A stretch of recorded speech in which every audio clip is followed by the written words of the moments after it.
Hello, everyone. It's Michael Jacob with Unleashing Intuition Secrets. I have Ian Trottier with us today. He's high stakes treason, how John Brennan compromised American security for millions of dollars.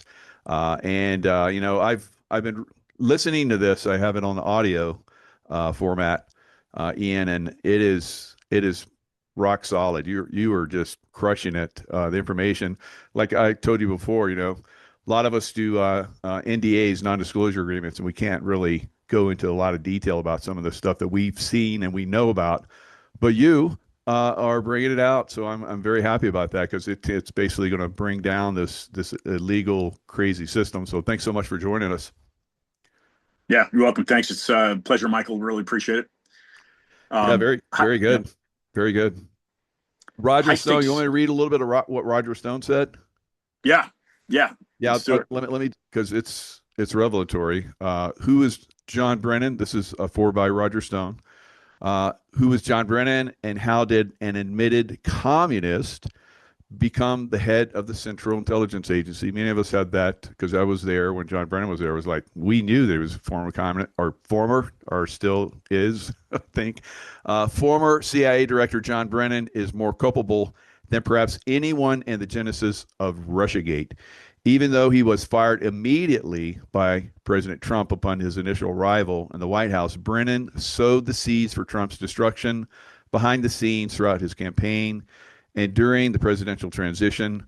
Brennan's subversive stain permeated through Trump's 4 year term and caused immeasurable damage. So it goes on, a few more paragraphs after that. But, Roger Stone, suffered under the hands of the next administration. So amazing that he's coming out and saying that this is one of the most monumental books that's out there right now. So that's high praise, and I agree. Yeah, I was very fortunate. I initially, Michael, I had approached General Flynn about providing a forward to this information. I sent it over to him. He was going to write the forward. He got busy, and then I started dialoguing with his scheduler. Just couldn't fit in time for him to concentrate on forward to this. But and of course, you're talking about NDAs, right? And so he's got to be. I'm sure he's got to be very delicate in how he maneuvers this world Sure. that he was thrown into, right? Because he's in many ways he's right in the center of the Russian collusion, and so it was actually at an event at Mar-a-Lago. And Roger Stone was there. James O'Keefe, and I approached both of them about the material. As soon as I approached Roger about the material, he said, send it right over. Within 24, 48 hours, he shot me a text back and he says, you want me to write the forward to this? Now, I hadn't had a conversation in regards to Flynn and some of the other folks, and John Kiriakou, another guy that's written a nice forward to this, and Brooks Agnew is a former speechwriter for Alan Keyes. People that I've relationships I've created with guys over the years of doing my own work, right? Hmm. And so Kiriakou is a whole other story. But Roger says, "No, you want me to write the forward to this?" I says, "Hold on, Roger." I said, I got General Flynn that's trying to make time in his schedule to write this. He says, "No, no, no, no. You want me to write the forward?" So he like literally he says, Ian. He says, "No, this guy needs to be tried for treason. I want him." Constitutionally, if you've committed treason on the United States, you're subject to the death penalty, and that's exactly where Stone's footing is. That's what he wants. Yeah, definitely. Um, Definitely. And you make reference to some figures in the past. During George Washington's time, we had some treasonous people back during that time frame, and he almost got killed by you know some people that were basically disclosing, just like John Brennan did. yeah, that's exactly right. So, in a nutshell, and let me get a little bit of background for listeners and viewers to understand what came about for me to get involved in this. And it's not like I ever had a target on John Brennan. He wasn't in my crosshairs, if you will. It wasn't somebody I was looking into. It was out of 2024. Now 9/11 is something I've always been skeptical of. Right? And we trace he was a chief of staff for George Tenet under 9/11. That's a whole other area. I don't really talk about it too much. A little bit in this book, but I mentioned it basically. But at 2024 CPAC, I was approached I was running a podcast, and this well-dressed man, very mild-mannered, came up to me and says, "Hey, will you do a podcast with me?" He presents a binder to me in front of me, and I mean, Bannon War Room's down the hall, huge stage. Newsmax is down the hall the other way, huge stage. And even the small independent guys like myself, nobody's paying any credence to this guy. Nobody's listening to him. He says, "I've been working on this for years, and it's critical national intelligence. Nothing classified." And it was one of my first questions to him, Michael. I said, "Is there anything in here that's classified?" He says, "No." But the problem is people don't listen to me because I'm a former FBI agent, and the FBI prohibits me. He says they would prohibit me from publishing this information. And first off, they'd have to give me the okay, and there's no way they'd give me the okay. And as an example, he says I gave a tip to the FBI about this information way back in 2011, and they did nothing about it. And matter of fact, he was working for a private contractor because they left the CIA in 2000, and he shows up to work at Cy Valence is the name of the company, and they says, "Pack your bag." They says, "Were you talking to the FBI yesterday and submitting a tip about criminality?" He says, "Yeah, I found criminality from John Brennan and the Obama administration." And he says, "Well, pack your bags, you're fired." So not only does he get fired trying to get his former employer, the FBI, involved in investigating this, but his whole family just ostracizes him. He gets a death threat, and he just gets hammered. But as a true warrior, this guy is, he keeps studying this, keeps researching. And in 2021, as a matter of fact, he submits a 25-page letter, a synopsis on the material, the binder that he presents to me, and he gets nobody interested. So I says, "Wait a second, you're a follow the money guy." And he says, "Yeah, that's what this is all about." So this guy cashed in, murdering Americans, maiming Americans, and he cashed in on it when he could have prevented it. And I says, "Okay, that's where." And we mentioned a couple days ago, I had some dialogue, and that's where a trigger just switched to me. And I says, "Look," and I'm a guy that never served in the military. I actually don't even have a journalistic background at all. It's just I see some of these major flaws in the system, and the only way I believe that we can correct this is if the average guy like myself, and like yourself, and you're not that you're average because you're not, you're not an average guy, but we're average people more or less, right? I mean, Yeah, and so absolutely. it's up to us. It's up to us to hold these people accountable. So that's what people are getting. And the point of what I'm saying is that, and I make it very clear in the introduction, that the crux of the information, crux of the research on the former head of the CIA, and as you mentioned, and as Roger mentions in his forward, this is a guy that voted in 1976 for Gus Hall because he was so sick of the system. This is back in the mid 70s, and he votes for the communist CPUSA, the communist candidate for president. I mean, dude, you might be sick of the system, but communism in the United States and a constitutional republic do not mix, will never mix, and aren't ever going to mix. And so this is the guy. This is who we know, who Obama appointed to be his director of the CIA in 2013. But the point of this is that as people go through the pages of High Stakes Treason, yes, it's my work. Yes, I'm the author of it. I've copywritten it. Post-Hill Press has published it. But all this information that you're getting, the majority of it, the credit goes to this former FBI guy because he brought it to me, and I'm simply amplifying it. I'm putting it in my own words. But this is years of research from John, and that's his name. I disclosed his name in the introduction. And this is a guy that served over 10 years in the FBI in the DC field office, and I put an award that he received. The FBI thought really highly of this guy, but the problem, he was probably pushing the wrong buttons, and they got rid of him. But I'm gonna we're carrying his voice forward. So in a nutshell, and I'll keep continuing here. In a nutshell, what people are going to find in the pages of High Stakes Treason is basically what I'm calling the axis of communism.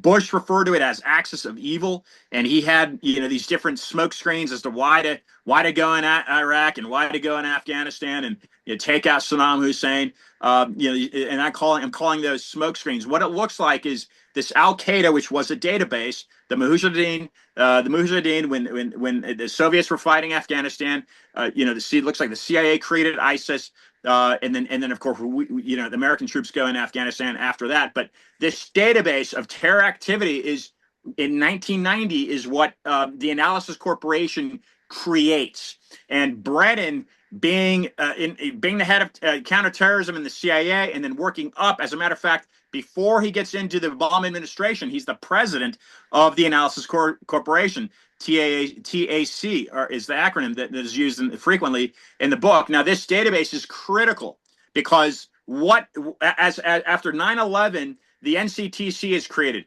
The Terrorist Threat Interrogation Center is created, and then out of that, and it's Executive Order 13354, Bush, the NCTC eventually is created. Well, that's John Brennan's baby. That's his creation. And so all of the proteges, all of his people get funneled in to the NCTC. And I'll read a quote which is astonishing. I don't know if you've gotten to it yet or not, and I appreciate you going through it. But in Brennan's own words, this is the power that he was able to create at the NCTC. And keep in mind, formerly it was the TTIC. So the idea, he says, behind the TTIC was that we needed to have some place in the government where all counterterrorism information would reside. The good news, and I'm somewhat paraphrasing here, the good news and the bad news is that the TTIC, then became known as the NCTC, and it still exists, had more access to more information than anywhere in the government, which means he's able to create what are called code word compartments. And that's not new technology. It's been around since the 70s. But he's funneling all this information regarding terror activity. He's monitoring Anwar al-Awlaki. He's monitoring the Zarnaya brothers, and he's compartmentalizing all that information. And only someone with they need to know, which would be the person that creates it, would have access to it, which means FBI, CIA, NSA, they're not getting that information. Yep. So he's able to sequester and identify his various terror tracking, the terror threats, and he's able to channel that right into a code word compartment. This is the allegation. This is how we show that he was able to hold on to stocks, right? Because he's the president of the Analysis Corporation. Then he was running the NCTC. He's part of the Obama administration, senior advisor on Homeland Security.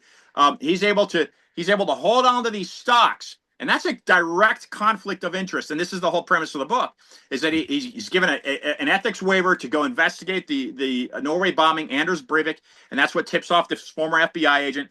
And part of this, what's called a ethics waiver, right? Ethically, he shouldn't be holding on to stocks of a indispensable government contractor, which is feeding him the information to know where terrorists are, what they're doing, who's buying bombs, who's using credit cards, their own credit cards, that sort of thing. He's able to get all that information. He's supposed to relinquish those stocks, and even on and this is public, right? And so even on a financial disclosure form, and he's holding on, but he changes the names. There's a woman named Rachel Molinaro, and at the bottom of this disclosure, she's noting that he would be basically liquidating those stocks from a 401k into an IRA. He never did that. Never did. We show the SEC documentation. He never did that. He held on to those stocks illegally because he knew Congress would fund the war on terror, right? Which just ended under Biden, but it lapsed about 20 years or so. Congress would fund the war on terror because, well, a terrorist threat. The average American's going crazy. Yeah, we need to defend ourselves. Well, what Brennan's doing is as that Congress funds the war on terror, that stock value increases. And in 2009, the $50,000 valuation of those stock turns into 3 years later, turns into just shy of $5 million. $4.85 million is what we. Yeah, he was also, like you describe in a book, he was almost going to be a billionaire. And the SEC was like, no, you can't, multiply it by that many times. But you also made a very, very good point that when the Soviet Union collapsed, they needed something else to keep themselves alive and keep the funding coming. So they created this terrorist network, pretty much. Yeah, that's exactly right. Now, there's also some interesting overlapping that I've gotten into recently in regards to what Mike Benz has been talking about, former State Department employee. Now, Mike Benz has looked at a guy, and I mentioned him in the book. His name is Michael Springham. He's a former State Department Springman. He's a former State Department employee serving in Jeddah. Now, what he was told to do is basically, and this is what he was talking about back in 2003. He was Mhm. talking about giving visas to terrorists, and he would be approached, and he would just say, "Give this guy a visa." He would say, "Wait, why am I giving this guy a visa? Don't ask, just do it." And he goes into the Jeddah consulate, and he says, 80, 90%, I can't remember what he says, 89% of these people are CIA. I'm one of 3 employees of the State Department. What's the CIA doing controlling all of this? Well, this is the manipulation. It's called a CT intel monopoly, is what we use, that Brennan seemingly is creating. And that's why before we started this discussion, I started talking about George Tenet and what he may have known in 9/11. What were they doing to allow these terror activities to develop and go off when they could have been preventing it? But the point with Mike Benz, is that he's drawing in Ryan Ruth. Now, this is the guy that now we know. We know that Trump has been a target of the deep state ever since he declared his candidacy. Even before even when he was starting to look at possibility of running for president, Clinton and that regime were just after that guy from day one. Well, he's an enemy of the deep state because he's showing he knows some of this apparatus they've been able to create over the decades and manipulate intelligence. This is my view, and manipulate intelligence at the cost of American lives. Now, Ryan Ruth, interestingly enough, it seems like he's a contractor for the CIA. He's recruiting Afghani and Iranian soldiers to fight in Ukraine. This is the guy that tried to assassinate the president. Wow. And what he's doing is the same thing. He's doing the same thing that Springman is doing in Jeddah, only he's doing it for Ukraine, whereas he's asking for passports to give these terrorists visas. It's the same overlapping. So the question becomes now, and this is from Mike Benz, and I support this. The question is, did John Brennan order Ryan Ruth to take out Donald Trump? Okay, now why would it be Wow. John Brennan? Well, because now I spent a week and a half in D.C., Michael. I spent a week and a half in D.C. I walked the halls of the Senate. I walked the halls of the House. I lined up a few meetings. I passed out 100 copies of this book. And people are saying, well, okay, so, follow the money.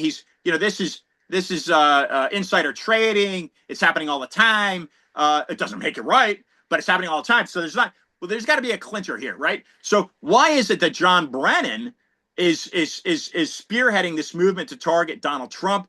Why would it be that possibly he could have directed this guy Ryan Ruth to take out Trump? Well, because he knows that he's hiding this massive profitability, and that would have just been in one company he probably owned, and that was the Analysis Corporation. This is massive. This is massive treason if proven in the court of law, which I believe it should be, and it could be, and it will be. That's my belief. We'll see. The guy's 70. This is proven in court of law. This is aiding and abetting an enemy during the time of war, which is the war on terror. That is the definition of treason. This guy's committed treason. He's allowed Americans to die, and this would be the Boston Marathon bombing. He's allowed Americans to die. He's even allowed a NATO ally, right? He's even allowed a NATO ally to be damaged. Anders Breivik, I think he killed 76 people. What we know is that through X-Keyscore and the whistleblowing of Edward Snowden, we know that John Brennan could have directly stopped that event from happening, and he didn't stop it because we allege that he knew that stock value was going to increase, and he had a complete manipulation on terror activity globally. Yeah. And even, back before 9/11, the CIA stopped sharing information that they were getting on terrorist communications leading up to 9/11 that could have stopped it. So there, again, we have all this culpable, stuff that's going on in the CIA for causing these terrorist operations. Very, very similar to during John F. Kennedy's time frame, where they wanted to do like terrorists from Cuba were going to get planes and crash them into buildings in New York, and so they just dusted that off and used that again, but this time they got away with it and they did it for real. Yeah, Operation Northwoods. There you Now, go. let me dig a little bit deeper here for your viewers. There's a woman, and she's critical right now in exposing basically the smear that went on between her and General Flynn. Now, Cambridge University, if folks are listening to what Patrick Byrne has been saying now, Patrick Byrne was co-founder of Overstock, former CEO of Overstock, great guy. And he's very liberal. His policies are liberal, but he says, "Wait a second. There's election rigging going on. There's election fraud. I'm going to stand up for that." So that's in a nutshell who Patrick Byrne is. Now, outside of that, interesting enough, is that back in 2006, Michael, Patrick Byrne was recruited into the CIA by a guy named David S. Cohen. Now, David S. Cohen was head of OFAC, that's Foreign Acquisitions. When the Analysis Corporation went public, they had their IPO, they did some name changes, became Sotera Defense Solutions. It gets sold to a UK financial investment firm called Ares Management. They're based in Hong Kong. That's CCP controlled. Interestingly enough, there's some overlapping here. But John Brennan, the guy that brings Patrick Byrne into the CIA in 2006, well, he's the guy at OFAC that would have approved that sale to Ares Management, and he just so happens to become the number two for John Brennan when Brennan becomes the director of the CIA. So this all kind of leads up to the Russian collusion hoax, right? Which is now kind of unraveling. John Brennan is subpoenaed right now in the South Florida district at Fort Pierce, and I think it's Judge Cannon that's running that. The critical attorney behind that is Jason Quinones. Now, helping Jason Quinones is a guy named Mike Davis. And Mike Davis runs Article 3 Project out of D.C., and I've communicated with him a little bit. I'm trying to get this information to him because if Brennan gets back into a testifying situation in a courtroom or in Congress, he should be answering questions in regards to the material in this book. But David S. Cohen, of course, is critical in exposing that. Now, there's a Cambridge, and I mentioned Svetlana Lakova. There's a Cambridge angle to this, and I'm speaking about Cambridge University. It looks like this guy named Stephen Halper, Halper. Stephen Halper ran the connection between Cambridge and D.C. And what was going on is he's a former FBI and CIA asset. Stephen Halper is the guy that creates or spearheads the creation of the Steele dossier with Christopher Steele. And of course, that is showing that supposedly, which it didn't happen, that Trump and the Russians colluded against the 2016 election to keep Clinton out of office, right? Right. Well, it's all baloney. It's all hogwash. Svetlana Lakova is told, and they take they try to smear General Flynn out of this.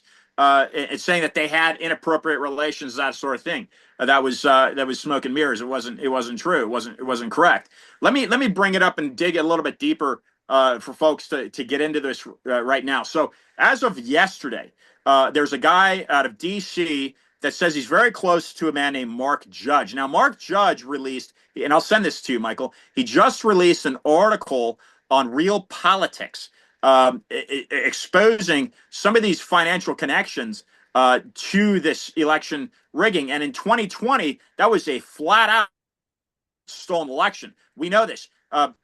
In Belgrade, there was a data center that John Brennan created with the Huawei company. That's Huawei. He created this data center with Huawei. That data center manipulated Dominion servers, which directly affected election results in 2020. So that's also critical to understand because it threads in John Brennan. And now we've got Maduro in Brooklyn, and one of his major generals is over in Rikers. We've got two heads of that Smartmatic system that was created in Venezuela. That it was a system that was used to manipulate those 2020 elections. We've got those guys in U.S. custody. That is very, very important. Digging a little bit deeper, as I said, and I want to bring back Cambridge. What we saw are Facebook ads running with something called Cambridge Analytica. Now, if we go to the University of Washington, Michael, there's something called the Center for Informed Public, and that's part of something called the EIP, the Election Integrity Project.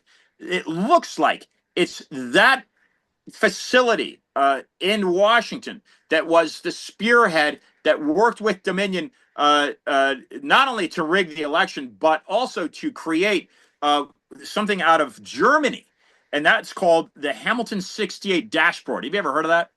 No. Okay, so the Hamilton 68 dashboard is something out of a Soros funded program called the Marshall Plan. And the Hamilton 68 dashboard is basically creating these Russian bots, which are going in and tainting and swaying American average, public usership. But all they are spies. That's it's I'm just listening to this. This is kind of like breaking for me, Michael. So I'm still trying to kind of grab my my brain cells around this. Right. But ultimately, the tracks are leading back to NATO. Right now, remember what we say in high stakes treason, and you can get it right now, as you've done. I appreciate it. You can get an audio form and just listen to it. If you want a signed copy, you can give you a signed copy, or you can order it on Amazon. But NATO is who John Brennan sequestered, hid that intelligence regarding what Anders Breivik was doing.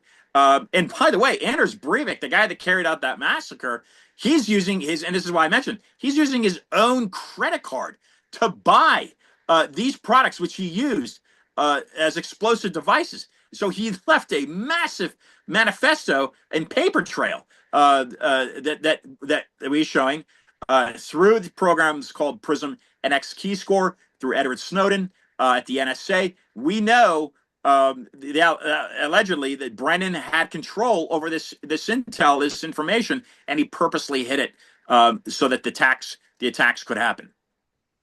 I think I just gave a mouthful, huh? I jumped around a little bit, but I know you followed me. Yeah, you're definitely moving at a very fast pace. So, I think that you have enough evidence in the book that puts this guy away. And I know you've been talking to a lot of people. You walk in the halls of Congress and the Senate, passing out books, and they're like, well, I don't know. And I know you've been to some very high level sources that could put this out in a bigger audience. So I'm happy that you came to like a grassroots type guy. This is how this stuff gets out there. You've been constantly pushing on this, and this is the way I was for a long time as well. What do you think is going to happen going forward with now that you're revealing on this level? Well, the what is going to happen is, I believe that the information in this book will likely serve as a precipice to get this man indicted, to get John Brennan indicted. I believe that once that happens, I believe that he'll be indicted. That's just there's just way too much. There's way too much information, Michael, against this guy and the wrongdoings, the things that he was involved in his 35-year career. Look, he interviews with Bill Maher in 2018, and Maher says, the speculation that you're doing what you do to monetize. And he says, no, I don't have any interest in monetizing. I spent 35 years in this country. I love this country. Dude, what we show in High Stakes Treason is that he did exactly that, is that he monetized himself at the behest of American lives. Yeah. At the behest of, people can Google Boston Marathon bombing, and like one of the first images is a guy with his legs blown off, being carted off in a wheelchair. This is just heinous. This is disgusting, and it's not tolerable, right? As an American, as constitutional Republicans, which any citizen of this country is, because it's a constitutional republic. Doesn't matter if what your politics are, people are Democrats or not. As people that love this country, and unfortunately, it looks like we're certainly invaded with a lot of folks here that don't like this country, and even folks that are being born in this country don't like this country. It seems, Kamala Harris, it's all. But the fact of the matter is, well, you've got a guy born in New Jersey. Votes for Gus Hall, votes communist in his 70s at University of Texas, or he just gotten out of Texas Austin. This is a red flag. But this is what I think is going on, Michael. This is what I think is going on in what's called the deep state, right? So Trump has talked about deep state, fake news over the course of his years. in D.C., which has really allowed Americans to second guess their trust in the government, and there shouldn't, it's hard to decipher who should be trusted and who shouldn't be, but there's plenty of folks that should not be trusted, unfortunately. And I think what's going on in this shadow government, which is nothing new. You're talking about JFK, and let's not forget JFK wanted to splinter the CIA into 1,000 pieces. Right. And that's a quote that was printed in the New York Times. This is a speech that he gave at the Waldorf Astoria. So he that it was not operating in the best interest of the United States. Now, not to say that every CIA operation doesn't benefit the U.S., doesn't say that every CIA agent is not, doesn't love the country, but at the very helm of the CIA, it looks like JFK knew that there was something awry going on. And we can even go to Eisenhower, right? Because Eisenhower in his farewell address talks about the military-industrial complex. Mm-hmm.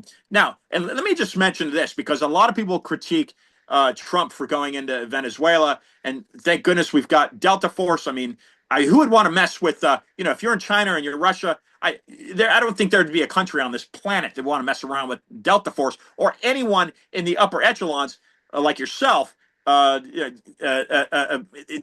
train. You don't want to mess around with that. That'd be my opinion. I mean, it was so impressive what happened in that operation. But let me state this: our we did not go in. We meaning Trump, the folks that support that. Trump did not go in to Caracas and extract Maduro so that the United States could control the oil. I mean, you got one or two options. You either allow Maduro to stay in power and continue to sell the Chinese and benefit that communist regime and the Iranians and the Russians, or you go in and you take that away from them and you control it. Okay, so fine. So yeah, you do go in and control it. But more importantly is the Smartmatic, the voting system that was created by Venezuelans to put Chavez into power and then to keep Maduro into power. You had something like 30 direct line underneath Maduro. They were all billionaires. The 30 people directly under Maduro were all billionaires. They didn't have a middle class. The other folks are living day to day. Some of them, of course, eating out of garbage cans, but there's no middle class in Venezuela. They're trying to tip the military with, here we're going to give you $50 million, but they're billionaires. It's like, what? That's chump change to us. So he had them all paid off. Yeah. But that's important, I believe, for people to understand. And remember this John Brennan connection to the Belgrade server, the data center manipulating the Dominion servers. It's a nasty web, and it looks like this former avowed communist, or at least communist sympathizer. I don't know that he registered, every presidential election as a communist, but you might as well paint him as a communist, as Roger Stone does. Certainly I do. I've never sympathized with any communist policies. That's the guy under the Obama administration. But to answer your question, Michael, I believe that as this gets kind of exposed more and more, what we're going to see is that shadow government, right, that's been operating probably prior to the Red Wave, prior to the McCarthyism, in quietly and slowly instilling their communist literature and policies, controlling the Department of Education under Carter, that sort of thing. This is a multi-decade, 100-year or more rollout to invade the country in a very slow and stealth manner. And look, they've got a guy in Uganda born. This isn't an American guy running the mayor office in New York right now. He's not an American. He doesn't have America as his best interest. He has the people that financed him to put him in the office at the best interest. And these are communists. It's a communist threat to this country. Anyway, you made an interesting point in the book, and a lot of other people, myself included, have alluded to this, that, we've been pretty much controlled by the city of London for a long time economically. And they're probably some of the people that are supporting people like Brennan, keeping them in power, keeping them safe, that on the judicial and so forth. So you made the point, and I think everybody for a long time has agreed that these people should be arrested. I agree. I think they're going to be arrested. But do you think that it's going to be a domino effect that goes all the way back to the city of London? Because that's really where the criminal activity starts. Yeah, and I'm a big, like I said, this is why this information regarding Brennan, this is why I pushed to get this published. Initially, Skyhorse, Tony Lyons was going to he was looking at possibly publishing it. Post still gave me the contract to get it published. But this is why I've been pushing it so hard. And by the way, the Daily Mail wrote an article on this. It got squashed by their legal department. It was approved by the editor. And New York Post has known about this for almost 10, at least 10 months. Miranda Devine, but New York Post hasn't put anything out about this. And as we spoke before this time, the interview, Newsmax. I hand delivered a copy of this to Newsmax. They've done nothing about it. So I'm a big follow the money guy, and you bring up some really important and interesting points on the Delaware. John Paul Jones on the USS Alfred, the flag that he flew, and people can go into their search engine right now and show this. The U.S. Grand Union flag. That is the first flag. Washington's basically a union that was developing. That was the first flag that was flown. Well, that flag is almost identical to the British East Indies Company flag, and the British East Indies Company was created and was controlled by the Rothschild for a couple centuries. That's, as you talk about, the City of London. The City of London distinction, if people aren't familiar, the City of London controls the monarch. It's not the other way around. The monarch is controlled by a bank that is sovereign and not part of the United Kingdom. That's called City of London. It's formerly initially called it was Londinium. It was a Roman trading port, and William the Conqueror in 1066 couldn't conquer London, but he conquered the rest of the British Isles because he was subservient to Londinium. They financed him.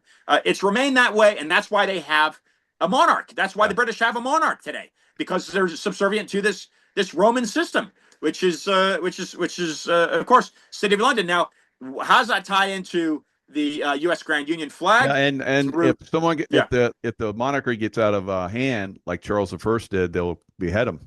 Charles the First, and then they had the Civil War between and Britain, and Oliver Cromwell, and eventually the British were like, these guys suck, and then they got Charles the Second back in there. So how much was he controlled by the cabal? Because the City of London burned down in 666, and there's all these different things that basically ties into this City of London thing. It's pretty wacky. Yeah, but as far as peeling back the layers to that, with the 36, I don't know what the national deficit stands on. This is president number 47.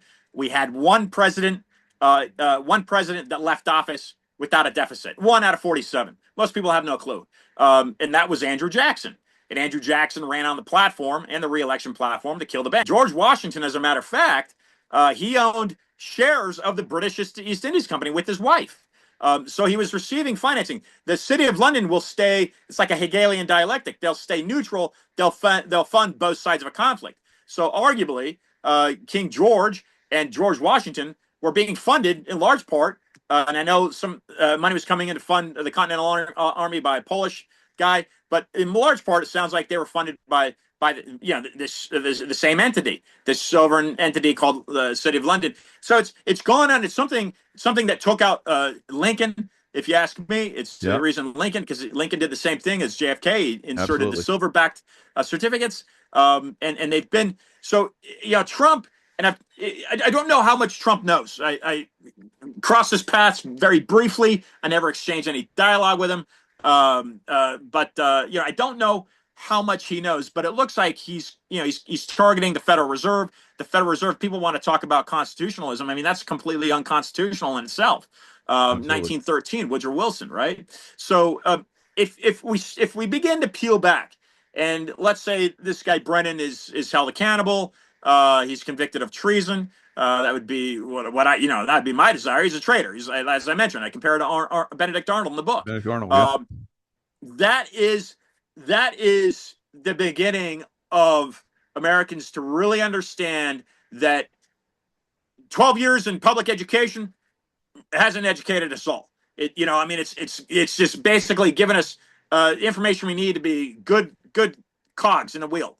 And I believe it will help Americans to realize these threats. And let me pull back for a minute and say people need to start looking at the United Nations, because the United States funds primarily the United Nations. Yeah. And the United Nations does not have our Constitution in its best interest. And as an example, the USAID, it looks like was one of the main financiers of the Dominion system, voting system. So basically, we're funding USAID. USAID is funding Dominion, yet Dominion's rigging our election. That's like national suicide. Yeah. And there's Michael. There's a guy out of Stanford that, and back in 2016, when I started doing this podcast, when I started looking into the government corruption, there's a guy named Anthony Sutton, and he was a Hoover fellow at. He was a fellow at the Hoover Institute in Stanford. Happened to be British born, but he writes a book. He starts talking about Prescott Bush funding Nazi Germany, and he gives a talk in Miami Beach, 1972. That's where I was living at the time, and I started what I call Discussions of Truth. And he gets reprimanded. He goes back to Palo Alto. They reprimand him, and he says, "Well, you've hired me to do the research and show you what I'm finding. Yeah, you want to reprimand me." So he walks away from Stanford. That right there caught my eye, because Stanford, in my history, I've always held Stanford and those folks to a high level. It's a highly intellectual institution.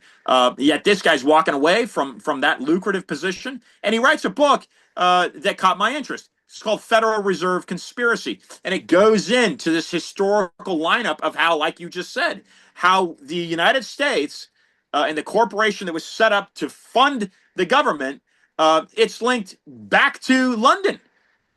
So Josh Yoder is a guy. He's an airline pilot, and during the lockdowns, he was very vocal about wearing masks. He didn't want people to have to wear masks to travel, and that was one of their goals. The deep state goal is to make us all conform to wearing masks. So I'm in San Antonio, Michael, and I'm talking to Josh, and I'm describing what you and I are talking about in regards to the national deficit being subservient to a shadow government. What is the shadow government? How does the city of London play into that? Mel Kay's been talking about the Bank of International Settlements now for a few years. I think she's written or she's writing a book on it. Really? You'd like that a lot. Happy to make an introduction if you like. And Yeah, I've done shows with her. She's amazing. Yeah. Yeah. So he says, "Wait a second, Ian. You say you mean we obtained our national geographic independence in 1776, but what you're arguing is that we never obtained our financial independence in 1776." And I said, "Josh, that's exactly what I'm saying." That's exactly what I'm saying. So I completely agree with that. I don't think we ever broke free from them. I think they've been controlling us ever since. I mean, look at Benedict Arnold. They paid him to be a traitor. So there's been a lot of people like John Brennan. They probably paid to be traitors. Yeah, it looks like that's probably the case. Yeah, Michael, is that John Brennan is hiding the illegal stock holdings, probably because he knew that it was going to get sold to this British entity.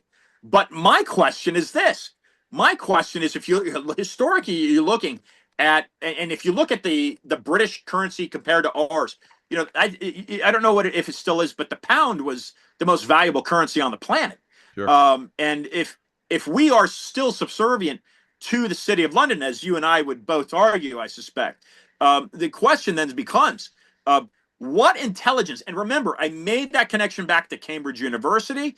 There's also a guy named Sir Richard Dearlove that heads something called Crossword Analytics, which is a cybersecurity firm. There's a lot of these hidden strings that are going back to England, and I don't necessarily want to pinpoint and poke fingers at the British, because the British, remember, are subservient to this system that goes back to Rome. It looks like Londinium, and then what is Rome set up over the centuries? Well, they've set up a safe haven financially called Switzerland and Basel. And this is where it looks like the Bank of International Settlements, the World Economic Forum, are able to maneuver all of their transactions globally, manipulate all the central banks globally, including the Federal Reserve that we operate on, and they do that through this very well disguised and created apparatus, financial apparatus out of Switzerland. So, it's not, again, I'm not poking fingers necessarily at the English, but they too have got to wake up and say, hey, man, you love the king, you love the queen, they're great to look at, they have their beautiful chariots and whatever, their Buckingham palaces and that sort of thing. But wait, dude, I mean, how how free are you, right? Well, you're not that free, and you need to stoke and grow that middle class more. That would be my word to the British, and I think the Americans are falling. Unfortunately, they're falling victim to that same disguise. Yeah, and they're London Londonistan or whatever we want to call it now. And they're basically replacing the people that are waking up. And I think that's what they were trying to do here in America, and that's what President Trump has basically shut down the border and started these flying people out of here that don't belong. So that's one of the things that they've done over time. They just replace the people get too smart for their pants, create a war, and they get destitute, and then they start for Lundistan. Yeah. So somebody put it in the chat. So there's definitely movement, I think, to push back on this, and your work, and coming on and talking about this, it's you're stretching yourself out there. This is this obviously no one wanted to touch this. You had lots of people look at it. You had lawyers look at it, and they're like, "No, we're not going to do this." So there's not a lot of people with the cojones these days to push this out there. But once it does, it often gets traction that I've noticed. The Yeah, I mean, I think the statistic that I've read is something like there are 500 million privately owned weapons in this country by private citizens. mm, That's what's standing in the way of us falling to victim to a Mao Zedong type scenario that the Chinese fell victim to over many decades. Mao slaughtered arguably something like 60 million people. He took away all their private ownership. And people talk about Venezuela and they say, well, why didn't the Venezuelans, if Maduro was so bad, why didn't they stand up to him? Well, because they had a buyback program, because the citizens didn't have guns. They couldn't defend themselves. It's exactly what happened in Cuba. It's exactly what happened in Venezuela. It's happened in China. It's exactly what they keep and pushing Iran, with their yeah, psyops. on and Go on. ahead. So yeah, Yeah, I you mean can they keep stand pushing up, but that. you're gonna get they're gonna get the machine gun.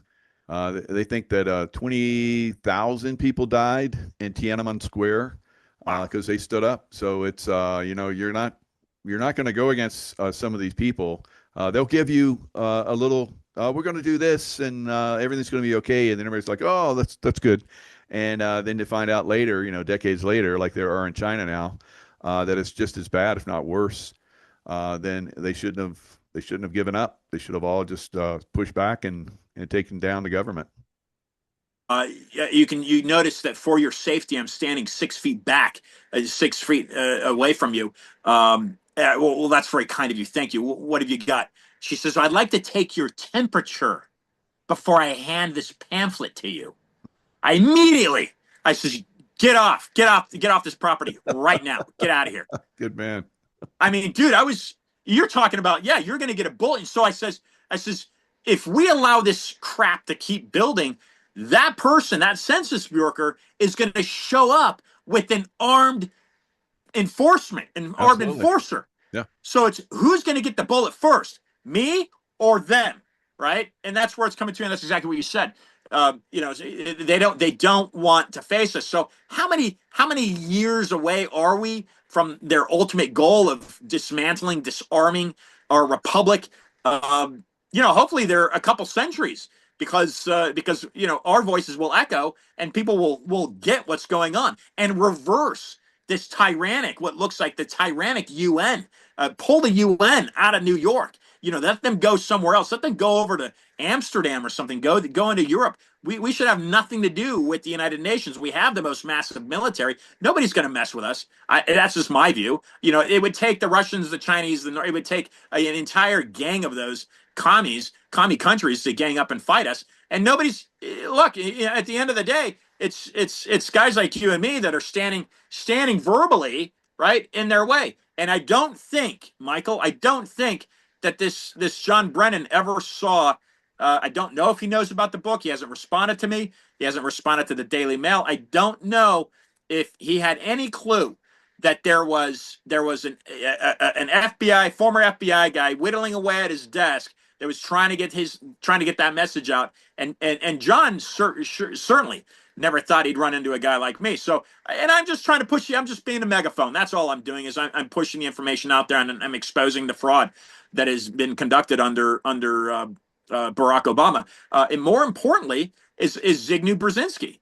Zygmunt Brzezinski, National Security Advisor under Carter, if I got that right, he's laying the groundwork to slot in what has been termed to me as a penetration agent, to slot in this communist brainwashed sympathizer John Brennan into the system to be able to centralize all that intel and run it at his own enrichment. Yeah, definitely.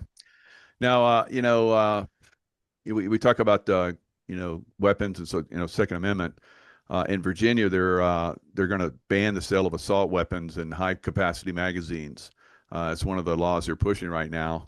It started with it was vetoed by Virginia Republican Governor Glenn Youngkin, but it could become law under the Democrat governor that's coming in, Abigail Spanberger.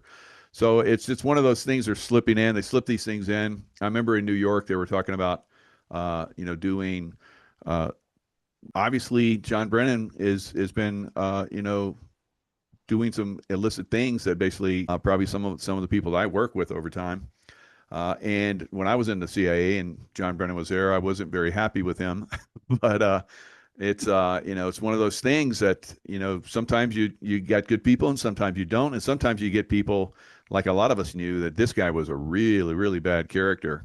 But there's very little you can do. Where do you think the pushback is going to come from the American public on some of this stuff going forward? Yeah, no, you're saying it just as it is. Yeah, and Mike Flynn, who I stay in contact with on a very surface basis. But I was active with something called the Reawaken Tour, which he was running with Clay Clark. And Flynn would say, guys, when he would talk to people, he'd say it's got to start. It's got to start locally. Well, if it starts locally, that means grassroots, right? Right. So you gotta make, if you see your community, what I would say, if you see your community starting to sway communists, you just flat out call it communist. I mean, Gavin Newsom, this guy's so brainwashed. He's so part of that socialist agenda. It's disgusting, and I don't know that he truly realizes it, right? I think he's just kind of played that. He's played into that kind of nook with Pelosi and the Feinsteins and the people that have influenced him over the decades. But it really starts on that grassroots. Yeah. So it's even with your neighbor, right? If your neighbors starting, it's all about the little things. And you've even said it, Michael. It's about guys like you, podcasts like you, voices like myself. That's where it starts. That's where it starts, and then the root grows, and it gets bigger, and it's impossible with that Second Amendment, without their ability to take that away from Americans. That they'll never get to this country, in my view. They just won't. They'll continue. The UN will seep in. The NATO will seep in. They'll centralize different agencies. But as long as the American spirit stays alive through the veins of the average citizen, and people need it. The middle class in our country it's vanishing, right? Yeah. Home prices, just milk prices, car prices, all those types of things, and that's all related to inflation and the fact that we continue to drive this national debt higher, and we're not cramping down on the Federal Reserve. So some of these things that over the past couple of decades are considered conspiracy theory, right? And that's a term that was created after JFK died, got his head blown off. Those things, conspiracy theorists. Well, the more people dig into them, then they'll realize these are fact-based conspiracies, which means there is an agenda to overthrow, not necessarily overthrow, but there's an agenda to bring down this country from inside and from a stealth manner. it's a definite conspiracy. It's not theory. Yeah, and here's your website for highstakestreason.com. How John Brennan compromised American security for millions. High stakes treason, bigger than Watergate. I agree, much bigger than Watergate, and great information on here. So fantastic job on this. What's the future for you? Yeah, the future too.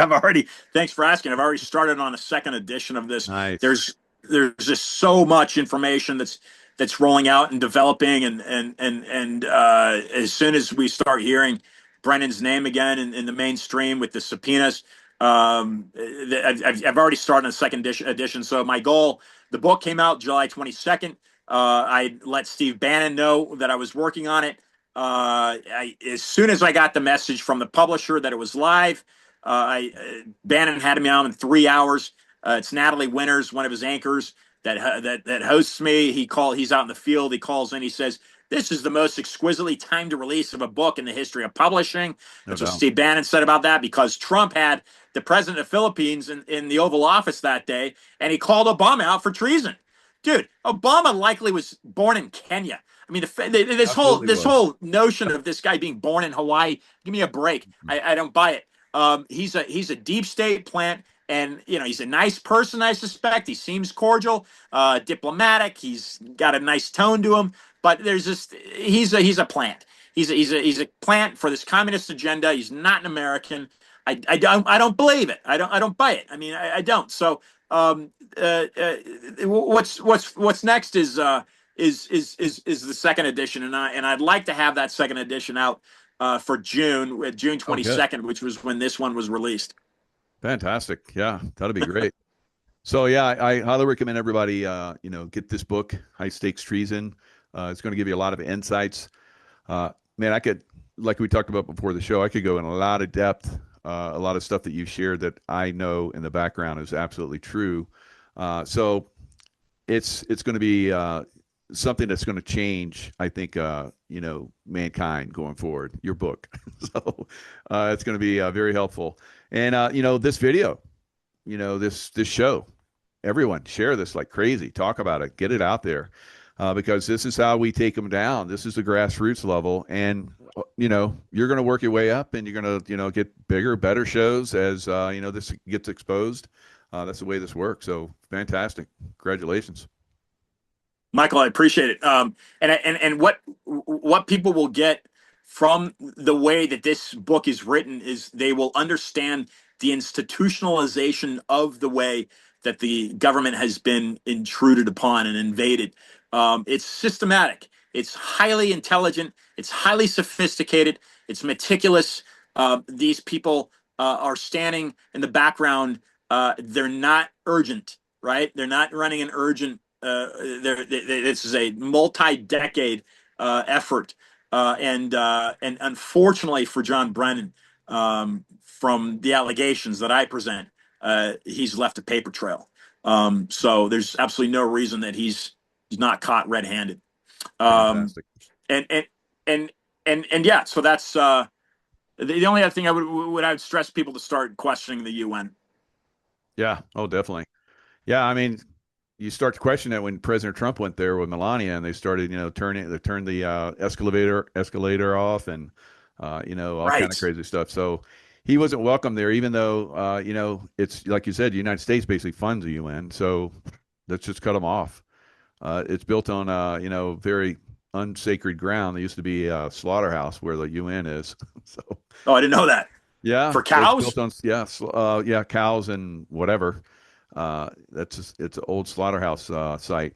I guess the Rockefellers bought it and gave it to them to build a UN there. So crazy stuff. Wow. I didn't know that. That's cool. That's a good one, right? I Yeah. didn't know that till just recently too. Somebody shared that with me. Oh wow.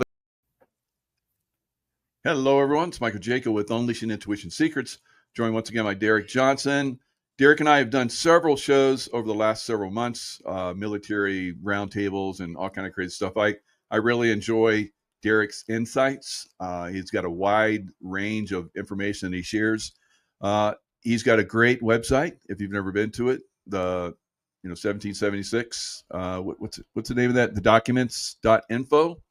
That's where he's got excellent information. If you've never been there, highly recommend it. It'll be in the links.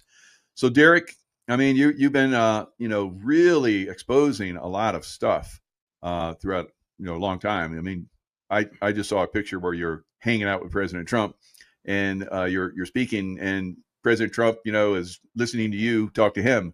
So it's kind of interesting to see, that you're having some kind of influence there, because your insights, I believe, are incredible.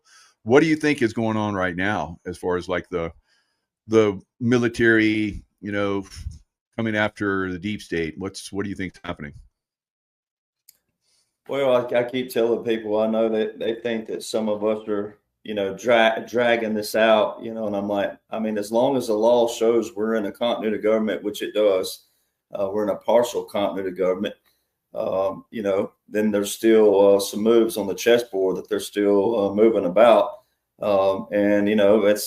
I think a lot of times people think because, someone of your status, a former SEAL team chief or, Colonel Sellers, the other night they asked Colonel Sellers a question. He's like, that's out of my wheelhouse. I don't know that.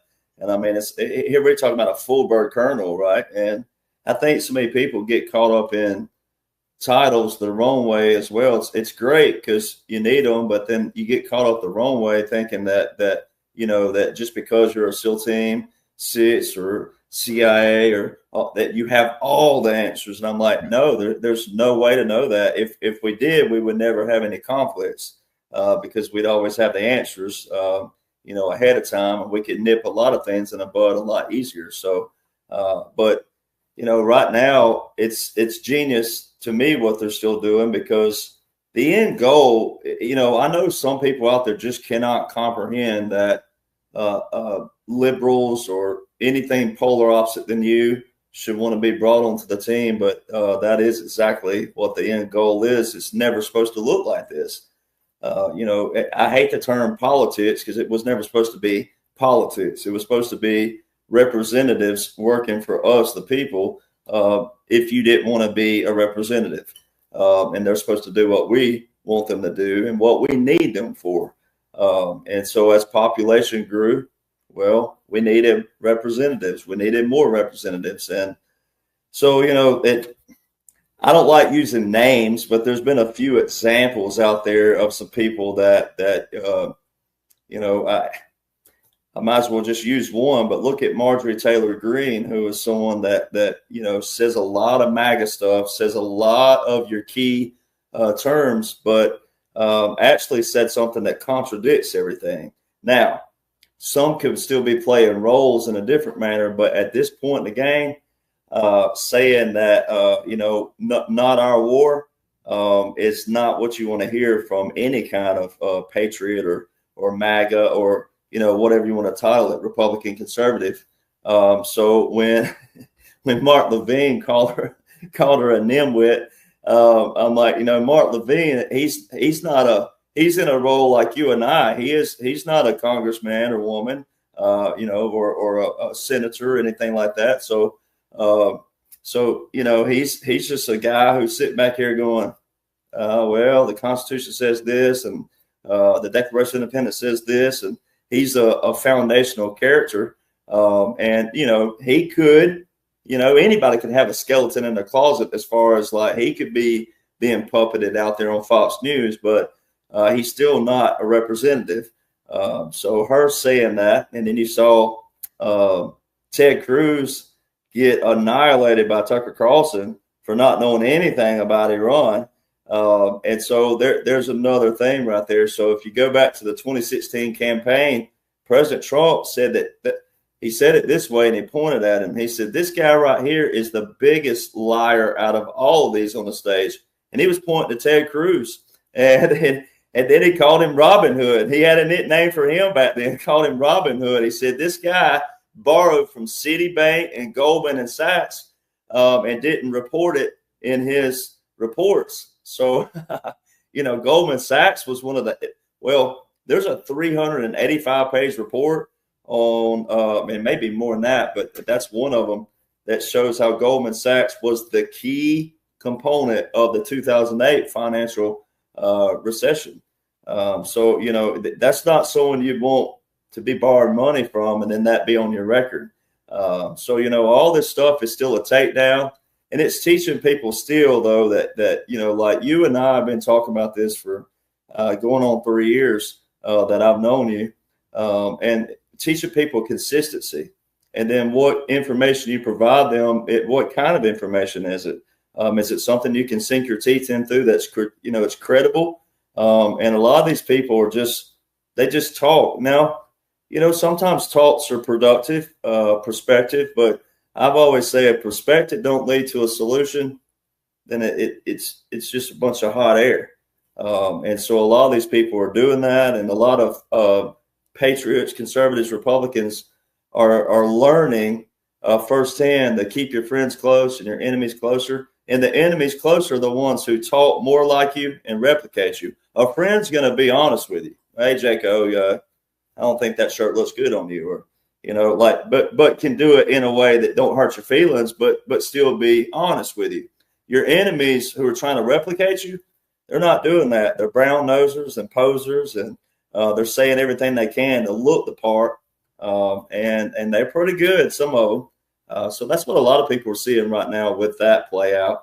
And then you see like Thomas the Massey, McConnell going, Rand Paul not running again. So a lot of these guys are being taken out, and it's just a continuous showing the continuous draining of the swamp. And there will be whatever you want to call it, there's going to be a silver lining in the sky for people, but I don't think it's not a destination stop. There won't be a hard stop day where they go, well, here's everything we did. It's a journey.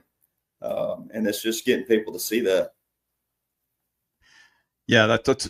I like how you brought up Ted Cruz, because Ted Cruz was vociferously, opposed to Trump becoming president, and really attacked him almost every day, horrifically. Oh, big time. And then we had Trump say something that basically was all stop, and then Ted Cruz went away. He said that his father happened to be running around the streets during the time frame where JFK was assassinated, and then it was like whoop, from his end.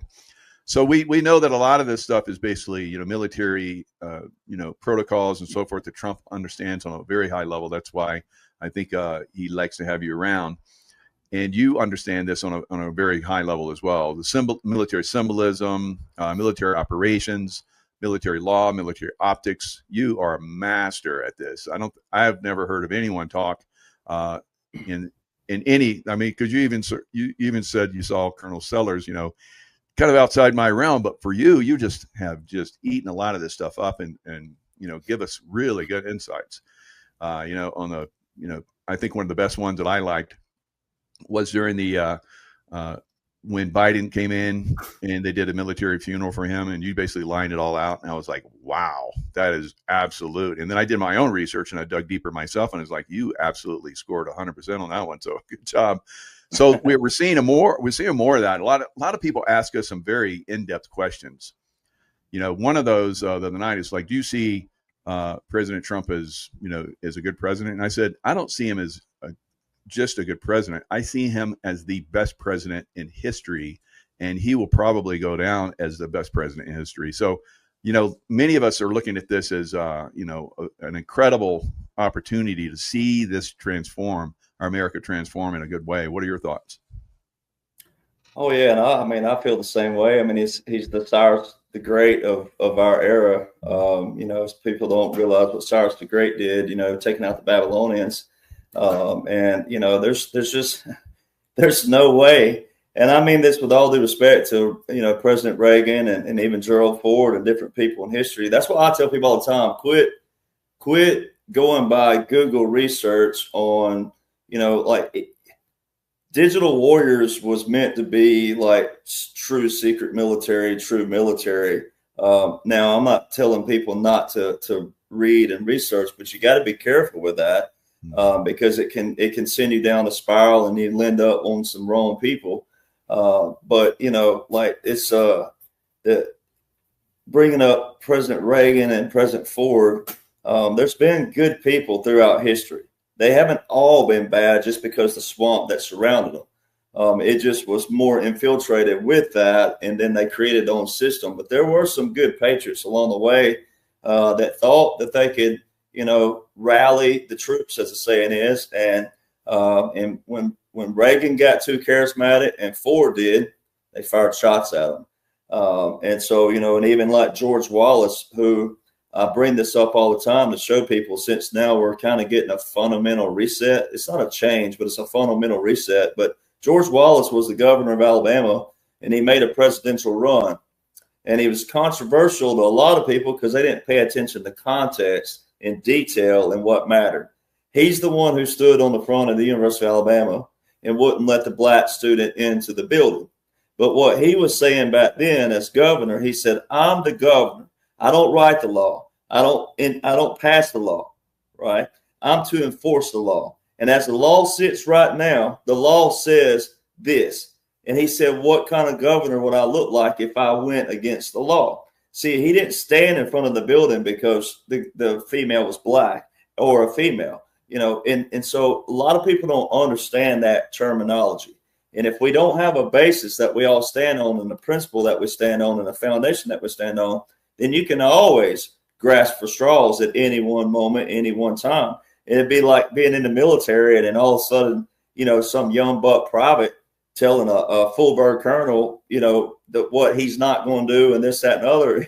I mean, it would kind of be that kind of, it's a parallel kind of principle to look at. And that don't work. I tell people all the time, but hey, there's one place that is real solid on the chain of command and the structure and the discipline is the military, because you do have the guys up here that predominantly go by that. So when you look at President Trump, I've made a case by law that shows that he hasn't really been he had to have a presidential title because of federal laws, but in reality, he's been a choice by the military the whole time as a supreme commander. And of course, when you're talking, you have to be careful with that in another way, but he's a supreme commander, not a king, but he's done everything by the T of the Constitution, but also by our foundation and the Federalist Papers. When you go over and read all these Supreme Court cases that he has filed, and it's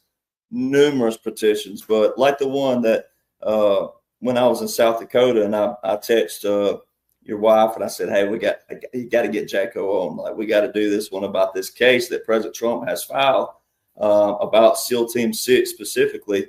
When you go read all other references in these petitions, Federalist Papers are listed all throughout, and the numbers of which ones to look at. So President Trump is the most, and I'm not knocking all the others again, but where we are in time, where we are in history, what needed to happen, fundamental reset back to our foundation. He is the most presidential president by our foundation known to man. Yeah, fantastic. So we saw with Uranium One, Hillary Clinton, Obama, basically they were setting up Iran with nukes, eventual nukes, and same thing with I believe North Korea. So we saw President Trump, walk across the line, shake hands with Kim, and I thought that was incredible. I thought that was coming, and he did it. I think at some point we may see a new regime. I think it's actually happening right now in Iran, and that's because of President Trump again. So we're seeing this deep state, long-term plans that have been implemented being thrashed, taken down. They're scrambling. They're in our face a lot of times with some of the stuff, and it's very obvious to many of us. You especially are able to pick a lot of this stuff out. What were your thoughts on President Trump bombing Iran and how that made things start to move in an even faster pace? Well, we could go with the military response of hell yeah, but but we probably need to go the more informational piece. But it goes back to, it shows the dash 45-47. I try to remind people daily that the whole thing is a visual. It gives you a visual of an occupation, an operation. 45, the dash, and the 47. The whole thing is an operation. by unique laws and orders. And it shows when you go back to 2017 through 2020, when all the capitulations took place, it shows what nations capitulated and what nations basically were saying, we want to be a part of world history the correct way. And, you know, so many people are, and it's okay in one way, but, you know, all the chatter about Israel and people saying, oh, you know, I saw a lot of people calling themselves patriots, like dogging other patriots, saying, oh, you people are going to be sorry. Israel was the one who, you know, assassinated JFK and all this other stuff. And I'm like, okay. Here's the smart aleck in me, but also the guy that says, look, what's more prevalent right now? All right, if you believe JFK is alive, then you believe he's alive, or he lived and he went to witness. If you believe he was assassinated, then he was assassinated. All right, which means he's not with us. All right. So which one's more prevalent? A nation who has nuclear weapons that we absolutely know they have by all general reports, by our generals and President Trump, and also other agencies around the world, or some guy that you know is in our history books, rightfully so. Which one's more prevalent, though? You know, so when you go with that aspect, then you got to outline that. Look, I have it in my book, and you know, I don't. It's just a saying I've heard, but you know, you create a problem, you have a solution to. And that's what the deep state did. They would create problems they already had solutions to. Whether or not they were going to use the nukes or not, doesn't matter. They could have escalated it up and then make it look like they saved the day to do what? Stay in power, make more money, sell a book, whatever it may be. So they created a problem they have a solution to. And you have to go back and go ask yourself, okay, why before 1979 were women in style in Iran? They were wearing makeup. They weren't having to wear their burqas. All these other that were forced to wear the burqas. None of those things. All right. So Iran was flourishing just like other countries were. And then all of a sudden in 79, Jimmy Carter declares a national emergency in executive order. And it's the oldest executive order with a national emergency. It's been continued 44 years, which it was I use the number 37 because President Trump, when he took over in 2016, that wiped out that they were continuing these for deep state reasons. But technically, it's been continued 44 years. All right, so that's what President Trump's solving. And all these people out there who were, oh, no, not our war. If you're a Republican conservative, that really looked bad on you because it shows you haven't studied. Well, if you've heard of us, you haven't studied what's in place that you can know to see that this is most definitely a military operation, military occupation, continuity of government, and then study that to know that. So all the liberals over there yelling that, I'm like, it was, I hate to say it like this because it's not supposed to look like this, but it was your people who established these executive orders with these national emergencies. It was Obama who had the national emergency with Yemen. Where were these people with Yemen? We declared an actual conflict with Yemen on March the 15th to May the 6th this year, and we were bombing them. So no one was, because of Iran being a bigger topic, right? Everybody panicked. And it's like, no, this was an operation. President Trump is wiping out. And to prove it, I've told people before, I know what little service I had in the military. I'm not a war hero. I'm not a decorated hero. I'm not any of that. I know what I did. You don't have to remind me. I'm pretty sure that I know my background. All right. But our oath never expires. It says foreign and domestic. Foreign was not put in there for foreign. It was put in there in 1862, meaning anybody who was foreign to our nation and our ideologies, like the liberals are acting right now, they really could be lassoed up by law for acting like foreign agents. So that's what that's for. And I brought that up to say, when you look at what's going on and then you look at the laws and orders in place, this is the greatest operation known to man. And when people say that to me, I'm like, well, I don't really care, but here's what's going on. And so, the Iran situation, 44 years of that, Obama, Executive Order 13611 was Yemen. Then he had one national emergency, but 4 executive orders in 1 year in 2014 with Ukraine. 3 of those were in 1 month. So I'm like, all this stuff is festered to a point, and here's President Trump. He's ending all these things. And then you have Syria. So Syria was a topic that we were told when I was in not to talk about. All right, because here was Obama, and I'm not going to remind people what Putin said about Obama back then, because it's coming out of a white dude's mouth. Someone's going to spin it somehow. But he said some pretty harsh, racist things about Obama way back when. And so Syria is one of those topics that it's finally coming to the surface more and more and more. All right. And there was another nation that we were involved in when I was in. And I tell people, I know what my service was, but I was involved in something that when it's time to talk about, where it don't look like it's about me, because it's not, it's going to allow people to see where God placed me in the world, in the path and everything.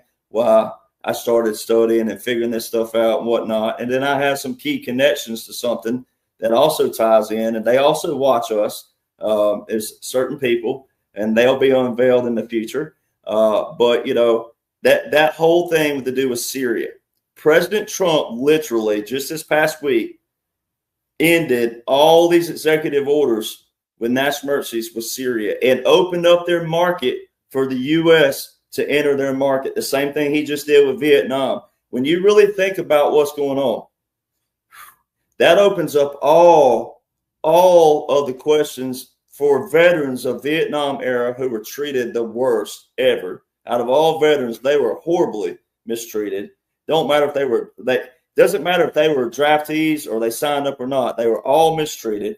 We shouldn't have ever been in Vietnam. All that's going to open up the Lyndon Johnson, the George Bush Sr., and all that crew from that era, the JFK Moore files. So as we move into the future, they had to do this delicately because veterans do have a high rate of suicide. And you can't just come in there and dump all this stuff, making like all your service wasn't valuable because these wars were all bullcrap. No, you have to flip it over on the deep state to show it was them and their quote unquote diplomacy, as they call it. They created a problem they had a solution to. So President Trump is the first president to revoke and terminate executive orders with national emergencies of the deep state swamp. All right. And opening up the markets, not terminating them like some did that in the past. They terminated it, but they created something else. He's terminating it and opening the market up, the actual economy and trade market. So Syria added to that, and Vietnam added to that just this week. That's it's phenomenal, historical, whatever the words you want to call it, but it's going to open up and allow also again, not resetting in a bad way, but it's a fundamental reset, not a fundamental change. But it's also going to open up and allow some of this to enter the courts. He's the one that posted just a couple of days ago, reposted again, all roads lead to Obama, and share if you would like to see public military tribunals. So it is prevalent to President Trump. I keep telling people who want justice, they're setting everything up, all right, and they got to set it up for our future. Also, all those checks, like check marks and different things you got to do, like for making sure we never get to this place again, right? So like accountability, responsibility, transparency, honesty, communication, all the things like you and I know, discipline, structure. You got to have all these things where we can maintain and sustain this, and then we don't have to worry about a group of people festering to a point. We could just find one person who's an infiltrator and go, no, you're out of here, like President Trump's shown. Wow, fantastic.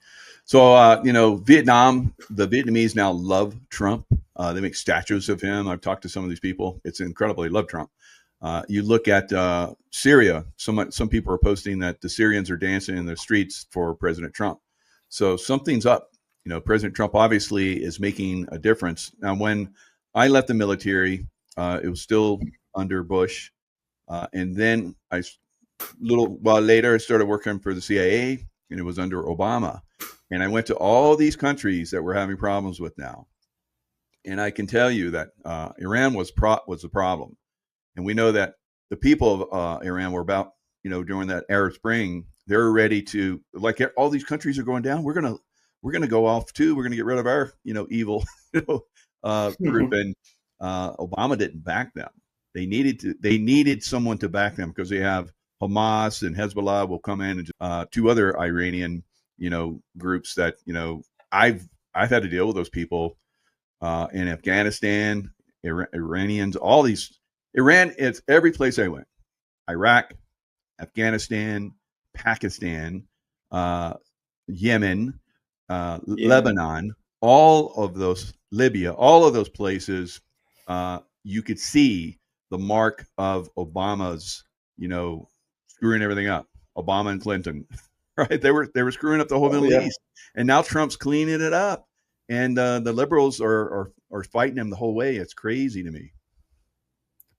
Well, what's funny was just this past week, I had posted, I was rechanneling what you and I talked about in our podcast on that.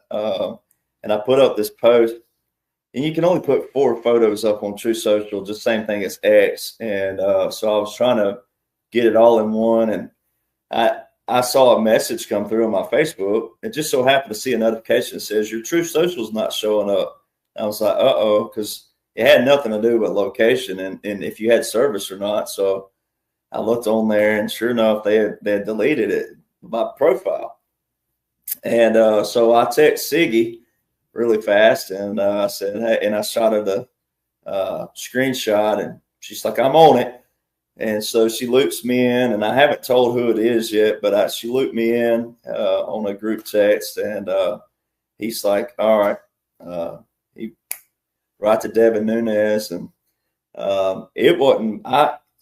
I mean, I don't know, because I was driving. I pulled over because trying to focus, and it wasn't probably 30 seconds, and I pulled down the like the refresh, and it was back up, and so I screenshot it, and I was like, oh, back up, thank you so much, like this is awesome.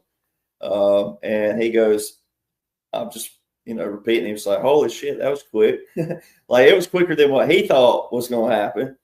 And so it was kind of funny. And I said, well, and I told Siggy, I said, well, I'm not a publicity person. I don't even, coming out of country music, you know the term publicity, and there's ways to seek good publicity, and there's negative publicity, and there's negative that you can do on your own if you don't care about it. And then there's negative that was brought on to you. And you learn to live with it. But I was like, I told her, I said, well, shows I'm directly over the target, because I said the last thing I posted, was this. And she was like, holy, of course, Siggy don't care where we are. You could be in the most formal ever, and she's going to drop an F-bomb or whatever. And don't care. One time she said that while I was standing around, and President Trump was there, and she dropped the bomb, I mean, like right in front of everybody. And he goes, see why I keep her around? I love her. I tell people all the time, like, he loves that stuff. He loves when you're just passionate, but also don't care. It's like, okay, there's 7 forks and 5 spoons, and you skip them. He loves that, right? It's like, so, but I had posted the Obama, Gaddafi, and also Osama. And I said, look, ladies and gentlemen, here's what's coming, because President Trump is going back through all roads lead to Obama. He put up the photo of President Trump. He put up the photo of Obama standing over the cash pile, and it says the 1.7 billion. So I'm like, he's putting this back up again. All right. And then the all roads lead to Obama photo on the bottom of it was the one that said share if you'd like to see public military tribunal. So I'm like, this is President Trump's official page. So I said, he's starting this again.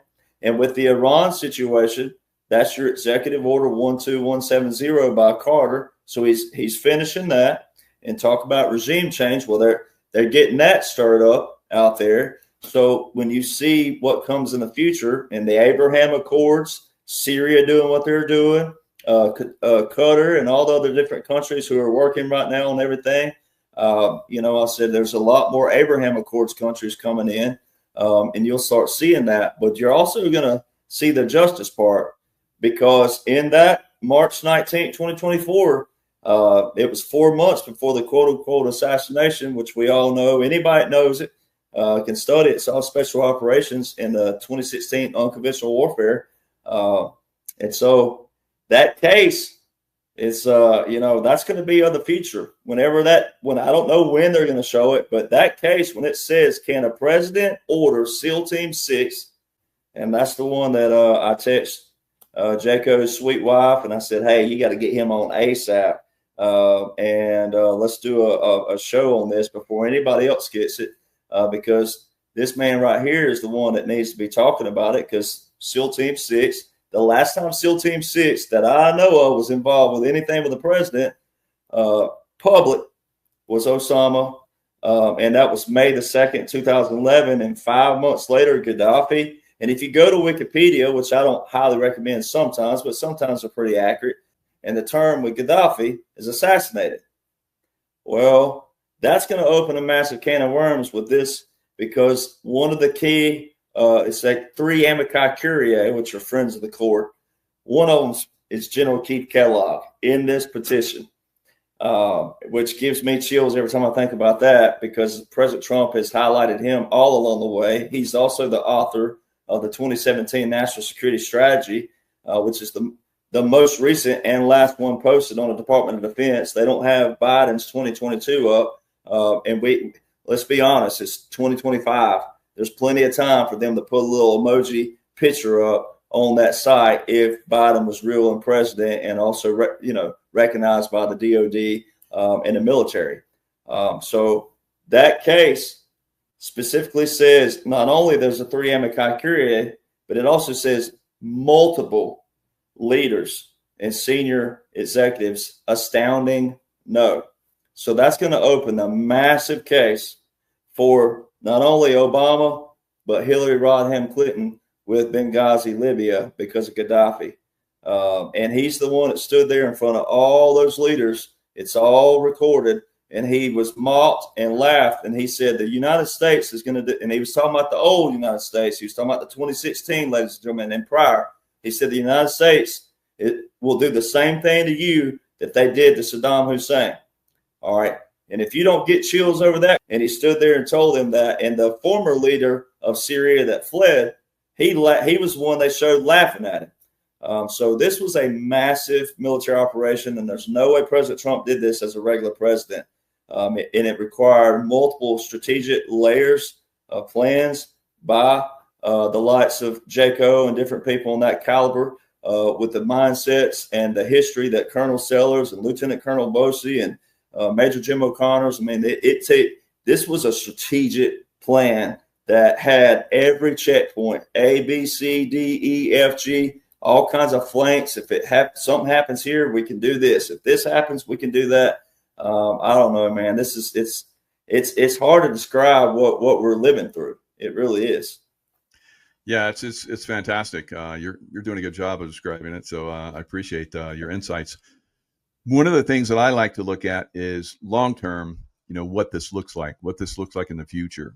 It looks like to me that the United States will be the superpower of history. Everybody's going to look back and say it was because of the United States under President Trump that the whole world was turned around. Now, one of those I think that's working with Trump is President Putin, and I think they're kind of like in the background. President Trump comes in and says, "All right, I'll stop this war. Let me see Zelensky." Zelensky comes in. Zelensky's like, "No, I'm not going to stop the war," and he runs to the UK, and they're like, "Yeah, we'll back you if they're not going to back you." So it was exposed. Everybody whined and said, "You said you would stop it the first day." Well, I can't stop it if you have, the president of Ukraine saying that he's going to continue the war. He's not going to deal. And I'm a man that likes to deal. And if they're not going to deal, then we're going to move forward. And we're going to cut off aid. So that's what Trump has done. He's cut off aid to Ukraine. NATO, the other NATO members, they don't have enough to keep this war going. And, as we're talking, Russia is steamrolling over Ukraine, just decimating their military, which I think they're going to continue to do. And eventually, just like Putin said, Ukraine is part of Russian history, and we will have Ukraine. So I'm like, yeah, you're going to do that. What are your thoughts on that little deception I think that's going on. People think that Trump is not supporting Ukraine. We even Congress that wasn't going to vote on the big beautiful bill because there wasn't enough money in it for Ukraine. So it's sickening to me. What are your thoughts?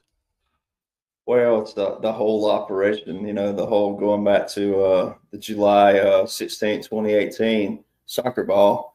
That's going back to history first. People need to know a little of that history. It's the old school tactic of divide and conquer, right? It was part of their strategic plan to divide up all these nations.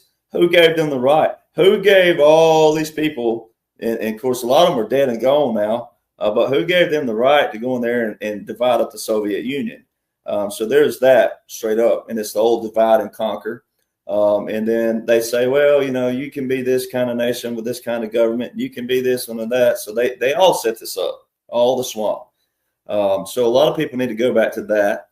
And then, it's hard to really talk about it without, using Reagan and Bush too, because, but then you kind of have to. And President Trump's been real delicate around that with President Reagan because he did like him. But it shows really the lobbyists and all the people back here. I tell people all the time, the ones that have the guns on you back here, until you are in that position as a senator, congressman, representative, whatever you are, until you are in that position, you don't really know what you would do. And a lot of these people thought they could get in.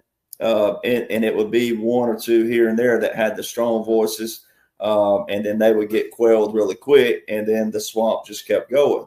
So, when you look back at 89, you look at the Cold War, you look at all the things that have led up to now. I remind people, Putin was not president from 2008 to 2012. He was prime minister, so he still knew some things and knew he could have known all, but he wasn't president. That's when Obama and Hillary and Biden, they were really making a lot of their moves during that time period. And so, there was a new date put on this war because when President Trump does solve all this, everybody from 2021 back are not going to be able to claim that they were a part of this. So, the war really started in 2014. You can make a case before that. But it really started on history books in 2014. All right, there's your date right there. There's your 4 executive orders with Obama starting in March, 3 of them in March and 1 in October of 2014. They only had 1 of 2 rounds in 2014 for voting. That's when Obama called him 3 days later and congratulated him and all that. Also, 2014 was when Victoria Nuland, who was working for the Obama administration, she's the one that got caught, verified on tape, even though it was audio, it was verified via official White House documentation that it was her saying F-U-C-K, the European Union, which that would be like me cussing you. You're supposed to be my brother, right? That ain't what they wanted her to be saying on a phone call. So there was a lot of tie-ins. Biden at that time, real Biden, made 7 trips in 7 months to Ukraine on your taxpayer dollar. And so all this stuff, Mitt Romney, his child was working there, John Kerry, Nancy Pelosi, and then we know Biden and Hunter. So all the swamp, they were licking their chops. In 2004, there's the Hill or the Guardian, one of those put out that you can click on, and the Department of Defense was the one funding the biolabs. In my documents, I managed to get it before they deleted it off the actual U.S. Embassy page, which you'd have to believe, with today's technology and AI and all the things people could do. Some people wouldn't believe it because they didn't see it when it was timestamped on it and actual on the website. But I managed to get all those screenshot and timestamped where we were funding. It showed how much money we were sending to those biolabs by our Department of Defense and the United States government.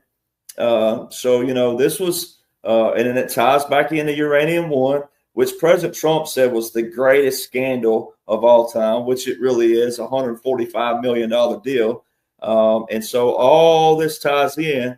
And I do believe that Putin was already, I either believe he was already in special operations with it because of the kind of person he's known to be and already was before 2008, or he could have capitulated in another kind of manner, going, yep, I didn't realize what was going on, or maybe he did, but he wasn't a direct part of it and no crimes against humanity on him. And he took a deal, which that could be the soccer ball, the complete version of it, depending on which one it was. But that was still the visual anyway of, yep, let's just go with the words what NATO called him, the NATO chief, call him Daddy Trump. Say, yep, you're whatever you say, because it would have been the military back here with President Trump. See, that's what people don't see in these meetings, or who the ones who are really in the room, not the stuff they show you on TV. That's how President Trump was able to do this to the whole world. The Queen, North Korea, China, Modi in India, all these people, Saudi Arabia. Putin, but let's say that he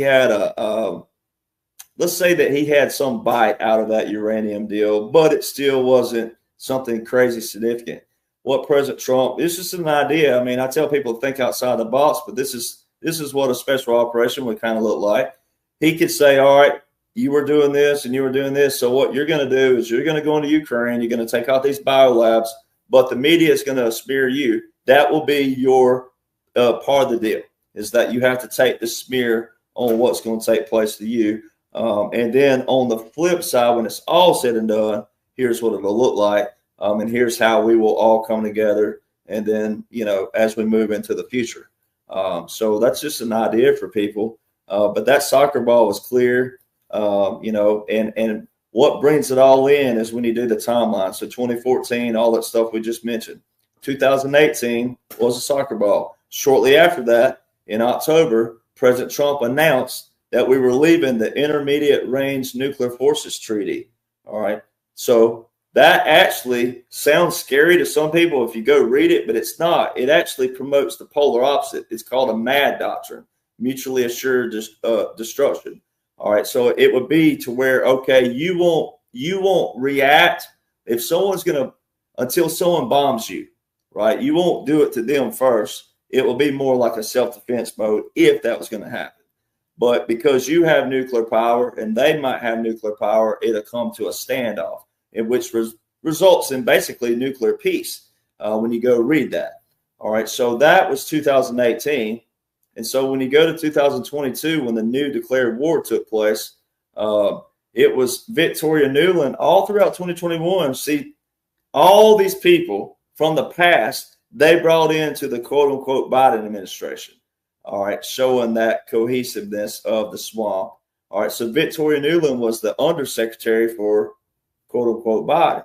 All right, and all throughout 2021, even on the press, Psaki and all that, there's no nuclear weapons. That's a conspiracy theory, and no biolabs and all this other stuff.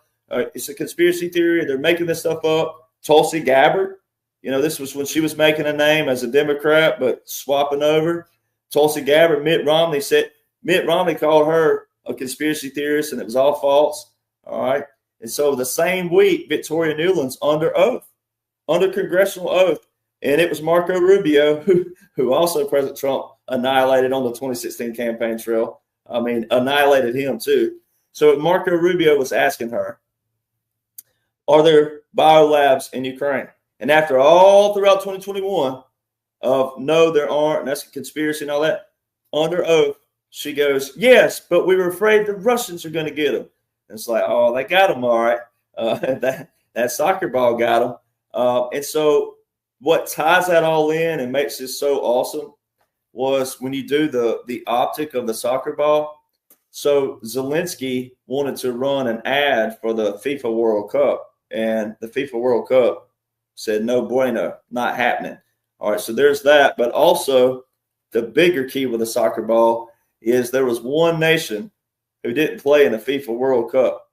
It was Russia. All right, so it shows the sacrifice that they had to take and make, and that would have been part of that deal. I know that's not, some people think football, really, but yeah, football, soccer in those regions, is their life outside of the rest of their life. And that would have been a big deal. And it also shows what their men were also signing up and tasked to do as well. Wow, what incredible insight! Yeah, I knew I knew all those different things, but I didn't put them all together. Well, they knew that was coming from way back, and like you said, Way back. I've seen these guys make these deals. You know, when I was in the CIA, when I was in special protective details and all kind of crazy stuff, I would hear these guys talk. And like, wow, these guys are like they have game this out so far out. It's just incredible. But yeah, that's a great example of it. Now, we're seeing the collapse of their money. So by Trump sealing the border, of course, you don't have the drugs and of course, the human trafficking, which makes them far more money, the child trafficking and so forth. 300,000 children that are missing. Come on, Democrat Party. So that you're the party of, child. We're not going to go there, but anyway. So we're seeing USAID exposed, destroyed. We're seeing ActBlue disclosed, being destroyed as we're speaking. Tammy Bruce with the State Department. When I traveled overseas, I traveled undercover of the State Department, so I understand the things that happen within the State Department. The CIA is pretty much puppeting the State Department for a great extent, but it seems like with Marco Rubio and now with Tammy Bruce, that has stopped. She disclosed that 90% of aid that goes to foreign countries is they don't know where it went. So from now on, they're going to start to really crack down on that. So imagine all these money pots that are drying up. This is going to destroy them on a fast pace. What are your thoughts? Well, my dad always has a saying that money talks and bullshit walks, and so, President Trump from the get-go, and I try to still, again, remind people that, 45-47, that's the whole operation, the whole thing. You can't ever separate it. So you got to go back to what he was saying in 2016, especially on the campaign trail, but also in 2017 when he really, was at the visual helm of the presidency. His first thing was follow the money. Follow the money. He kept repeating that. All right. And so you and I both know, and anybody with any kind of collective mind on any kind of operations, whether it be military and or just regular economics, if you don't have money, can't operate. But, if you're a bad person operating with dirty money, as we know, then when your dirty money disappears and you have no money, but especially if you're like a figure to the public out there, what are you going to do? You're going to retaliate, and that could be verbal or physical, and or both.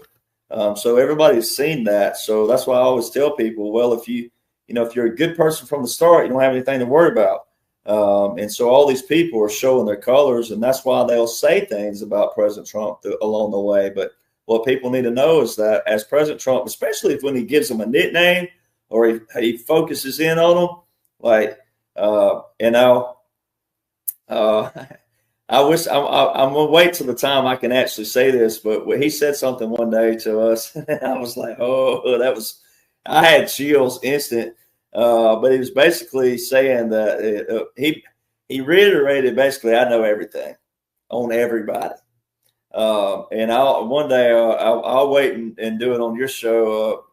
That way we can circle back one day when I want President Trump to know I don't go around saying everything he says. Certain things are private at the moment, but it gave me chills because I was like, and I mean, I already knew it, but just hearing it in a private setting, I mean, I was just like, I looked over at Siggy and I'm like, like that was like, but it was another form of basically saying, I know everything, I have everything. And so, it's, and that's the other key thing too, correlating that. It's like he knew long before he went down that escalator, right? He knew what this was going to look like, and the end's going to look like. And so, that's the key thing for people to hold on to. But yeah, I mean, it's the takedown of the money trails.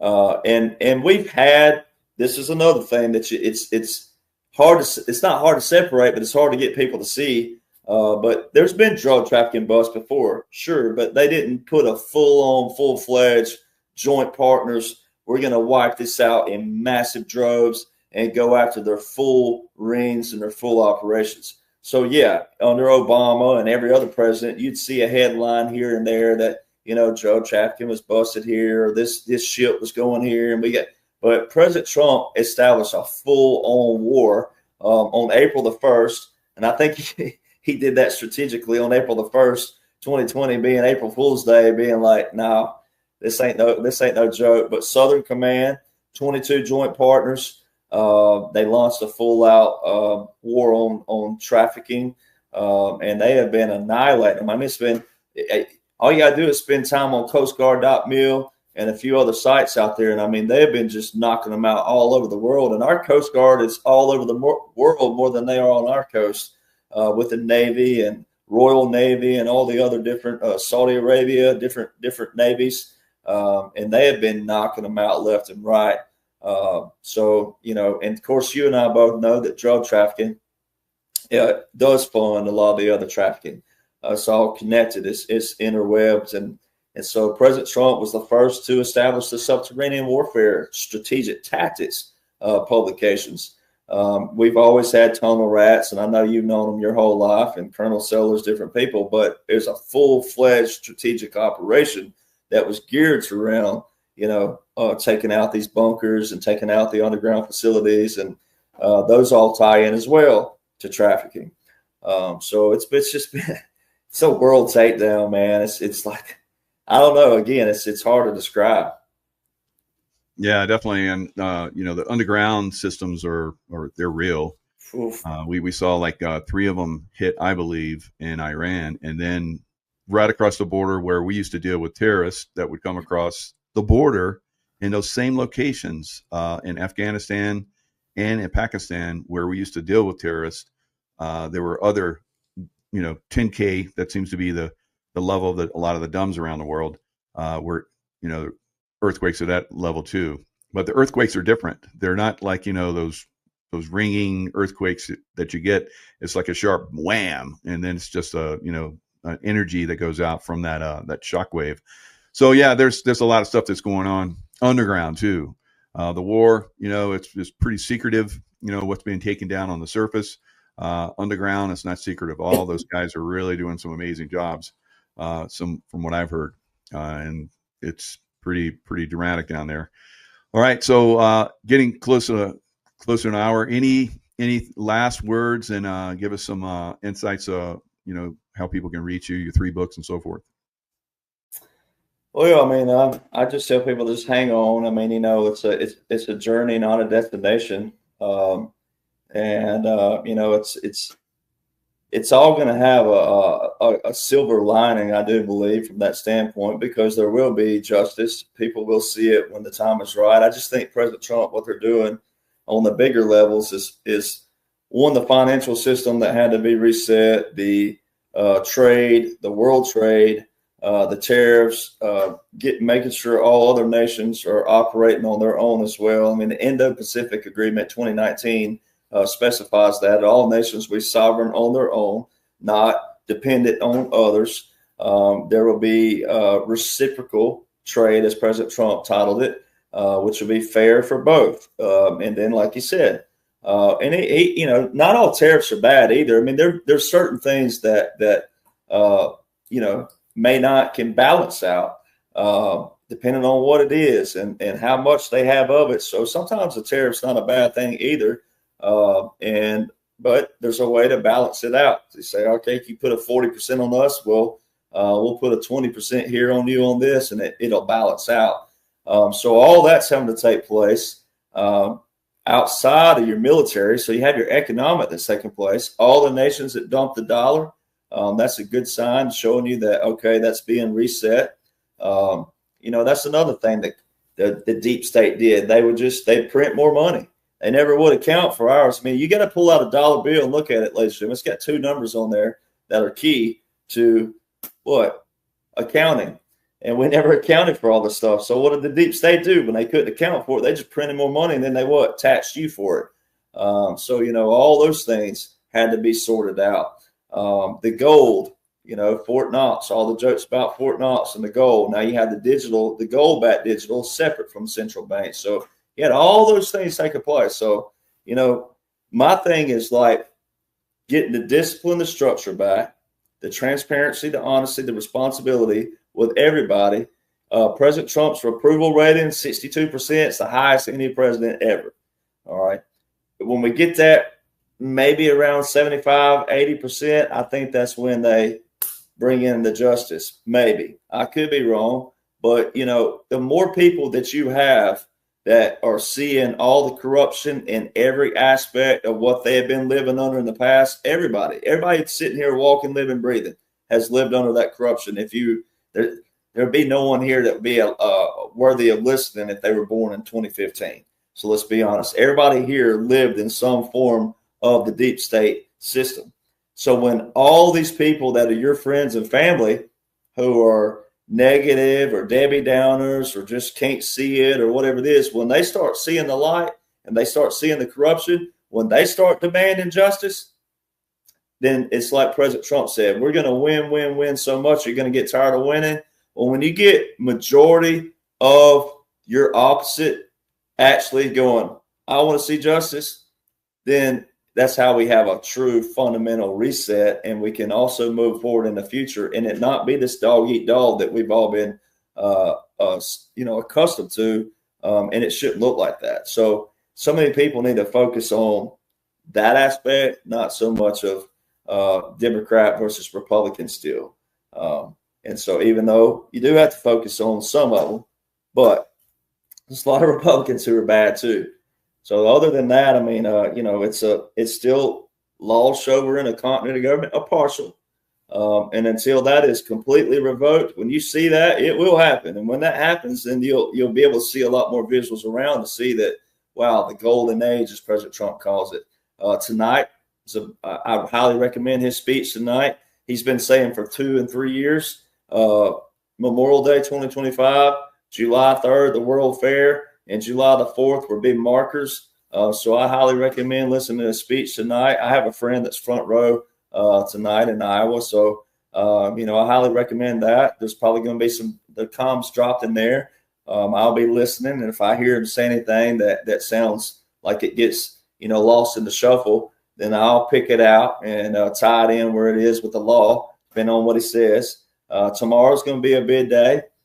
He had said July 4th leading up to the year before. So the 250th is next year. So he said this July leading up to the year.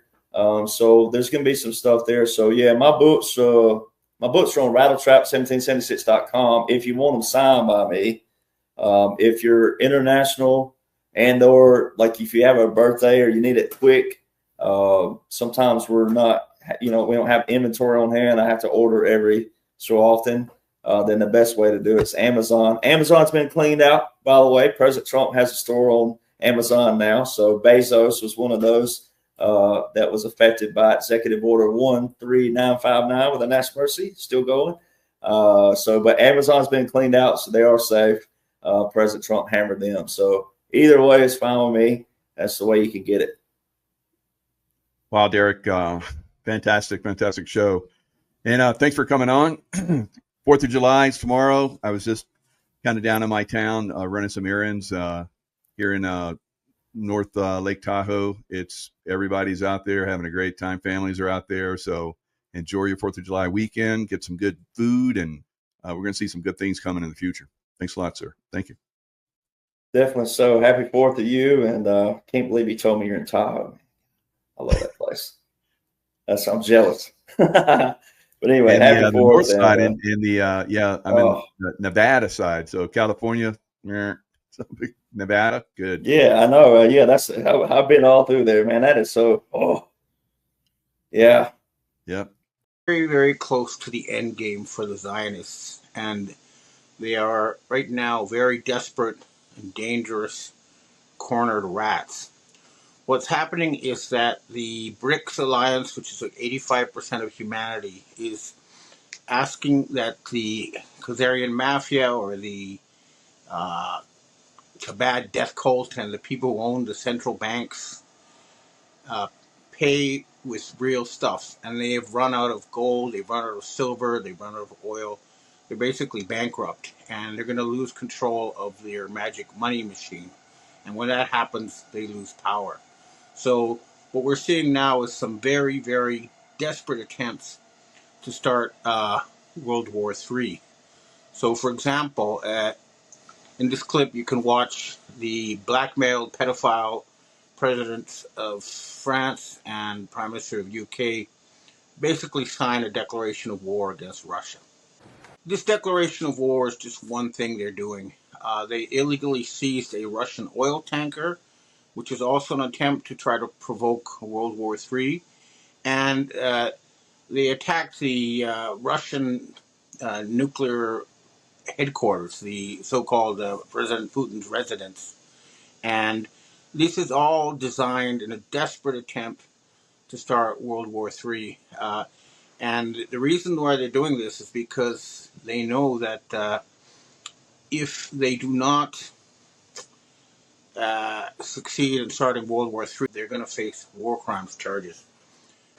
Is a sign of why, one of the signs of why they don't want Ukraine peace, because it would lead to war crimes tribunals. Just one thing about this video, though. They try to pin the blame on China. And for sure, but this is run out of Israel. It's not, and Ukraine. It's not run out of China. But watch this clip to see what I mean. Okay, the system is run through China, Israel, Ukraine, and us now. We didn't used to be as big a part, I think. But anyway, it's like you harvest the organs, and then you got to get rid of the rest. And that's what I think they are doing. It really just says Soylent Green in a different form. And anybody thinks this is just made up. We have videos, for example, in Ukraine of they call them the Chorny transplantologia. I can barely say that. I don't speak Russian. I just read it. But anyway, it's the black transplantologists. And they stumbled onto these things. I know Putin knows about this. The Russian army knows about this. They underground harvesting areas. But I'm going to tell you about I can prove about the kidneys and stuff like that. So you've got, he's worth almost $1 million, by the time, and you sell it, you're going to get more than $1 million for that, because that price gets way bumped up. He's getting nothing, but in this case, but if you yourself want to sell your kidney to the black market, you sell it and then they mark it up 10 times. They were just there for that reason. So, and they were live harvesting the Uyghurs, the Christians, and the Falun Gong in China. Yeah. So,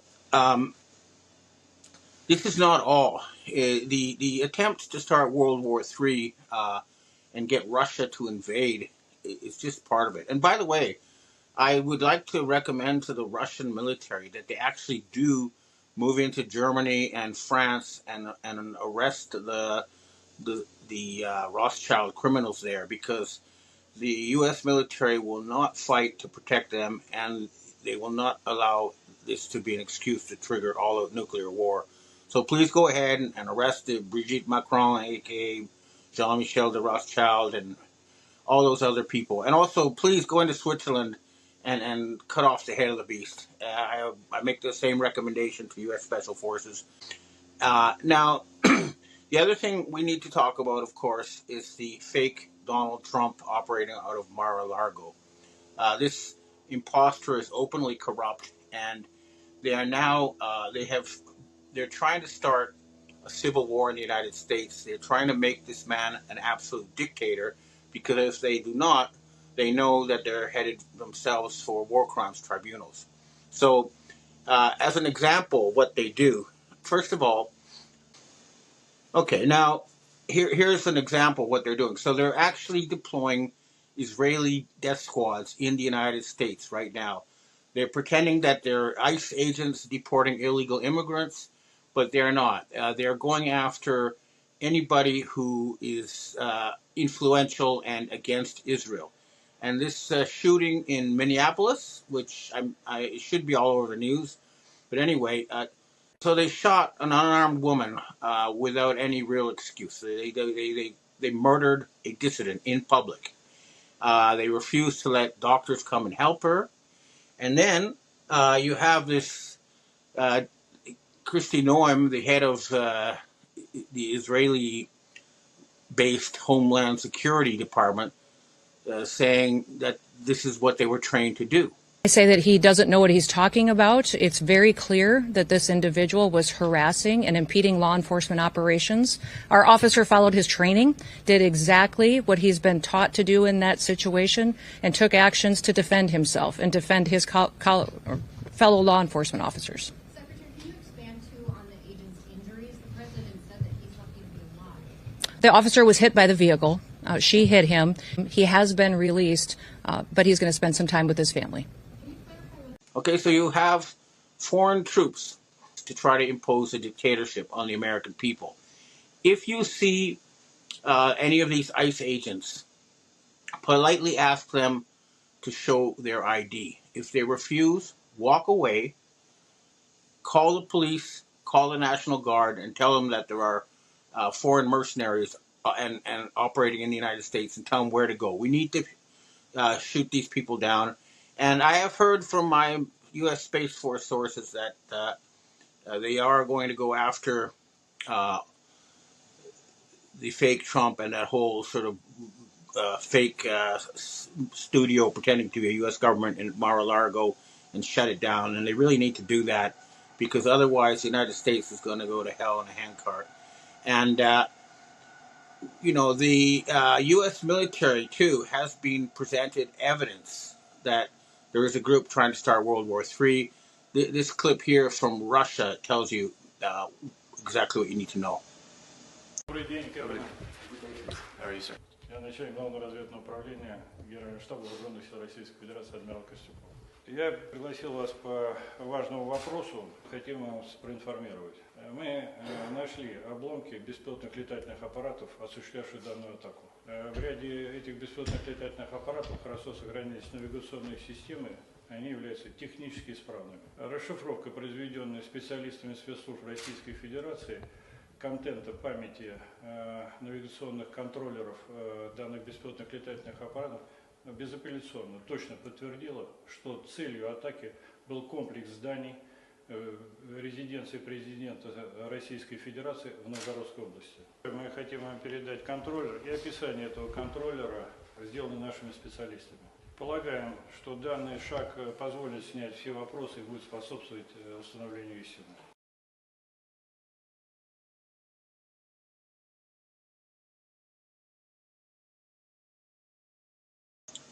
So the U.S. military have been provided with proof that there are people trying to start all-out nuclear war, and that they're operating out of Ukraine and the United States and Israel. And that means the military needs to take action against these people. A couple of more clips I want to show you. One is the mayor of Minneapolis explaining, denouncing the death squad. So this is real. It's not fake. They really are trying to impose a totalitarian dictatorship run by members of a single clan. They are not here to cause safety in this city. What they are doing is not to provide safety in America. What they are doing is causing chaos and distrust. They're ripping families apart. They're sowing chaos on our streets. So they are already trying to spin this as an action of self-defense. Having seen the video of myself, I want to tell everybody directly, that is bullshit. This was an agent recklessly using power. And your target is Chabad. Any Chabad facility is a legitimate military target, and they say it openly in their writings. This is the head of the snake, as well as Switzerland. We need to go after them. Now, I'm sure that the human race will overcome these people. They're not going to win. And take a look at the protests in France, for example. Completely shut down Paris, and I think the French people are going to go in and grab Jean-Michel de Rothschild, a.k.a. Brigitte Macron, and shut down that whole regime. Remember, they don't even have French bodyguards because they don't trust the French people, and they're supposed to be the president of France and his wife. So they need to go ASAP. Same with Keir Starmer, same with Friedrich in Germany, and the fake Trump in Mar-a-Lago. They all need to go. And As far as Mark Carney in Canada is concerned, I would like to personally ask him to confess to the Canadian people what blackmail material they have on him from Epstein Island and ask for their forgiveness. Otherwise, he has to go too. Although he's a competent man, he is a blackmailed pedophile, and as such, unless he confesses, he has to go. This is very important because otherwise, and this will be forever. Uh, and I noticed the Canadian farmers and truckers are on the case too, as you can see from this photo. So we all need to take action. We need to finish these people off, and I call upon the military and intelligence agencies to help remove this satanic filth from our planet. Thank you very much. That's what I have to say for myself today. Now, I'd like to answer questions from readers and viewers. Hi, Ben. We have our first question for today. Do you have any current information regarding the whereabouts and condition of the real Trump? Before my space agency source would confirm that Trump had been spotted at either the Thule Air Base, I know it's got a new name, Pacific or something, I can't pronounce it, or they spotted him at Cheyenne Mountain. But unfortunately, I have not been able to confirm his whereabouts for the past 6 months. So right now, he is missing in action. I hope he's okay, but I haven't been able to confirm where he is. And so I think the U.S. military white hats need to make contingency plans. Next question.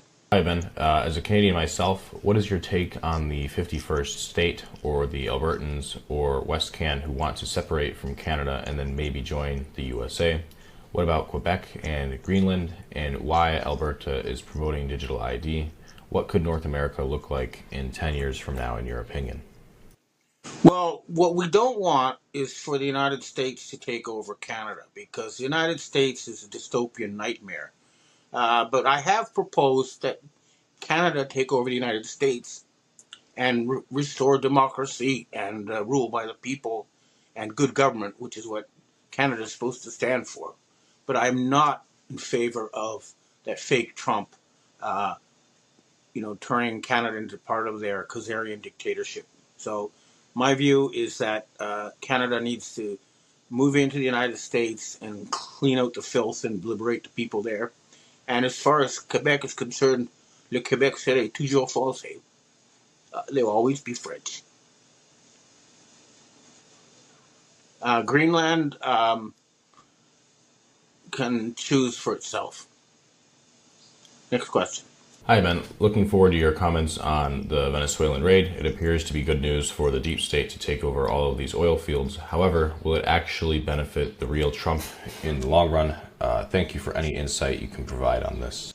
Well, the English media in the blogosphere, which is under the most severe censorship I've ever seen, is making it look like they've taken over Venezuela. But if I read Spanish language reporting from the region, it's very clear that kidnapping a president is not the same as taking over a country, and the Venezuelan people are not going to hand over their oil to Zionist gangsters. That's my understanding. And the other thing is that there are reports that Chavez made a deal, in exchange for protection, but that doesn't mean the Venezuelan people are going to allow this takeover. It's not going to happen. Next question. Hi, Ben. Are you saying that possibly the White Hats took out that bar in Switzerland to kill one top-level WEF head, dozens, and injured countless more innocent people? I always thought the reason this takes so long is that the White Hats try so hard not to have excessive amounts of collateral damage. Is there any progress on that front? I don't understand why a professional hitman can't take care of these people one by one. The deep state do it all the time. If they wanted you gone, eventually you'd be gone. Okay, first of all, what I said about the fire in Switzerland was wrong. It was speculation. What I found out from my military sources who contacted local police was that they had filled the place with foam that's very flammable. And as far as I know that there are people like Bill Gates and Larry Fink are being actively hunted, but I cannot provide any more details.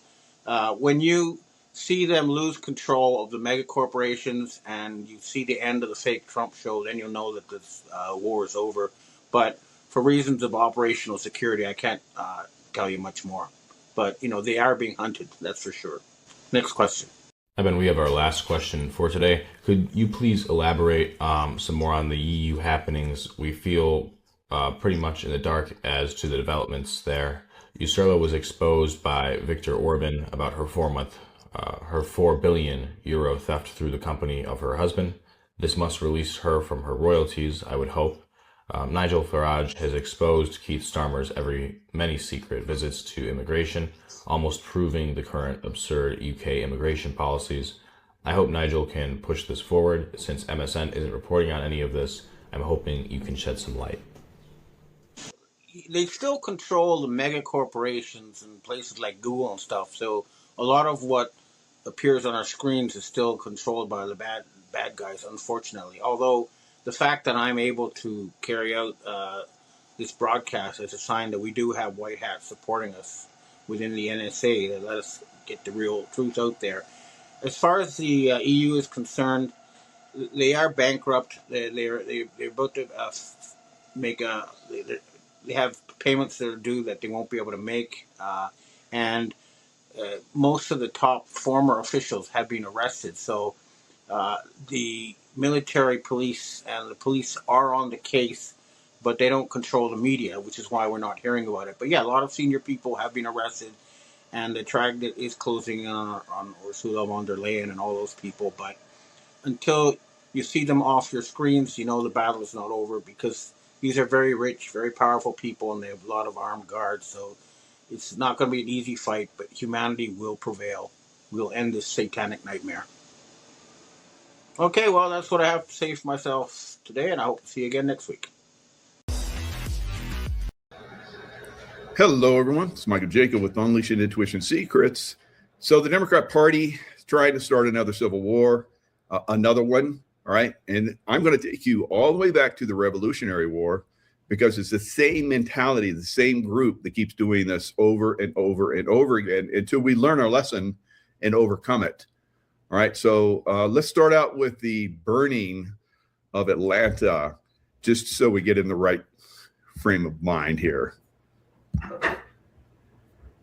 Haven't left much for the Yankees to take. We'll have to make a dash for it before the fire reaches that ammunition. Not going to be much left for the Yankees to take. All right, so who set the fire? Was it the Union? Of course not. It was the Confederacy, the Democrats. Basically, they wanted to destroy Atlanta so that the Union couldn't have it.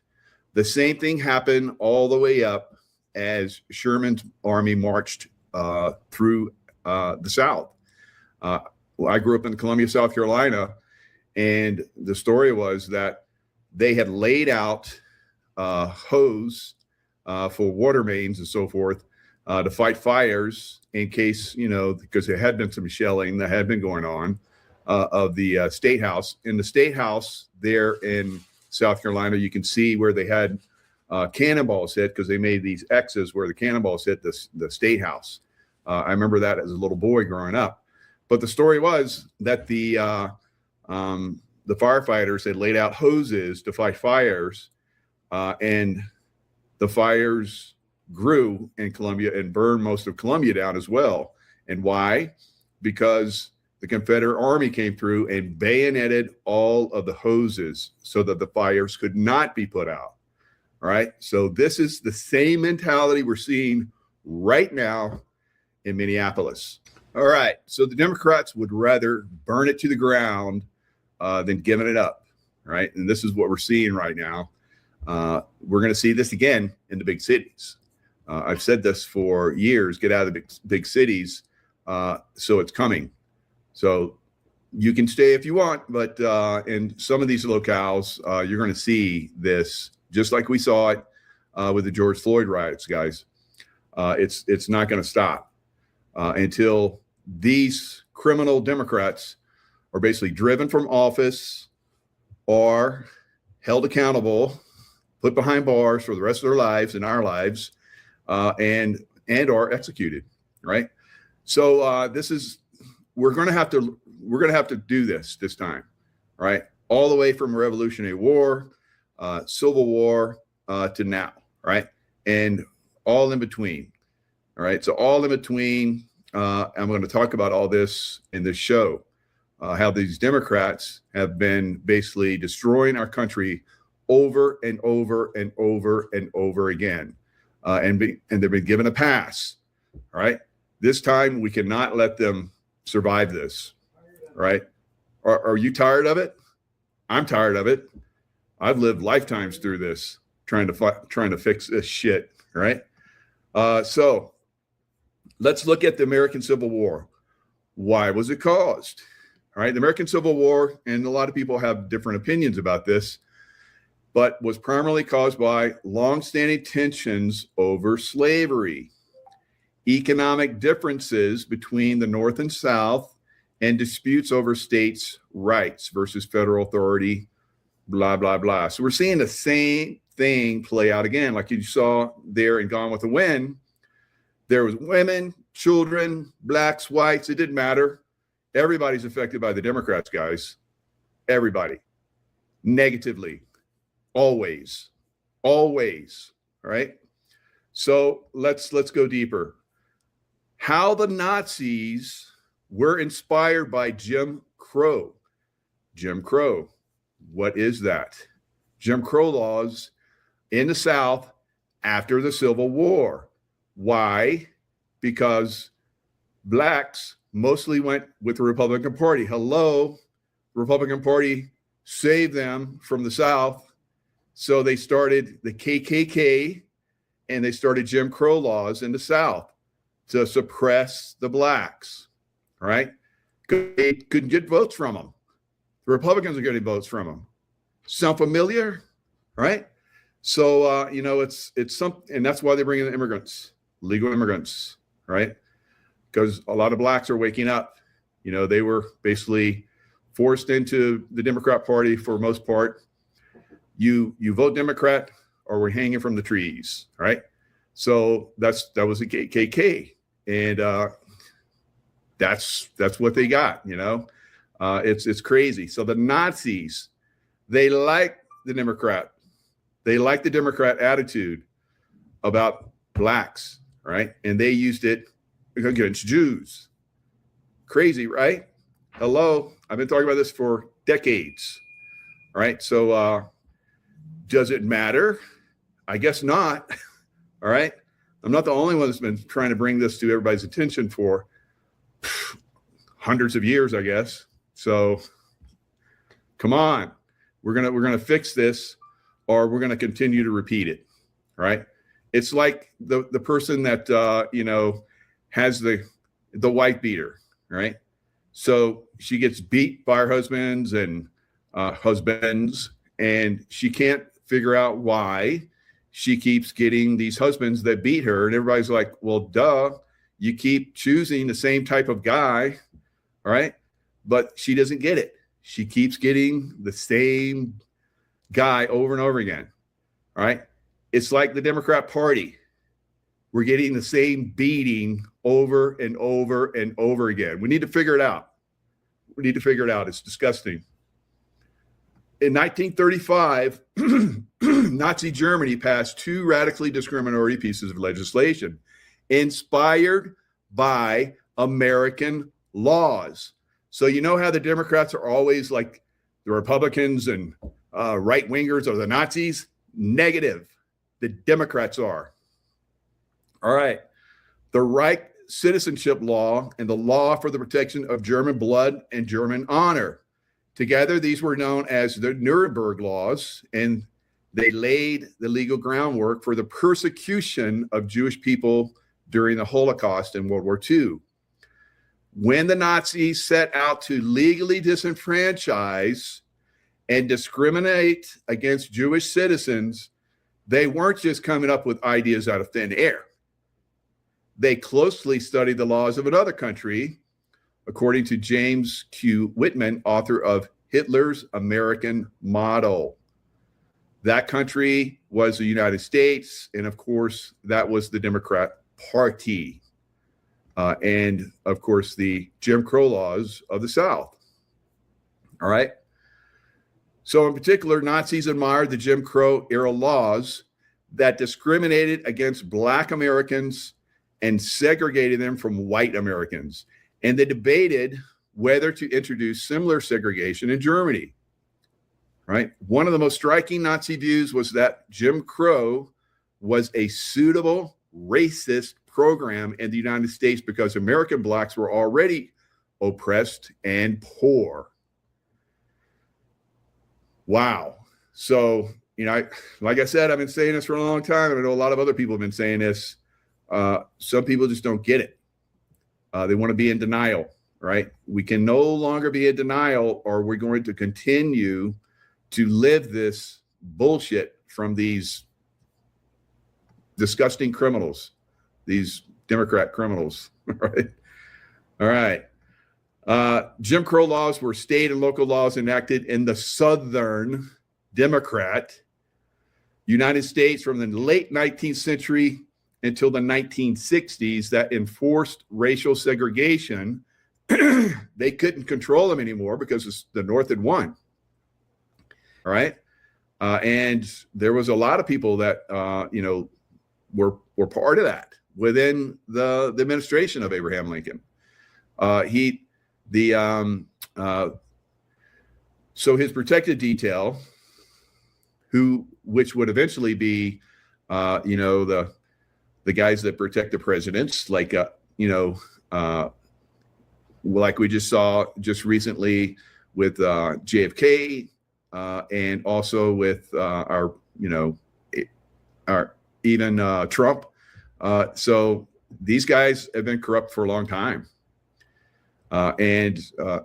So it's said that his protective detail, he told them to take the night off. Yeah. Bullshit. All right. So we're going to see, how these guys are basically, destroying America. We're already seeing it right now in Minneapolis. All right. We saw it during the George Floyd riots, and we're going to see it again. We're going to see it again because we haven't learned. We haven't stopped them out. We haven't taken them out of. I said the Democrat Party is going to go away, but I guess it's going to be extreme until that happens. So these laws mandated, Jim Crow laws mandated separate facilities for whites and blacks, leading to significant social and economic disadvantages for the Black community. All right, so now the Democrats are the champions of illegal immigrants, that cause massive problems. And why don't they just convince the rest of the public that, hey, vote for us? They can't. And because we're getting wise to their, mail-in ballot fraud. Some places like New Jersey, where there was massive mail-in ballots, again, they elected another Democrat, where the Republican was a favorite. How? Imagine that, right? So, and now we're seeing the governor there, Murphy, they're getting ready to, because the Democrats did anti-ICE. They're trying to pass anti-ICE laws in New Jersey. And it looks like the outgoing governor, Murphy, is going to sign off on those guys. Again, the Democrats, we can't get rid of them, can we? We better. We better. They're destroying America. They're destroying America. All right. Many blacks turned Republican after the Civil War. Many African Americans aligned with the Republican Party, which supported their rights and freedoms. The Ku Klux Klan, which was devised and created to counter Republican blacks, emerged as a violent group aiming to suppress black voters and intimidate those who supported Republican policies, leading to widespread voter suppression and violence in the South. So again, the Democrats couldn't weren't going to win because the blacks were turning to Republicans because that's who gave them, freedom and voting rights and so forth. Of course, the Democrats, almost to a man, voted, because there was no women back then, voted against, civil rights for blacks. They did the same thing with suffrage. That was the voting rights for women. Blacks got voting rights before women in America. And who suppressed that? Who didn't support that? Democrats. But yet we see all of these crazy middle-aged white women that are just doing bonkers for the Democrat Party. Their minds are enslaved. They're enslaved to the Democrat Party, doing stupid, right? So I don't know how it happens, guys, but we got to clean it up. New York, hotbed for all of this. Democrat stupidity, of course. One notable Nazi rally. Yes, I said Nazi. Nazis. Remember? Hitler loved the Democrats because they came up with the Jim Crow laws, and he copied the suppression of the Jews and the extermination of the Jews, because that's what the Democrat Party does to blacks, right? So February 20th, 1939 at Madison Square Garden, organized by the German-American Bund, there were 20,000 attendees celebrated Nazi ideology in New York, right? So I'm going to go back to New York over and over again, just like Minneapolis, for extreme stupidity, right? And it's almost always ruled all the way back to Revolutionary War by people that do extreme stupidity, right? So I want to show that one. All right, so let's look at this other window. All right, here we go. All right, now look, images. This is Madison Square Garden filled with Nazis in the streets, right? 1939.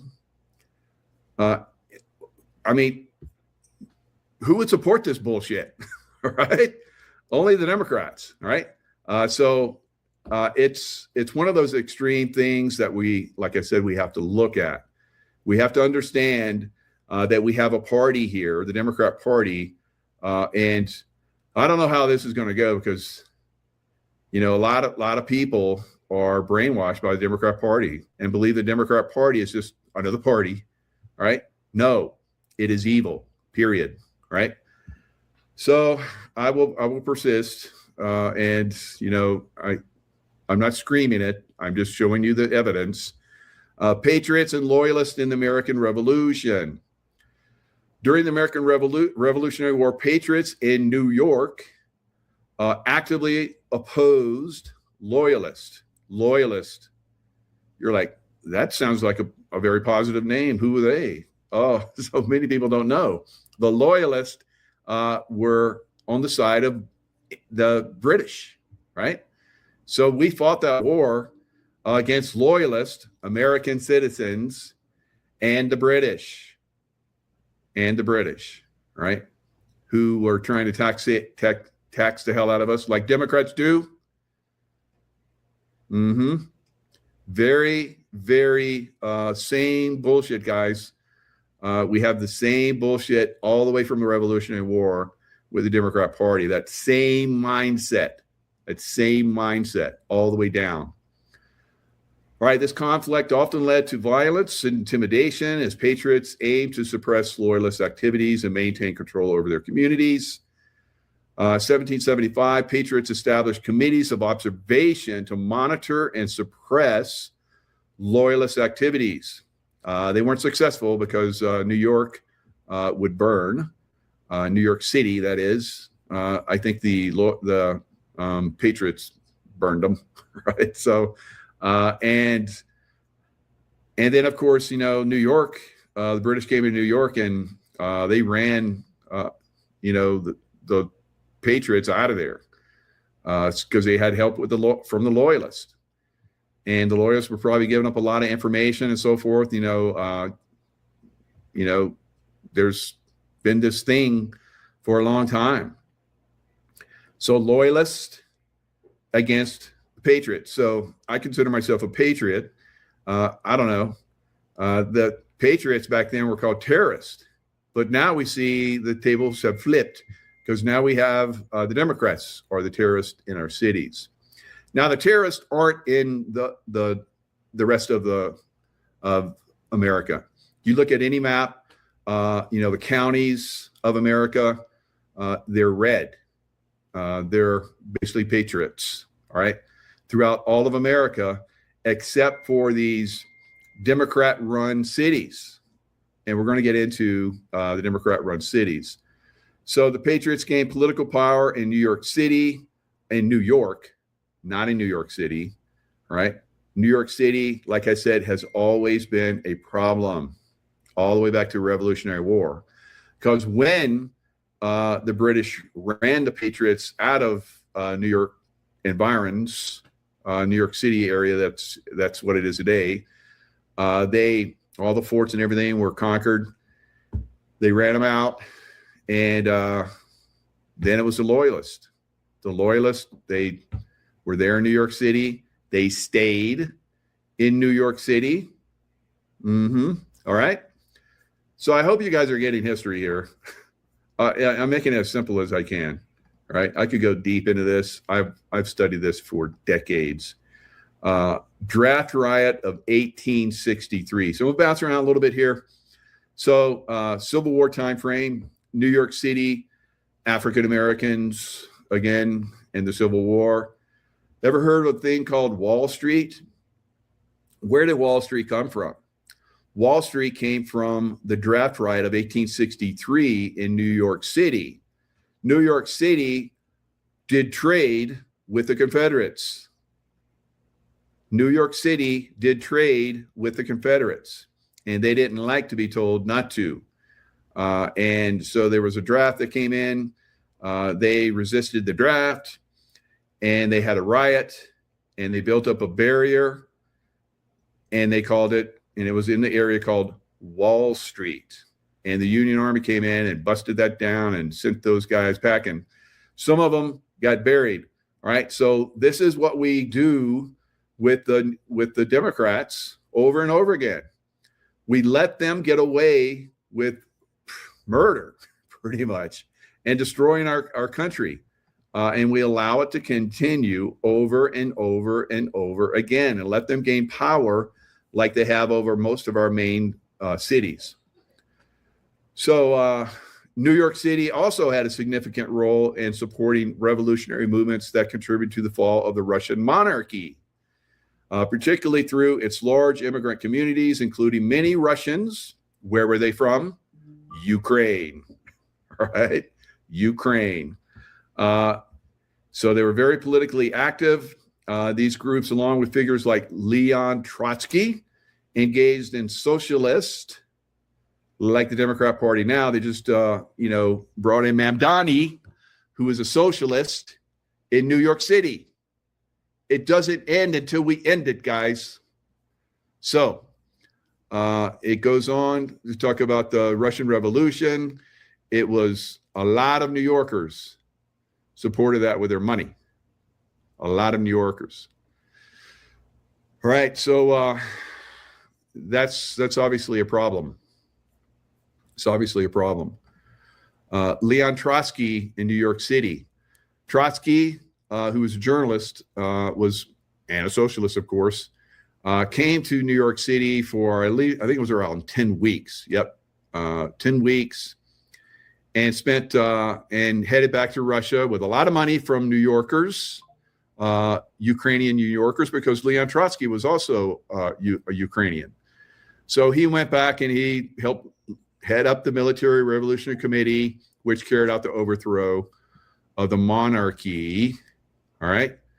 Who, speaking of monarchies, who was the leading cause of the fall of the Shah? Democrat Jimmy Carter. All right. The Shah went for Jimmy Carter was constantly bashing. I remember because I was around during that time frame. Jimmy Carter was constantly bashing the Shah. He left the country, and they started the revolution, right? And they came in and took over our embassy. Our embassy was, the guys at the embassy were there. Somebody corrected me. I said it was 666 days, but it's actually 444, right? Reagan came in and basically told them, you don't let our people go, I'm going to come kick your ass, right? And that's what we see right now with President Trump. So we haven't had, since Reagan, a good president until now, right? And President Trump is destroying the deep state Democrat Party, right? He's destroying it. All right, so if you go to the East Village, I'll share the screen on this puppy, right? If you go to the East Village of New York City, you will see a monument to Soviet leader Stalin. Yes, the East Village Lenin statue is an 18-foot statue of Russian revolutionary Vladimir Lenin. Even in Russia, they do away with Lenin statues, right? So, yeah, there's problems. There's serious problems in these Democrat cities, serious problems, right? And it's got to get fixed. All right. Now, you guys might remember, if you've been around a little while like I have, Soul Train. Now, when I was a kid, I always watched Soul Train because I want to learn how to dance, right?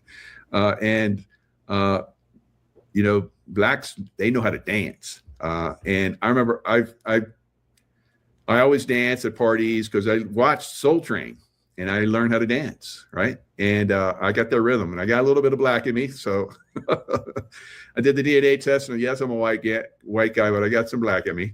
All right, so I would dance at parties, and everybody would gather around and watch me dance. But I'm watching the masters, right, on Soul Train.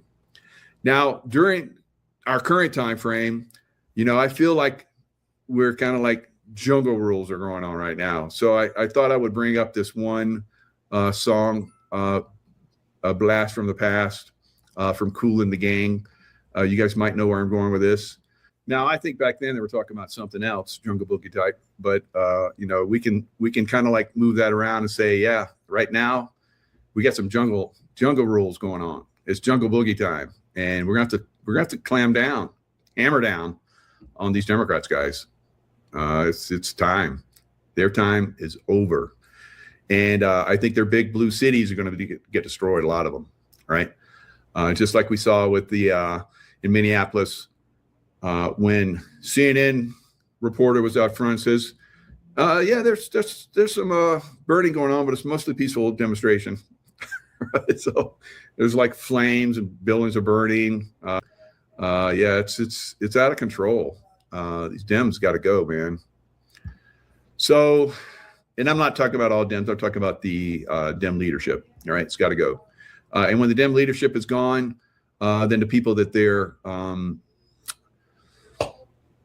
I guess MK Ultraing or something with their mind bullshit stuff. They're gonna like, oh, I can't believe I was doing that. What the hell? What the hell was I thinking? Right? Yeah, we try to wake you up. So welcome back to the real life, the real world, dudette. All right. So Motown, 60s Motown, when an independent Detroit, remember that? Detroit was one of the top cities in America at the time. Like, I don't know if it got number one, but it was definitely number two at one point. It was rocking.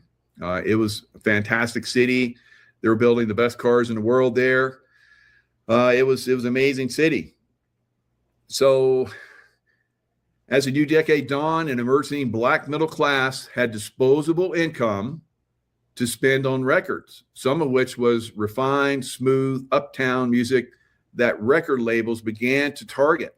White people began to appreciate R&B and soul, like myself, a new expansive music that had grown out of it. And what do they do to it? What do they do to that beautiful Motown sound? they came in with rap, right?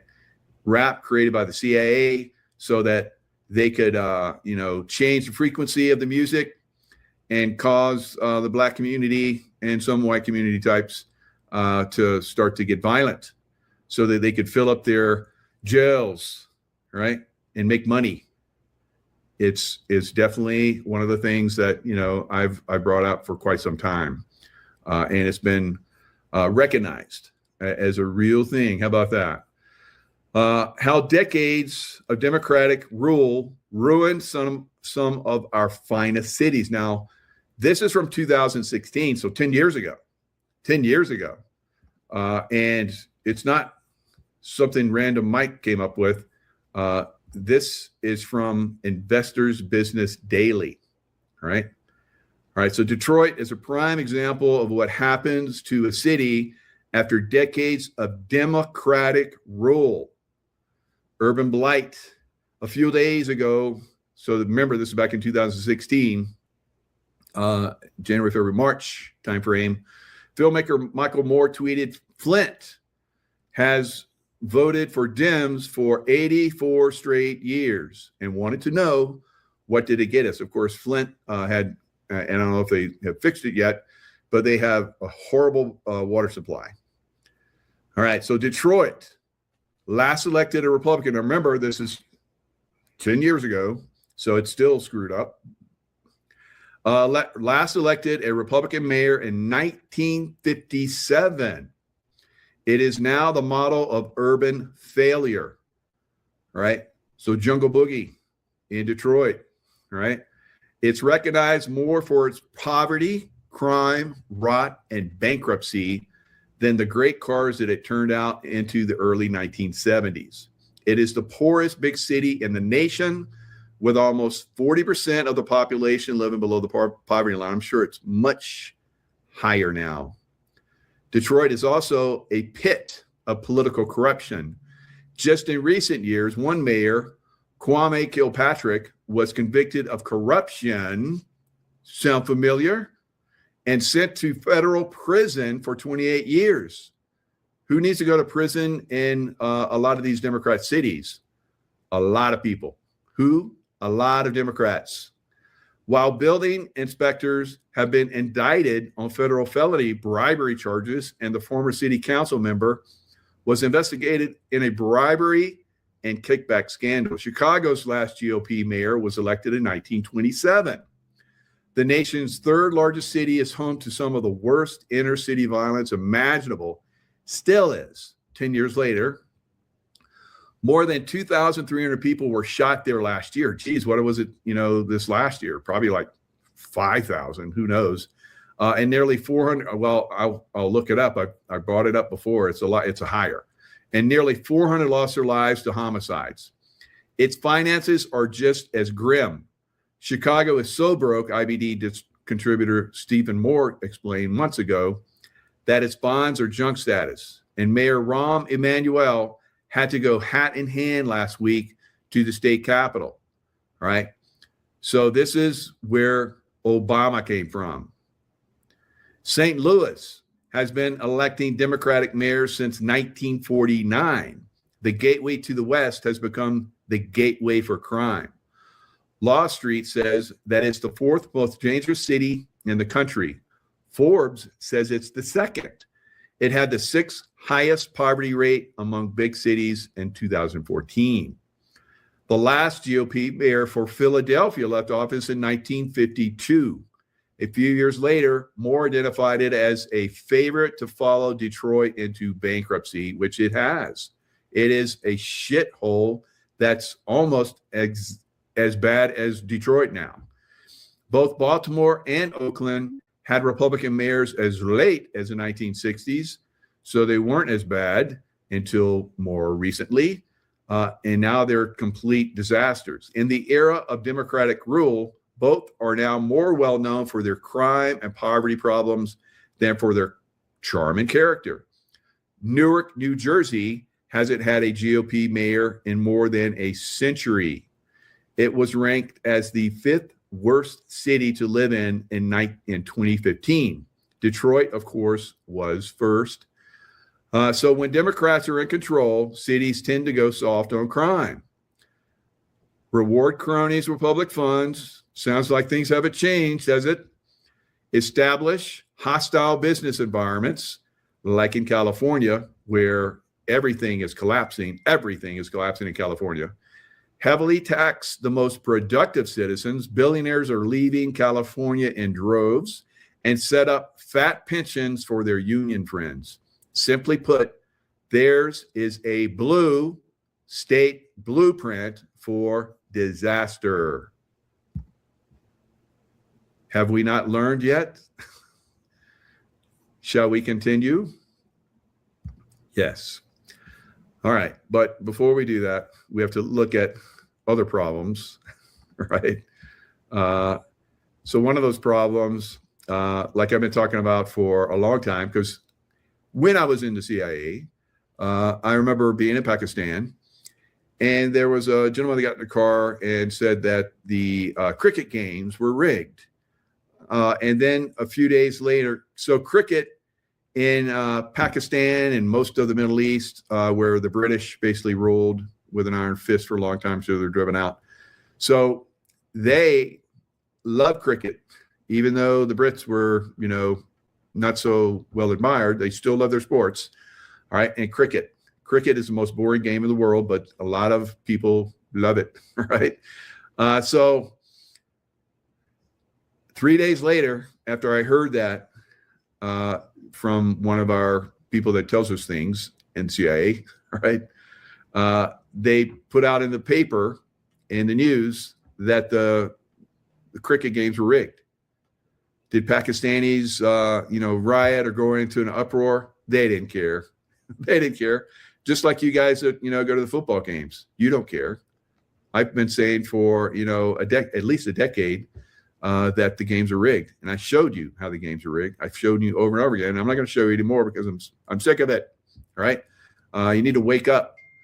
U.S. Attorney David Metcalf told reporters former NCAA players and fixes charged over rigged basketball games, prosecutors say. And this is something that's going on worldwide. All right, so investigation in sprawling betting scheme to rig NCAA and Chinese Basketball Association games has ensnared 26 people. Geez, that's it. Get almost the whole teams and the coaches and everybody else. U.S. Attorney David Metcalf, like I've said, the indictment says many others, including unnamed players, had a role in this game but weren't charged. The indictment is the latest gambling scandal to hit the sports world since 2018. U.S. Supreme Court unleashed a meteoric rise in legal sports betting. So it follows a federal takedown of illegal gambling operations linked to professional basketball. Various charges against 26 defendants, blah, blah, blah, blah, blah, blah, blah. All right. Payments to players typically range from $10,000 to $30,000 per game. I bet in football, they get paid a lot. All right. I bet they get paid a lot to rig those games. You ever look at those guys and say, how did you drop that ball? Wow. It was right in your hands, but you dropped it and your team lost. How about that? So, there's rigging. It's been going on for a long time. But sometimes we have to bring this stuff back up again. Right. So now other things, polar vortex coming.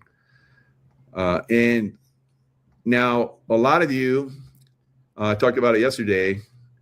A lot of you had problems with your phones, Verizon. I think there's still some problems. I think it's from the sun. I don't think it's a conspiracy thing. I think the sun is really getting active and it's going to crank on our planet, right? So let's watch a little bit of this. January 14th, around 10:30 p.m. Mountain Time, 2025, 2026. Holy macaroni. Coronal hole 15 is about to face Earth, and that means geomagnetic storm is in the forecast for January 17th. We've also got major snow coming to the west and long-term lies being held by the media. 2025 was the third hottest year ever recorded, but it's actually the lowest recorded temperature on Earth for almost 400 million years. 400 million years. I've been saying this for a decade or more too, that we're in a global minimum that's going to get colder. Yet they keep coming out with that BS that it's the hottest ever, right? And they take those temperatures in cities next to pavements and next to air conditioning heater coolers that are blowing the hot air and stuff, and that's where they get their readings. So I pointed that out for a long time too, but some people are going to find out the hard way. How do you like them apples? Buckle up, Buttercup, and keep calm. It's boom time. La Nina is going to be exchanged with El Nino in just the next year as a polar vortex is taking hold. Michiganders better get ready for old-fashioned Michigan winter weather as, well, -0 temperatures are headed to the region. Below zero wind chills in the forecast as frigid temps return for Detroit, and winter storm watches are issued for parts of southern Mich. Holy macaroni. It is winter, folks, as an Arctic blast threatens to unleash bitterly cold air across the east and the south as the next iguana apocalypse approaches. And it's not just Friday that the iguana apocalypse approaches. Take a look at the new models. It is also going to be on Monday. Fun day. So Monday as well will be treacherous for Florida with temperatures in the southern regions reaching 38 degrees. We're going to have iguanas down for days, if not weeks. The iguana apocalypse, it's coming, all right? So said it was going to be a cold winter, all right, for for us here in the West. It's like it's up, it's down. I remember when I used to live in San Diego, it would be like sunny. I'd be on the beach. I go to the mountains. It was snowing. I go down to the beach. It was like laying on the beach, laying by the pool, whatever, in the middle of winter. And that's kind of the way it is again here in California. We have the temperatures that go up and they go down. We'll probably see some more, snow that's coming. We have a little bit of a break, which I'm glad because it gets to, clear the snow off. So remember the night deck, it was like 1.5 feet, almost 2 feet of snow but out there. Boy, it was tough to get that off. And then it came again, and it was like, I think I cleared like 9 feet of snow over a few day period. So we've got a little bit of a break now. It's melting down a little bit, but I'm pretty sure we're going to get some more, some of those crazy, storms that are going to come in here and fill up these hills with a lot of snow. All right, so 444 right now, so it's angelic number, so that I guess I'm right. Right. They like to tell me, yeah, you're on track. You got it. Good job. All right. So here's a little bit more. The winter's about to shift into high gear for those of you that are in the middle of the country. You're going to get some seriously cold weather, like Mike said, and what that would happen this year. Now, the other thing that I said is that this late spring, summer into fall, there's going to be a lot of drought. Right, or not necessarily drought, but a lot of dry weather. Right, there won't be as much rain. Definitely not as much snow because it's going to get, I think, pretty warm, but not crazy warm like they keep saying. Record-breaking warm temperatures. That's a lie. Right. So listen to this one. Good afternoon, everybody. I got big updates on what's going on, not only with this southern snowstorm coming, what's going on with the temperatures right behind it. Because we are literally going to be 40 degrees, maybe even up to 50 degrees below average for a lot of states as we go through our deepest part of our winter. Showing the latest information on the impacts, the chances for minor impacts up to 100% in this red, plus our chances. All right. So you see all that snow? Remember last year where they said this is a once in 100-year type thing where it snows all the way down to the Gulf, and now we're going to have it again.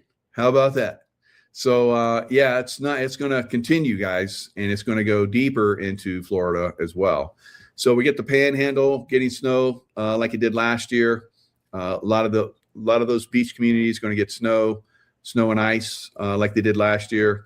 So it's going to be something that's going to continue.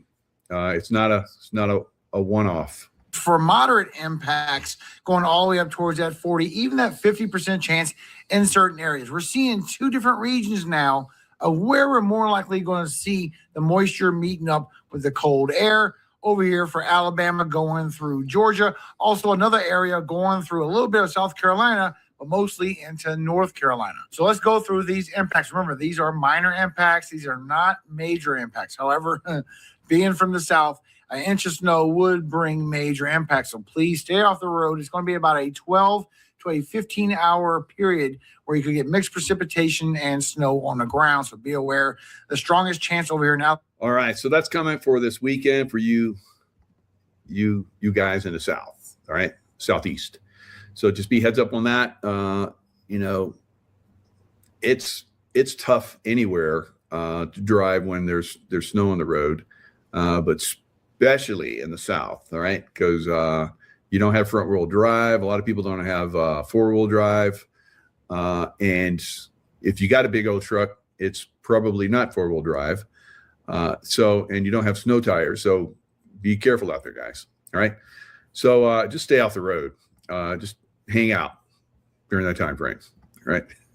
Hunker down and, enjoy the white stuff as it comes down. And, after, everything settles down a little bit, maybe you can run out and go to the beach carefully and see the snow all the way on the beach. That's always cool.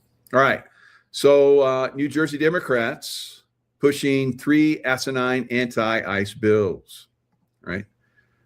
So it's basically they're pushing the Civil War. We'll see how much traction it gets. All right, so they want to prohibit state and local police from stopping anyone based solely on immigration status, prohibit ICE from operating in jails, so they can't go get the criminals in the jails and deport them because they need those votes. And I don't know. I know that, you get a felony conviction. It used to be if you got a felony conviction, you didn't vote. But some states have overruled that, and most Democrat states have overruled that. Right, so it doesn't matter anymore. So prevents New Jersey from sharing personal data with ICE without a warrant. Dana, good morning. And emotions are high here in New Jersey after an ICE raid here at this laundromat and surrounding businesses in Morristown on Sunday led to anti-ICE protests and really controversy here locally. New Jersey Democrat Governor Phil Murphy is now weighing whether or not he's going to sign 3 anti-ICE bills that were passed by the Democrat-controlled state legislature. Now, the bills legally prohibit police from stopping anyone based solely on immigration status, prohibits ICE from operating in New Jersey's jails to deport criminals, and prevents New Jersey from sharing personal data with ICE without a warrant. Now, Governor Murphy has until noon Tuesday when his term ends to sign these bills, and he's... All right. So we're going to see, multiple cities that are going to have problems. We're going to see burning in a lot of these cities. We're going to see riots in a lot of these cities. Now, again, I have on my X account where this one woman, I guess they were somewhere in Minnesota in the countryside, and the police ICE came out and they arrested a criminal alien that was within the community, and everybody cheered. They came into a convenience store and apprehended them. Everybody cheered. Right. Now, that's contrary to what you're seeing in the big cities, as you're seeing. Right.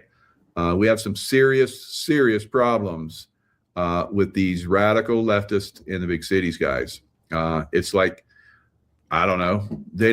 We haven't learned since the Revolutionary War, the Civil War, and all the stuff that we've gone through with these Democrats, for hundreds of years now. So it's coming to a head. It's coming to a head, I believe, and I think it's going to end. I feel very certain the Democrat Party goes bye-bye. So they're not going to go out without a bang, all right? They're going to go out with a bang, all right? So, and that's what they want. That's what they get, in my opinion. So Phil Murphy, and that's what they are getting. Phil Murphy says goodbye to New Jersey. I'm going to leave you with some more effed up stuff before I leave, all right? So he was the guy that, pushed the police to go to that one guy's gym, the Patriot, who basically let people continue to work out. And he sent, agents or, law enforcement to shut it down. They had big knockdown dragouts for like months. It was crazy. But it just goes to show you, the Democrats were the ones that really pushed it hard on us. And we should remember, and I think a lot of us do, because a lot of people don't like him. His numbers are really low as far as let's see if I can find them. Says, where is it? So come on, where are you? So anyway, he has a low approval rating, right? So I can't see the numbers in here because I read through this article and it was like, I thought it was up there in the top, but anyway, low approval. Is this it here? States film, up. Nope. So down in here. So Mikey Sherrill is following him. So he has low approval rating, right? And it is, they did a poll. He's got very low approval rating. What do you guys in New Jersey say, right? I'm pretty sure I got pretty much the conservatives here. So I'm sure you guys are like, F that guy. All right. So I say F that guy. I didn't even live in New Jersey. I think he's a total POS. But, you guys are going to get another one. You're going to get another one. And more voter fraud, in my opinion, happened in New Jersey with the Democrats. All right. So let's look at Mikey Sherrill. She is a woman. You think that Mikey must be a guy. It sounds like a guy's name, but that's a woman. All right. She goes both ways, I guess. Anyway, New Jersey's race between Jack Ciattarelli, who was a favorite to win, and Mikey Sherrill has officially begun as early mail-in ballots. Now, President Trump is going to pass a law to do away with mail-in ballots, because we know that we're the only country in the world that does them. And we know if you have two brain cells that rub together, that is full of corruption. Even Jimmy Carter said that mail-in ballots were bad. Even Jimmy Carter. All right.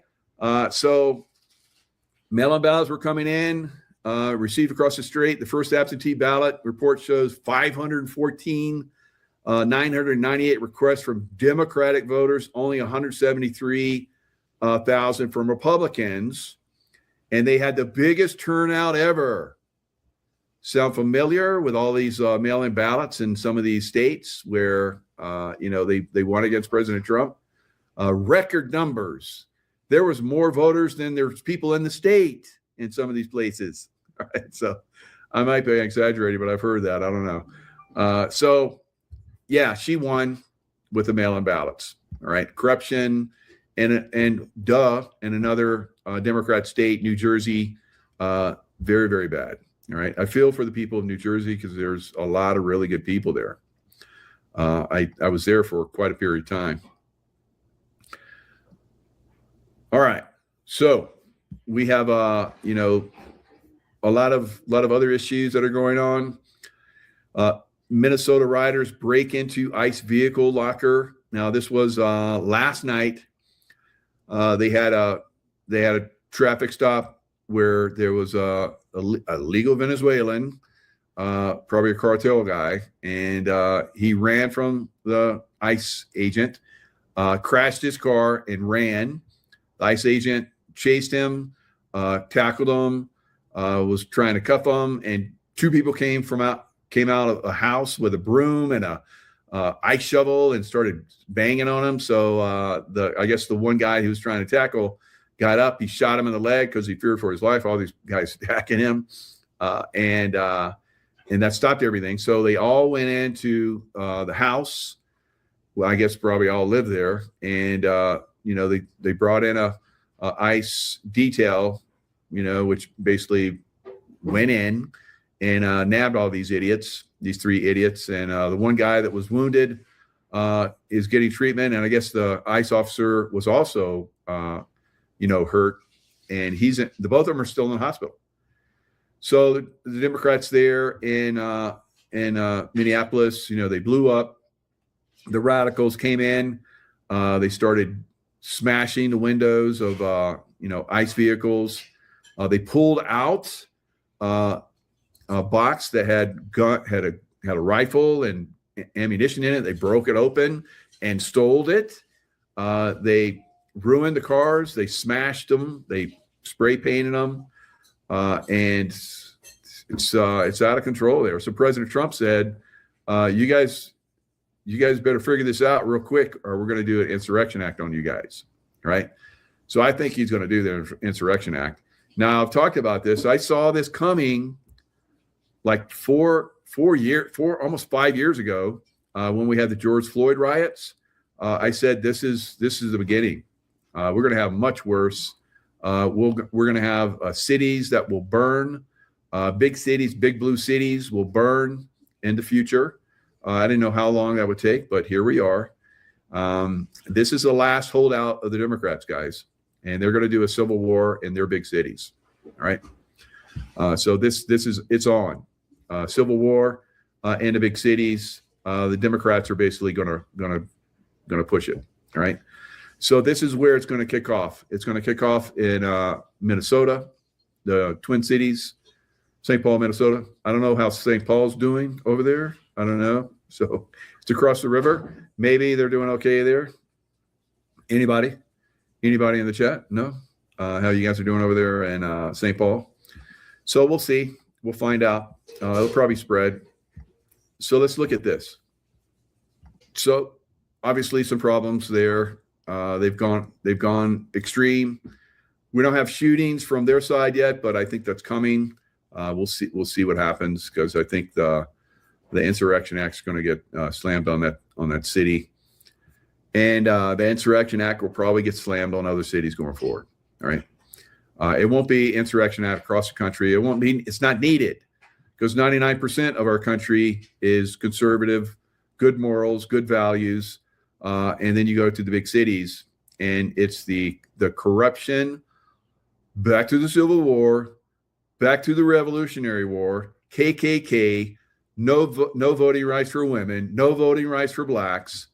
All right. Part of the funding the communist revolution and the downfall of the not political, but the monarchy in Russia. All right. So Democrats suck, right? Suck bad. All right. So let's see what Megyn Kelly has to say. She doesn't have good words as well. So I like to get the feminine side come in and bash too. It's always good. Here's what the radicals had to say about what they pulled out of the federal vehicle. One of the ICE agent vehicles got broken into, and I found this paperwork. It has a list with FBI operation info. It's got full names of FBI agents, phone numbers, emails. There's maps on where they're staying, where they're holding immigrants. There's hotel names in there. There's judge names. This paperwork has people's full names and their emails. And she's showing it all on camera. By the way, they did appear to get the weapons out of the weapons locker. Here it is in SOP 13A. Aided Minnesota and is harassing innocent victims. Those are lies, but he's telling them similar, different kind of fraud, frankly. So he's been all over the cameras. And last night he decided to hold a prime time address where things didn't go exactly as planned when he was speaking live. Check out the audio on this. The federal government is raining down upon our communities. What's happening in Minnesota? 2,000 to 3,000 armed agents of the federal government have been deployed to Minnesota. Don't do justice to the level armed, chaos, masked, and undertrained ICE agents. The federal are going door to door, ordering people to point out where their neighbors of color live. Agents of the federal government, they're pulling over people. Minnesota. I don't even know what's happening. That's including U.S. citizens. Just for the viewers at home, this is what we can get out. This is what we call mix minus in our ears as anchors, when like you're doing a live hit in the field and you're saying tonight at Andrews Air Force Base, the following, and then like 3 seconds after you say it, you hear in your ear tonight at Andrews Air Force Base, and it's nearly impossible to do. If you ever see a reporter rip the earpiece out of his or her ear, that's what's happening to them. It seems to have happened somehow on the live audio feed, which is a new issue. I've never seen that happen. I don't know what it was, but it was a disaster. They eventually figured it out, and then they posted the proper remarks on YouTube. And when we could finally understand Governor Walz, we heard some of the most inflammatory rhetoric about the feds from a sitting governor since like the Civil War. Take a look. What's happening in Minnesota right now defies belief. News reports simply don't do justice to the level of chaos. Since the Civil War. All right. So I'm not the only one onto this, guys. And disruption and trauma the federal government is raining down upon our communities. 2,000 to 3,000 armed agents of the federal government have been deployed to Minnesota. Armed, masked, undertrained ICE agents are going door to door, ordering people to point out where their neighbors of color live. They're pulling over people indiscriminately, including U.S. citizens, and demanding to see their papers. And at grocery stores, at bus stops, even at our schools. Yeah, it's out of control. I mean, it disgusts me to listen to a moron like that. It disgusts me that he is in a political office. He should have been taken out already. So he's fomenting the Civil War in the community right now. All right, he's stirring them up. He's motivating them. He's talking it. Same thing with Bill and Hillary Clinton, who decided they're above the law and they don't have to testify before Congress. But we saw several people that went to jail because they, during the Biden administration, that were conservatives, that refused to go before Congress because it was all a shit show. And so they went to jail. So are we going to see the president and his lovely wife, Hillary, go to jail? Of course, I think both of them are gone. But anyway, are they going to go to jail? It's if they don't, we got some problems because everybody else has. All right, so it'll be interesting to see how that works out. Now, they're also calling. Both of those knuckleheads are calling for pretty much a civil war too. They're saying that our government under Trump is evil, and that people need to strike back. Wow. So who's going to strike back? Not the people that live throughout America, 99% of America. It's only going to come from the big cities, guys. That's the only place where these guys have control and rule, because they've dumbed everybody down. They pay everybody back. They bring in the illegal aliens, and that's how they stay in power. The mail-in ballots. So Trump is going to basically do away with mail-in ballots. So they have to fight. They have to motivate their base to fight us. All right. It's coming. It's coming. We've been talking about this for a while. All right. So Tim Walz, Tampon Tim, he basically invited a high school to come and protest ICE in the Capitol. Let's see what happens when you bring in radical high school students. That went well. So it's students are being radicalized. We know that. Now they have said that students don't have to come in; they can stay at home. The Democrats love that. Remember how they did that with and our students got dumbed down. All right. So here they are in Minneapolis. They're saying You can study from home because of all of this ICE stuff. It's so bad. So they're basically influencing the next generation too, guys. I don't know what's going to happen with this next generation. It's not good. It's not good. All right. And of course, the Southern Democrats did this for many years. I resisted. All right. So I turned out okay. So, all right. So Trump announces February 1st cutoff of federal funds to sanctuary cities. President says cities shielding illegal aliens will no longer receive taxpayer money. So the funding for these radical leftist Democrats that need to go bye-bye is coming, right? So in Minneapolis, they've stopped funding for a lot of the programs that the puppets of the Democrat Party, the Somalis, were using. All right, and who knows what's going to happen to all those people? All right, all that funding being cut off.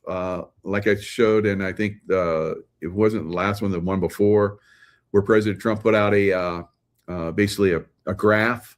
A fraction of people are using welfare and getting money and benefits and so forth, but it's like almost the entire Somali community is getting paid.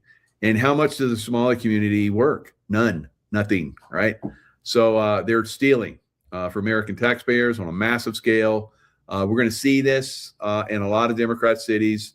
It's nothing new. Like I just showed you guys, it's been going on for decades and decades and decades, right? But now it's all coming to a head. All right. In Iran, we have the radicals are being shipped in. I guess they found a few Hamas and Hezbollah types, and they brought them in, and they're riding around. I've seen videos of where they're riding around the streets, and they're shooting, the Iranian citizens.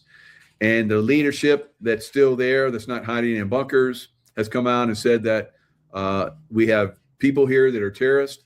So you have millions of people on the street, and all those people are terrorists. Kind of sounds like the Revolutionary War, doesn't it? All right, here in America. So the people of Iran are pushing back. Of course, there's some people very similar to Democrats because the Democrat community basically supported this radical Islamist group to take charge and control in Iran. All right, Jimmy Carter. Thank you, Jimmy Carter. So the radical Democrats are causing problems around the world, and President Trump is cleaning all that up too. All right, and we can do it.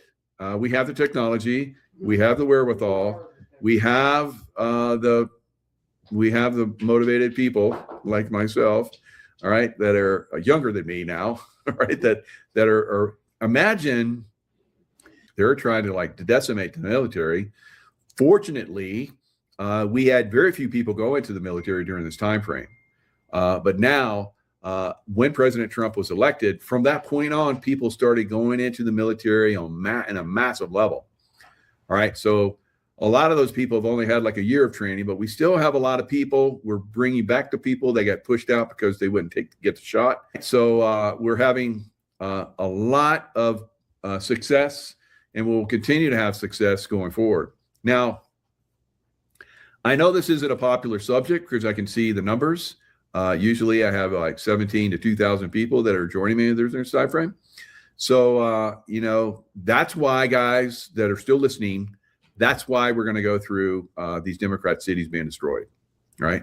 Because people don't listen. People don't understand. People don't want to understand, right? So we're going to go through it. We're going through it, right? It will happen. So be prepared. Stay away from the big cities. If you're living in the big cities, you got to have an out, guys. You got to have a way to get out because it could go down quick in some of these big cities, and I think it will. Once the shitstorm starts, remember we heard for years the storm is coming. So this is it, right? And we've been told a lot of times this is it, but I think we all know this is it. All right. And in America, just like Juan has talked about for years, will go through a near-death experience. All right. So this is it. The near-death experience is coming to us from the Democrat Party. All right. Courtesy of the Democrat Party. All right. And some rhinos. All right. All right, guys. It's gonna get shitty out there, but we can work together. Most of America is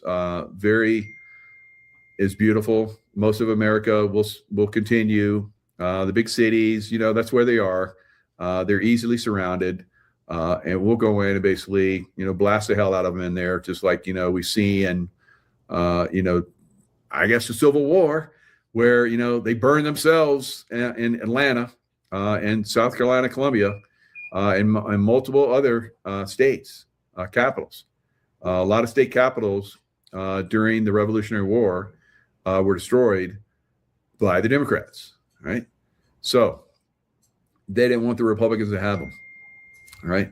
And they made it so that, Reconstruction took a long time. And during that time frame, they kept voting Democrats in to keep the problems going. And we're Hello, everyone. It's Michael Jacob with Unleashing Intuition Secrets. Last night I said that President Trump should, step up and do the airstrikes in Iran. And it looks like jets have launched to actually do that. So we know that there's,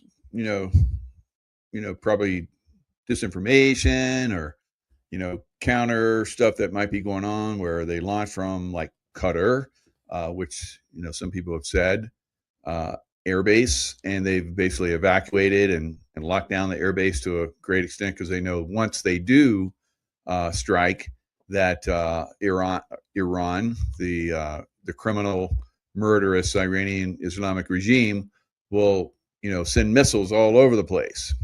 So I'm sure they're prepared to do that, but for that regime to be collapsed, which is the intent of the United States and probably most of the civilized world, would love to see that regime collapse because they are the perpetrators of most of the problems in the Middle East. Then you would see, that regime collapse. So they're, killing the people. There's a video out there of them, shooting people. There's body bags everywhere. Upwards of 20,000 have died. Some reports, so anywhere from 12 to 20,000. I've seen a lot of, video of, body bags all over the place. So it's definitely, getting out there that there's some problems out there. Now, I think that, we're going to see some significant air activity that's going on, probably for several days, maybe longer, maybe week, 2 weeks at the most. But I firmly believe that this regime is on its last legs. You see here, there's lots of body bags. I've seen countless videos of, people walking the streets and body bags, quite a few people grieving and so forth. So that's definitely happening. That's not anything new for any, psychopathic regime, which basically from the moment that the Shah was deposed, the Shah basically went for surgery. And of course, we had the extremely corrupt Carter administration, which he's like Joe Biden. He was just a puppet. And they used him to basically do some very crazy stuff all over the world. He gave away the Panama Canal, which I think we lost like 37,000 people building the Panama Canal. It would equivalent of trillions of dollars in today's money, building the Panama Canal. It was very successful. And Jimmy Carter gave it away for $1, right? He was a bad man. Former military guy. How about that? Navy guy, sub guy. So not so good of a guy, right? one of the worst presidents ever until we got Joe Biden, who was now the worst president. So 2 Democrats, worst presidents ever in history, Joe Biden. And of course, we have probably some others lined up. Could have been Kamala Harris, could have been, the top contender. But as of right now, Joe Biden and Jimmy Carter. I mean, we could just go down the line, Roosevelt, and on and on and on, because we're finding out these people were extremely corrupt, right? Yes, Carter was an idiot, right? So unbelievable. Boy, he just really did a lot of harm for our country, many levels. It was good for him to go away. Remember, during his administration, we had crazy inflation. And of course, Joe Biden came in, we started having crazy inflation. God, what is it about those Democrats? Just want to destroy our country, right? And of course, we're seeing it, in other places like Minneapolis. The craziness there is just out of control. So now we have, they passed a law where the people of Minneapolis that work for Minneapolis or Minnesota, they can take paid leave with morale at all-time low. That's what the police are doing. In the time that where Minneapolis really needs the police, because they have all these crazy people that have descended on Minneapolis, like the George Floyd riot, and reports of 60 to 70 so far are turned in paperwork for Minnesota's new paid leave program. Did they come up with that new paid leave program just for this? Because we know that during the George Floyd riots, they tried to get rid of all their cops. Stupid, right? And then those that stuck around were, right? Maybe there were some still good people that, hung out and stayed. But for the most part, if you're going to work for a woke company or a woke government, you got to be woke. Otherwise, they're going to do away with you, push you out. So the new, leave program allows 20 weeks of paid leave for personnel or family. If there's reasons when, you need to, I don't know, your wife's going to have a baby or someone in your family's dying or something like that. 20 weeks. Geez. I remember when I was in the military, we got 4 weeks of paid vacation. I can't imagine 20 weeks. What the hell is going on there? Good God. Oh my God. Unbelievable. So it is just a shit show there in that Democrat hellhole. They need to get Tim Walz out of there. And that Fry guy, right? That soy boy Fry guy that's in the mayor spot, because both of them were there when they had the riots the last time. So the Democrat Party is trying to start a civil war. Absolutely. With all those knuckleheads that came out and said that disobey orders from the commander in chief, that they're unlawful. No, they're trying to seed a civil war. And these Ilhan Omar is saying that everybody should revolt, and they're trying to start it. We're like, no, we're not going to do your money and starve you out and, ship all your little minions back to their countries. So I guess there's like thousands and thousands, 6,000, I think I heard, every week they're sending out of America. And that's just a drop in a bucket, guys. They need a lot more going out. They need to triple, quadruple that number to get rid of these people out of our country. And I think that's happening. So in the meantime, while the Democrats are trying to destroy our country, we're going after Cuba, Mexico. We know we have a massive fleet that's down there in the Caribbean and off the Pacific Ocean along the coast of Mexico and some of those other countries down there. But I see Cuba very strongly probably will be one of the next countries. Now, look how surgical it was that we went in and took Maduro, and that was it. All right. Will they be more? Possibly, but it seems like things are. I don't know what's going on down there, or or deals being made. We're gonna do this, and we get that. Really, a lot of these countries, once real freedom, not like, all right, now that we've freed you, we have to get all this stuff from you. All right, I don't really think that's happening. It's just that we get a decent shot at what you got. We'll help you build it up like we did last time in Venezuela, and they stole it. So I think that we're going to do that for a lot of countries. Cuba will be freed from its oppressive leadership, Iran is about to be freed from their oppressive leadership. Same thing happened down in Venezuela. So things are working themselves out. Same thing's going to happen in Mexico. We'll see, the cartels get hammered because, they're funding the Democrat Party and, child trafficking and drug trafficking and so forth. It's out of control. So the same thing in Brazil. Brazil is out of control.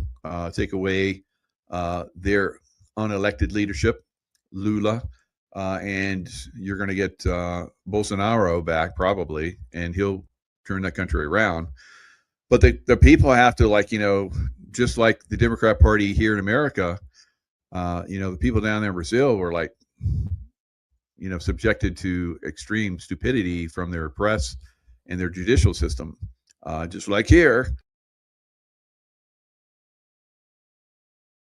Very, very similar circumstance, like we're overcoming it. All right. It's going to take time, but we're going to have to overcome it. And they're going to continue to try and play the Civil War card.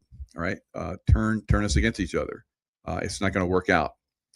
So, yeah, I think that once we do hit Iran with surgical strikes, that'll give the people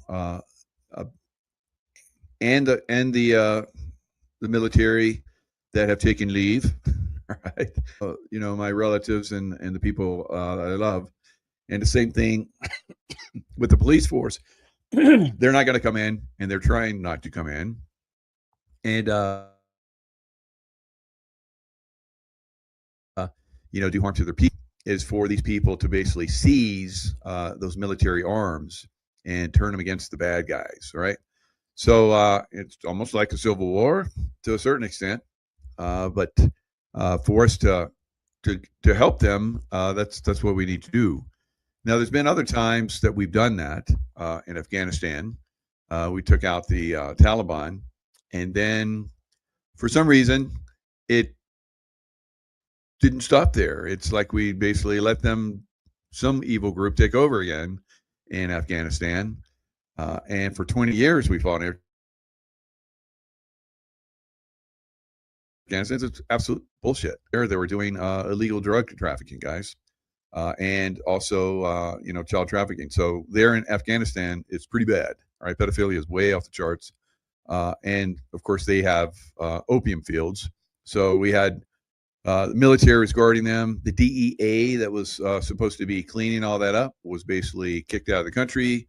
Right on the other side of the border in Pakistan, they shut down their base. I saw them shut down their base. They had a big base, and they shut it down. So we know that the deep state got in control, right? So you had good people go in and clean house, and then the deep state took advantage of it, right?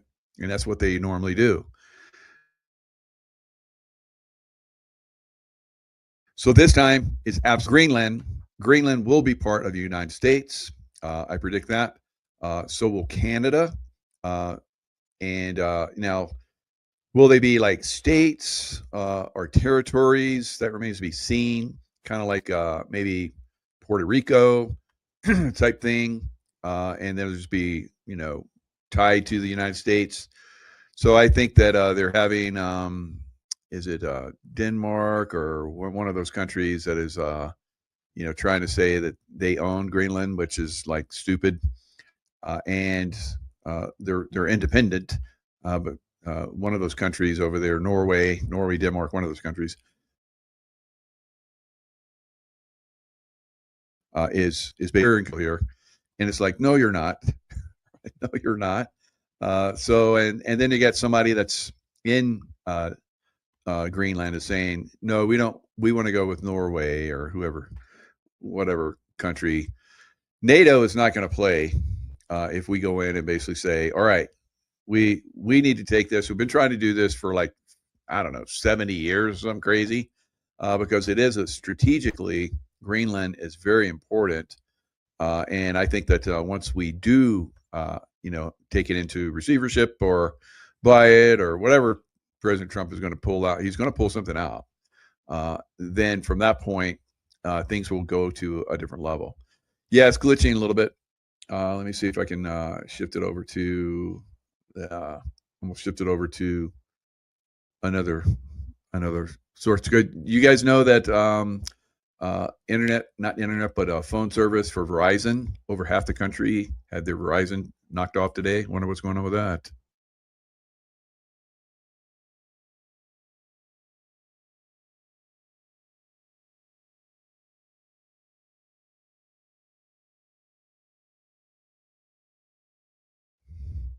All right, so hopefully that'll take care of things.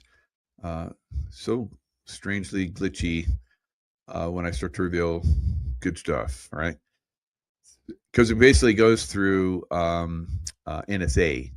Everything that we do, our phone conversations, the internet, it all goes through NSA. And if there's something squirrely that goes through, they have AI and that's looking at everything, and they have probably controls, names, and things that are discussed. They'll like glitch it. So that's kind of what they do. And it used to be really bad. They like just take it off. Right? You just couldn't get anything out. You remember those days? So it has been cleaned up a little bit, but they still glitch it a little bit. And it could be because they are doing legitimately, searching for, keywords and so forth. And if they hear it, then it'll glitch a little bit. And that's what you see on some of my. We need Q phones. Yes, we need something. We need a whole new system. There is systems out there that are far more high speed than what we have. Your Verizon's good here. Janet, you're in New York, right? No, you're in Northern California. So it seems to be good here. I don't know anybody that has a problem, on the West Coast. Maybe it was just all East Coast because I have friends that are in Florida and so forth that had problems with it. So my Verizon been okay today so far. I'm in Northern Alabama. Okay. Yeah. Starlink is always good for me. It works really nice. Not always. I will admit that there have been times where they get to Starlink as well. So I don't know. We'll see. We'll see going forward. But it seems like Texas out all day. All right. So Jersey Shore, Verizon working. All right. So we're getting some good MJ, my Verizon still out. You're in New York. Yep. Okay, Georgia girl. So it seems like certain places, South Texas, Florida, but somebody was in Alabama, South Alabama. No signal in South Alabama. Okay, Delaware Verizon out today. So it looks like an East Coast, mostly East Coast. Center of the country and to the east, perhaps. Anybody Iowa or mid country folk? How's your Verizon working out? So New Zealand glitching, even in New Zealand. Wow. Verizon working in Missouri. Okay, that's mid country. Colorado out for 2 hours. T-Mobile was out today. Wow, T-Mobile, another one. So I think we were going to get some stuff from the sun. So I think cosmic rays off the sun what did it. Yeah, you're right. So great boy. Good job. All right. So you're tapped in too. Great Bay. All right. So Great Bay, 1961. So yeah, that's there was definitely some sun activity, solar storms type stuff. That could impact, of course, when we talk about the a lot of the EMP. I don't think it's EMP. EMP, if you look at the sun, that's possibility. Yes, EMPs from the sun. Sunburst really active. Yep. I'm in Portland and I didn't have any issues. Okay, good. Verizon Oregon, no Verizon Oregon. So wow, it's just like sketchy, just in different places. Pennsylvania affected today. All right. Seattle too. Solar flares, yes. So the solar flares basically can and will affect the core of the Earth, cosmic rays, gamma rays, and so forth. We're getting a lot of those because the sun activity is kind of going down, solar minimum. And so we're going to get a lot of that. And that will activate the earthquake activity, ramp it up again, possibly. So we'll have to watch. East Tennessee out. Wow.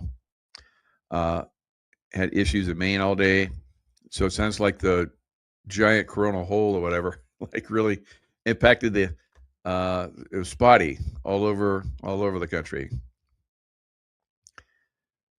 In Michigan, you have it. So far, so good. Not in New York City, rural Maine, poor.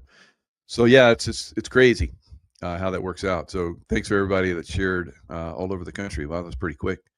Even in other places around the world that seems to be glitching, and of course that's got to be the solar activity. All right. In Vegas, it's fine. Okay. So yeah. When I say Oregon, Eugene, and the whole morning. So I am on Wi-Fi now. Okay. Good. No problems in Idaho. Good. Satellites in certain areas sounds like, yeah, possibly. Glitching, that energy. New Orleans, fine. Good. Like that Creole, like the Creole sauce, right? On my, or the etouffee, and like the oysters there. And they used to be really good in New Orleans. Those big Gulf oysters. The last time I was cruising through there, it's been, God, I think like 5 years now. The oysters weren't so good. All right. So all of that stuff that's been leaking out into the Gulf made those oysters not so much good. Right. Maybe that's changed by now. No issues in Texas. Some places in Texas, I guess. But not everywhere. All right. So yeah, stand by for activity. South Carolina, no issues. All right, good. South Kakalaki, where I'm from. I was born and raised. I was bred like a thoroughbred horse in South Kakalaki. Right. All right. So I remember people were like, where were you bred at? I was like, Columbia, South Carolina. Oh yeah, that's a good place to be bred. I was like, oh, okay. All right. So blue state flu. All right. I don't know, maybe. So then we got somebody else saying out in South Carolina and in North Carolina. From North Carolina. You're from North Carolina? North Carolina here? Okay, good. All right. Where are your parents from? They're both from Columbia, South Carolina. All right. So I was in Hawaii in 1977. Stefan Burns, Sunburst. All right. So he's putting that out. Okay. All right. So yeah, we got a lot of people that are be coming on in the next several days. They're gonna be talking about a lot of stuff. All right. I got somebody maybe coming in talking about John Brennan. I was in CIA during John Brennan's time, and there was some very funky stuff that went on, and this guy's going to talk about it. All right, so he's got a book that's coming out, so that'll be interesting. Of course, we like to get information that is, cutting edge, and that's what we're going to keep on doing. You guys been like really coming in and seeing a lot of the shows. The views are way up. So yes. Hit new highs. Did it go all the way to 95? Did it pop again? So remember I said several days ago, if it went over a certain amount, $83, we would bounce around 85 to 95. So today I think it did go up to 94. But what it does, and what it's been doing, is popping significantly up. I think it was up over 7 today. Now, you guys might remember I was saying that we're going to hit way back when it was $20, $30. I was saying someday we're going to hit, 3, 4, 5, 6, 7. So let's go for new predictions. Mike says that the intuitive Mike. So intuitive Mike says we will be hitting upwards of 25. All right, that's not coming soon, but we'll hit $10 days. But remember, when you go up 10, sometimes you go down 10. All right, so I don't think we're going to see as much of the down days now that we've basically burst past all of the control systems. We may see some more control, some selling to try and drive it down. As we move up to the $100 range, because I think once we go past 95, is 100's there, right? And we may go past 95 tomorrow. It's silver's 92.45 ounce spot on APMEX right now. I used to buy a lot of silver from APMEX. I got a bunch of silver and back in the day, but I do almost all my stuff with Dr.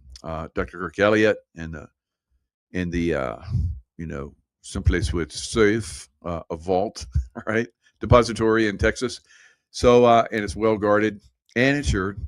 So I like it very much because I got a lot of it. And 161 an ounce in New Zealand. Really? Is that New Zealand dollars? What does that translate to, Georgie King? To dollars. That's what do you guys? What's a New Zealand? What's a New Zealand currency? Right? What do you call it? I have to look it up. New Zealand currency.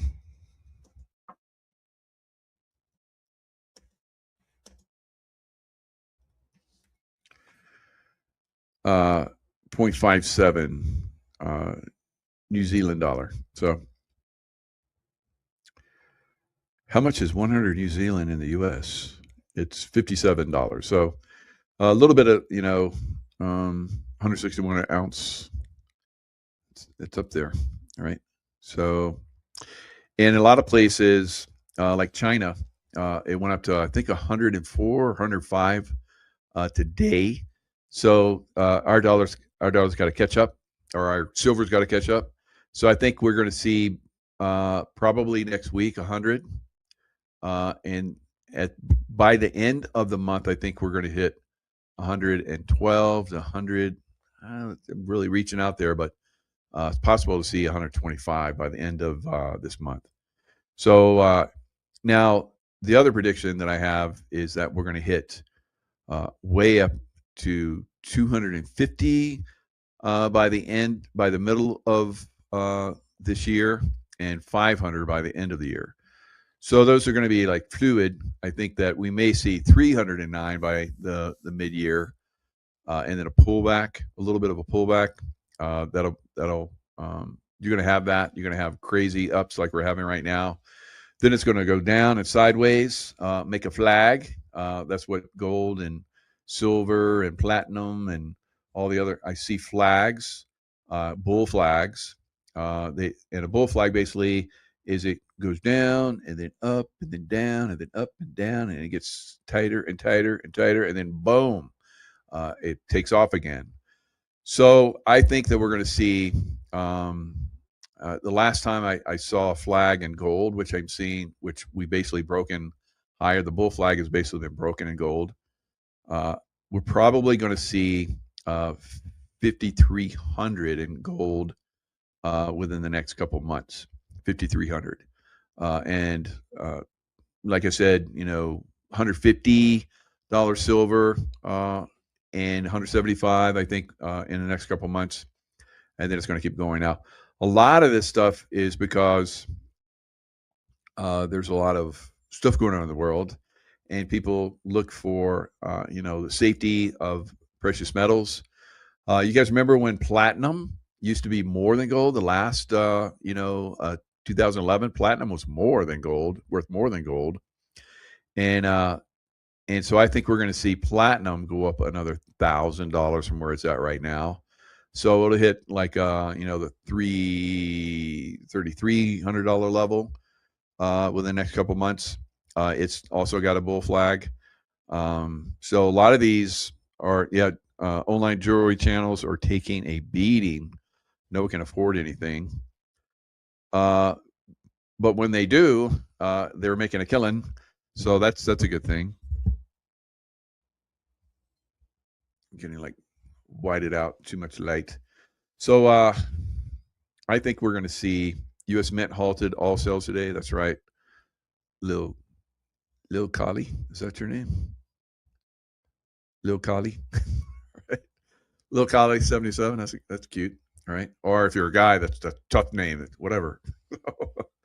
I like collies. I had a collie when I was a kid. That's a great dog.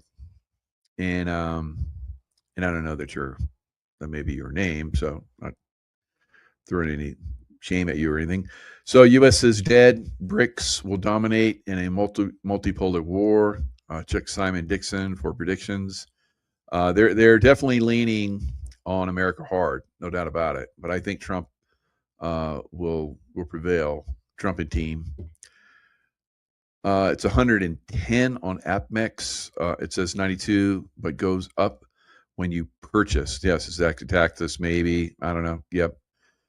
I remember back in the day getting the 500 coin monster box for like under 20 grand. Those days are long gone, and they won't be back maybe ever. Right? I don't know.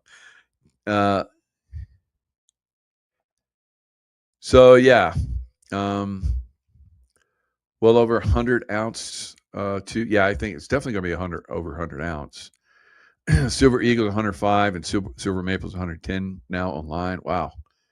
Big banks caught billions shorting on silver certificates. Now this is why I'm nigga rich. All right. Yeah, definitely. a lot of us that you guys have been watching me, you guys are like happy, very happy. And so silver's made a lot of us very wealthy. And that's going to continue. So where mine is right now, I think it's going to quadruple this year, and yours, all right, unless you sell it. So probably a quadrupling. So I'm predicting 500 at the end of the year. If we're hitting almost 100, that's 4 times more, quadruple. All right. So just whatever you got now, just do what it is to more. So next year, I think it's going to go up to over 1,000. So long-term holdings. Now, if you sell, you go to toilet paper money, which is the dollar. Then you're not going to make out so good. So don't do that. All right.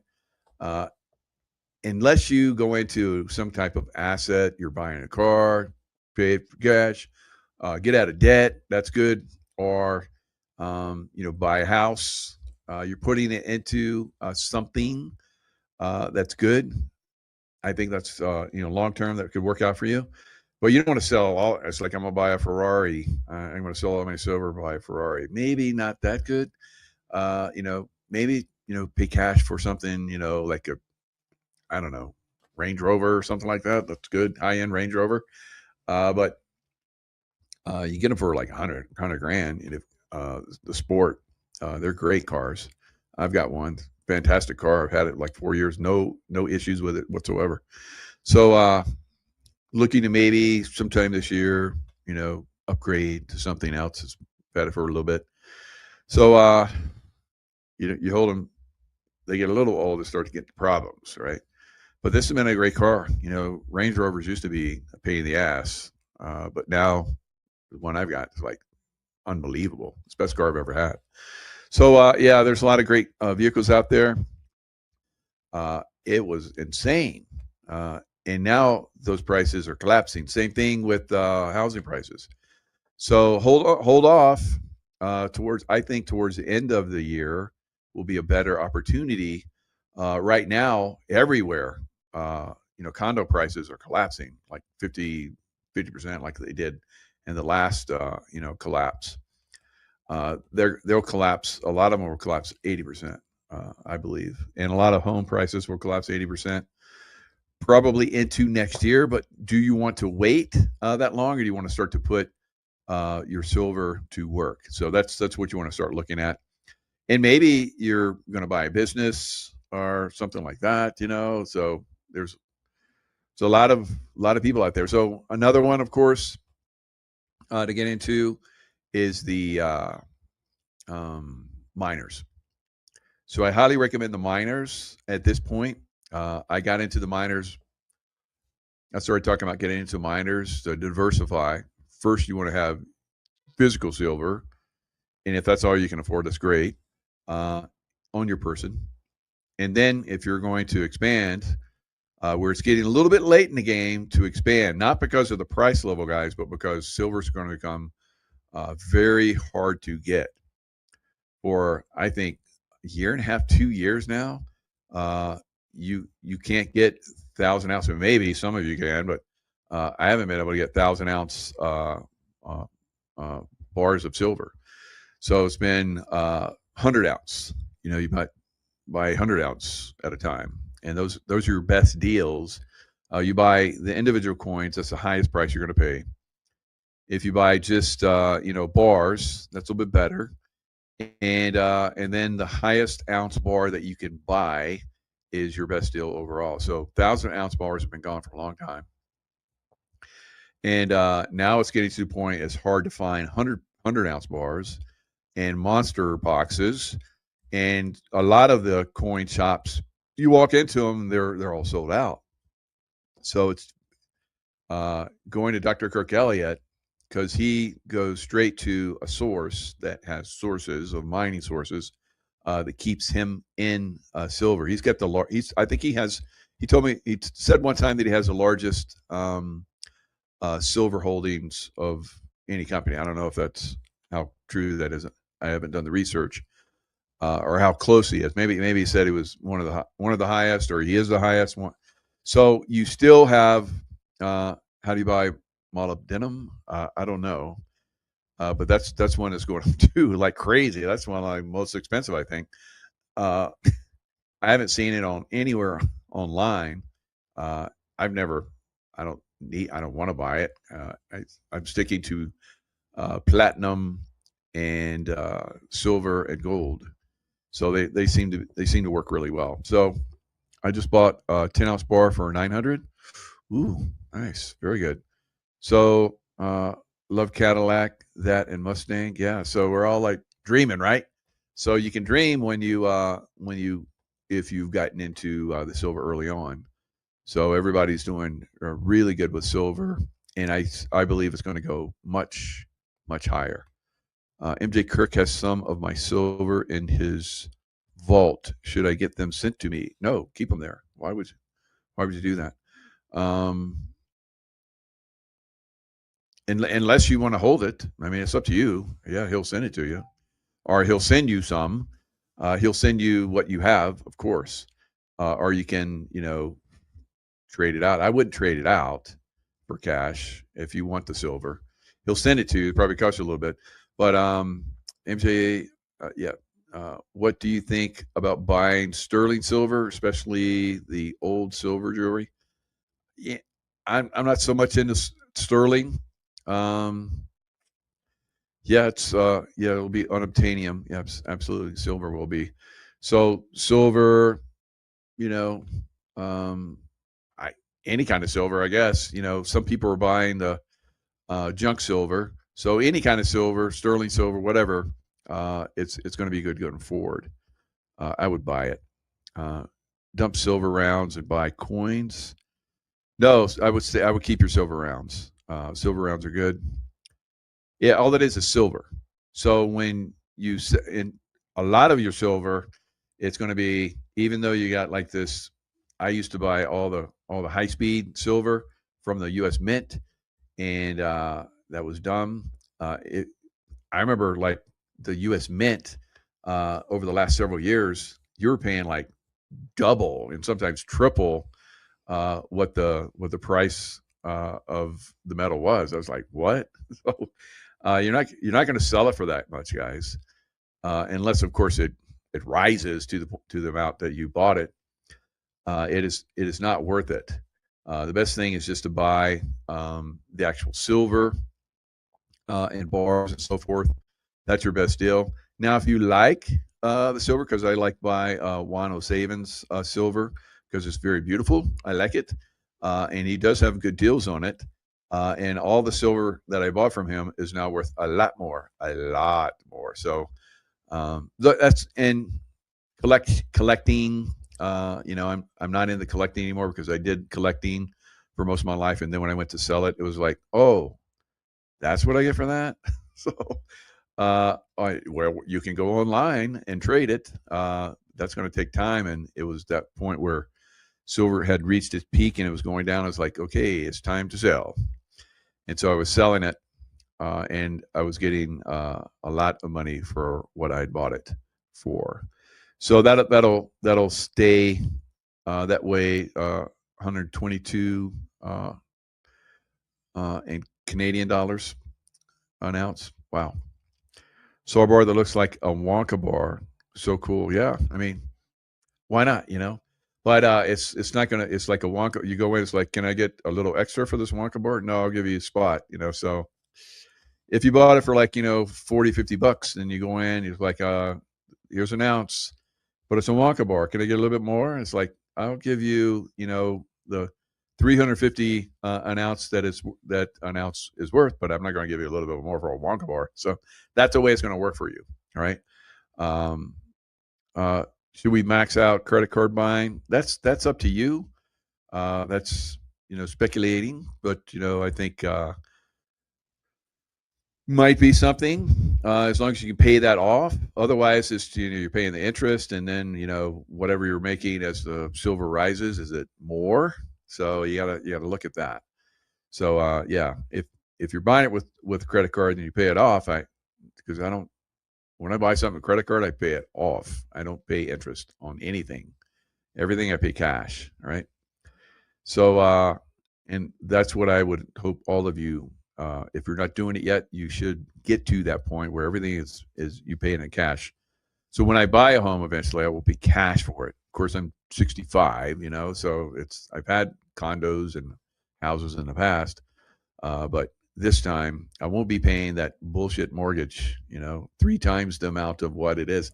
They've so scammed our mentality that it's like, oh, I'm going to buy a car and I'm going to get the best interest rate that I can get because I've got good credit. It's like, you should not. I try to teach my kids this. All right. So, and it was hard because, the conditioning is that, buy a car and, you get $20,000 car and you pay, $500 a month for like, 5 years, and you pay like double whatever the car's worth. It's like this bullshit. It's stupid. All right. So save your money up and buy it in cash. All right. Or save your silver up. And when you get enough, you got to have a car, then do it. Use that silver. So that's what I recommend. So yeah, use your great stuff that you're buying. You're going to get, and everything's going to go up. As far as precious metals, they're going to go up because we're going into a state where it's going to seem like war. Will Jubilee come? Possibly. We've been talking about it for 5 years, but I haven't seen it yet. Some of this stuff is just disinformation. Is it a Jubilee? It's a Jubilee if you've been buying silver, right? It's going to be a Jubilee for you. All right, because you're going to pay everything off, and you're going to have a lot more left, and then you're going to buy whatever, So, hopefully, that's where a lot of you are at. Avoid capital gains. Just borrow against your silver for land. That's lots of different strategies out there. Like I said, I'm not into borrowing, and I'm not into paying taxes. So, right. But of course, in some states you're going to have to. They still have that bullshit going on, but it's a scam. So I think we're going to get rid of the all the taxes at some point. But at this point, not yet, right? Although President Trump's been talking about the federal taxes basically going away, and that's happening for a lot of us. Who watched Tina Peters today? Her hearing? Oh, she have a hearing today? I did not know that. Mike in Texas here. All right, Mike. Good job. All right, guys. It is looking like we're going to see some action tonight, hopefully. All right, so Iran needs it. They need to go bye-bye, and that's going to send a message to all the other, crazy governments that are out there, Cuba and Brazil and Mexico and many others all around the world. So we'll see. We'll see what this does, the impact it has on the Middle East. I think it's going to be extremely positive. But it's up to the people of Iran, to overcome their. Imagine if Kamala Harris had been elected. Boy, we'd be like, like the people of Iran by now. I think it's crazy. So fortunately, we didn't go through that, and we're the ones. Because we talked about it for 4 years. At some point, all the governments all over the world are going to get cleaned up, right? And we know there's still a lot of them out there. South Africa, Australia. So we still have a lot of, governments that have to be cleaned. Of course, lots of countries in Central and South America. But it'll take some time. But I think things are going to rock and roll very quickly as we go forward. And, then we'll have to look at, a lot of people are talking about how there's going to be that alien invasion thing still. I don't know. We'll see. So, all right. XRP, XLM. I'm not in them right now. I'm in silver. At some point when they're going up right now, stock market is crashing today, and Bitcoin was up pretty significantly, and the rest of the altcoins over the last several days have gotten a nice little pump. So that's interesting that Bitcoin basically did opposite. And could they be signaling what's coming for the stock market? The stock market's going to turn around and start to go up. Very possible. So I predicted that they would get another rise before they crash really deeply, but we'll see. So silver, precious metals is your best bet. I said long ago they would act like crypto. I think Bitcoin this year is up like, I don't know, 12% since it's been going up the last several days. Now it's up 12%, but it was down for the last year. Oh, you go back a year. And of course, at this point for the last year, silver's up over 200%. So again, I see another 400% rise from where it's at right now. So we'll see that $94 silver now. So what is that? Let me see. So probably well over 95 tomorrow, maybe 96, 97, or maybe even more. And then what it's been doing, it pulls back after it runs like crazy. I think it's running for 100 real hard. It wants 100. And we want it to go over 100 aggressively, maybe 105, and then it'll pull back and 100, 105, play around, do another bull flag, and then take off to 125. So I think that's what we're going to see. I've got 2,500 ounces. You bought $40. Loving life now. Silver's at 93. Yeah, you're going to see a lot more, a lot higher. So good job. 2,500. That's a nice little jump. So hopefully, guys, over the last couple of years or recently, before it started cranking, you got nice chunks of it, nice big stockpiles of ounces of silver, platinum, gold, all those. All right, it's going to do you well. All right, going forward, it's going to be like those guys back in the Depression in 1929, where the stock market crashed, and they somehow anticipated that and just knew something. And that's the way Lake Tahoe, there was a guy here that basically, bet the stock market was going to crash. He had some insights, I think. And he did unbelievably well. And he basically bought half of Lake Tahoe. It's crazy. I went to his house this last summer I'd always wanted to go to it, but I was a poor boy and working hard, so I couldn't take the time off. So finally got to see his house. Wow, boy, he had video surveillance back in the like 30s, video surveillance and facial recognition. Wow, it's been around a while. So this if you had the money, if you have the money now, I'm sure some of the people who have the money have some really super high tech stuff. Just like those guys that went in and got Maduro, super high tech stuff. Right? Shut everything down, shut the lights off, shut the radar off, shut everything off, and then everybody's like bleeding from their noses and ringing in the ears and collapsed, and then those guys came down and they're shooting 300 rounds a minute each, and there's like 20 of them. Woo! Wow, they're tearing the place up. But everybody's thinking they're like super soldiers. No, you just get that good. All right. Now I was a Navy SEAL Team 6 guy when we did the Panama invasion, and I was involved in other training missions and so forth. And so you get really, really good, very, very fast. So now that's like over 20 years ago, and I can tell you that every few weeks we would get more high-tech stuff, and then we'd like try it out, and it's like, oh yeah, this is even more high-tech than we already had, and then we'd integrate it, and a few weeks or a month or two later we get something even more high-tech. So that was for everything that we were using, our weapon systems, sightings, night vision goggles, all kind of crazy stuff. So I was in Red Squadron, and Red Squadron, we were the hunk team because we all push weight. We're all big, jocks, and we could handle the pounding that you'd get when you jumped out and you got onto the speedboats, and then you make the approach to the cruise ships to take down the cruise ships. We always got that mission because we're all like big studly guys. We got the hell pounded out of us.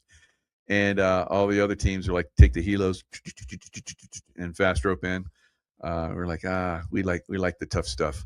And so we were the ones that basically were using lasers and night vision and silencers and all that kind of stuff. The other teams are like, poo poo, you guys, you think so high tech, but now they all got that stuff. So that's cool. All right, guys. And that stuff is way more advanced. And I was a breacher, and they were talking about how Maduro was about to lock himself into a thick steel, cell cage, safe room, and they'd already anticipated that. They knew he had that, and they could get into. They could had cutting torches or whatever. They could burn through thick steel, and they could be in there and have him within 58 seconds. Wow, man, those guys have advanced a lot. That's so cool. All right, guys, lots of love. America's winning. I tell you, our technology is so advanced that no one wants to mess with us. All right, it's so advanced. Everybody's like scared of nuclear bombs. We got stuff worse than that, right? So, yeah, much cleaner and takes people out a lot faster. Right. So yeah, it's crazy. High tech is the way to go. I loved it, and I know those guys are super advanced with it now. So like Trump just said recently, the only thing that's saving the world right now is my morals, something like that. All right, because everything's so super high tech, he could like just take over the world, guys. Yeah, that's the way it is right now. So those guys in Greenland, they're like, we don't want to be in America. You hear people talking about it. That I think, I don't know if it was Nick Sorter or one of those guys went up there, was asking the people like several months ago, like 6 months ago. And it was like half and half. People, some of them were like, oh hell yeah, and other people's like, no, that'll never happen. It's going to happen. All right, get used to it. You'll like it when it happens because it's going to be, you have a much better life. All right. Everywhere that we're going to come in, everyone's going to have a much better life. Right. All right, guys. Lots of love. Stay in the love vibration. And I will see you guys next time. Hello, everyone. It's Michael Jaco with Unleashing Intuition Secrets, joined today by Eric Holt. And we're basically going to look at election fraud in Colorado, of all places. Wow. Tina Peters, we've talked about that quite a bit. Eric, election fraud in Colorado, of all places. Veteran, Wow. and Tina let Peters, me turn that one off. So, veteran, Army veteran. You're in Ramadi, Eric? Yeah, Ramadi, Iraq 05. Wow. So you're running around with the SEALs there at the time? Yeah, I mean, I wasn't, but they were there kicking some butt, Yeah. Wow. It's funny because they're all well known and famous now, but back then, they were just super soldiers that we were looking at going, hell yeah, guys, go do your thing, Very good. Yeah, Yeah. that's Jocko Willink and a lot of the guys I work with actually they kick some pretty serious butt there. So yeah, combat action veteran, 18 years, and then you got out and went to Colorado. You wanted to be with your daughters and help them out. You went through a pretty tough, I guess, divorce or whatever. So you didn't finish your 20. God, it was so close. Oh my God. But and then you go to Colorado. Get us up to speed from there. Yeah, so in 2018, I went through divorce. How those go. They're not fun. Yeah. But that, a custody battle after a while and not being able to work things out, right? So I got full custody in 2022, which kind of launched me in a decision to leave federal service and seek out something I'd be home every night on. So local fire chief's job. I was serving as an interim chief, and the court granted me full custody. So then I put in for the permanent, and I got it, obviously. Otherwise, I wouldn't be here talking about it. But kick some butt, man. I mean, we built a department from scratch that served the community super well. And then you only had like 5 people that were trained up, and you got it up to 60. Yeah, so like the dynamics of small town America. This is in the mountains, Colorado, right behind Pikes Peak.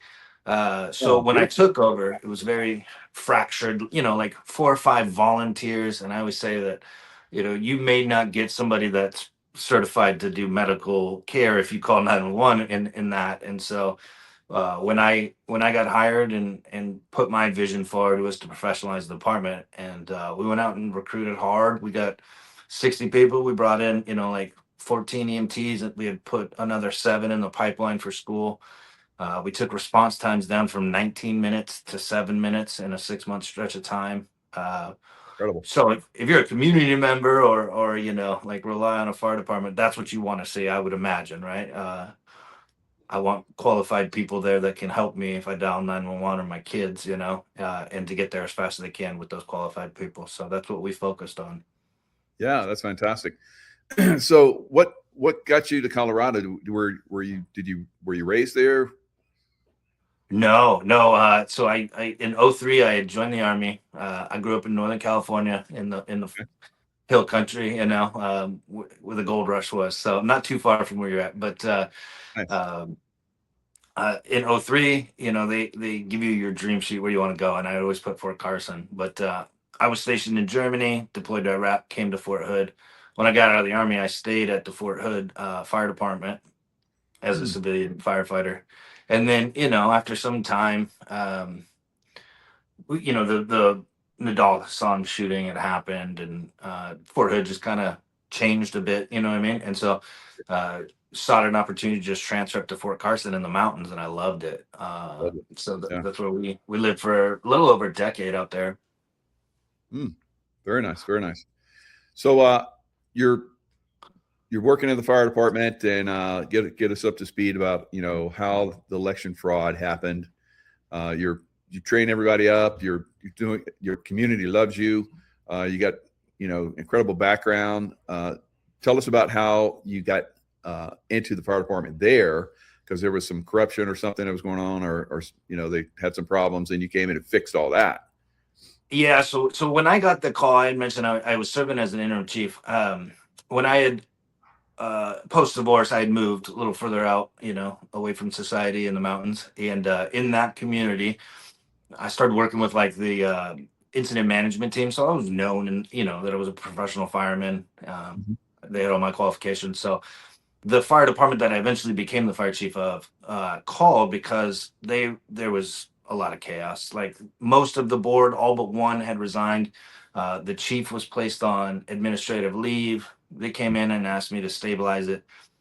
2 weeks was the phone call and the request turned into 5 months. I wasn't, and I wasn't getting paid during that time. I was just burning leave from my fire department. And so because of that whole scenario, which I don't want to go into, I mean, it kind of taints the story of, but this department had recurring issues. We'll just say that. And so the board had to be reconstituted. The time that I served as an interim chief, there wasn't an official board. So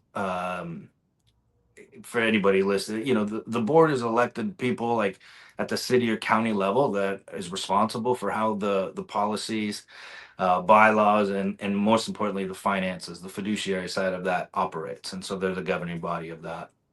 So the county commissioners had to have this special process that they worked with the law firm that represented the district to actually reconstitute a governing board. And that's the people that, I didn't even know those folks. I had nothing to do with the process. I was just the interim chief serving. So the county commissioners reconstitute this board. They held this very special process where people came in and interviewed with them, all this stuff, right? So they select three people that now gives it a quorum. Their first order of business was to hire a permanent fire chief, which ended up being me. So in September of 2022, I was hired as the permanent chief.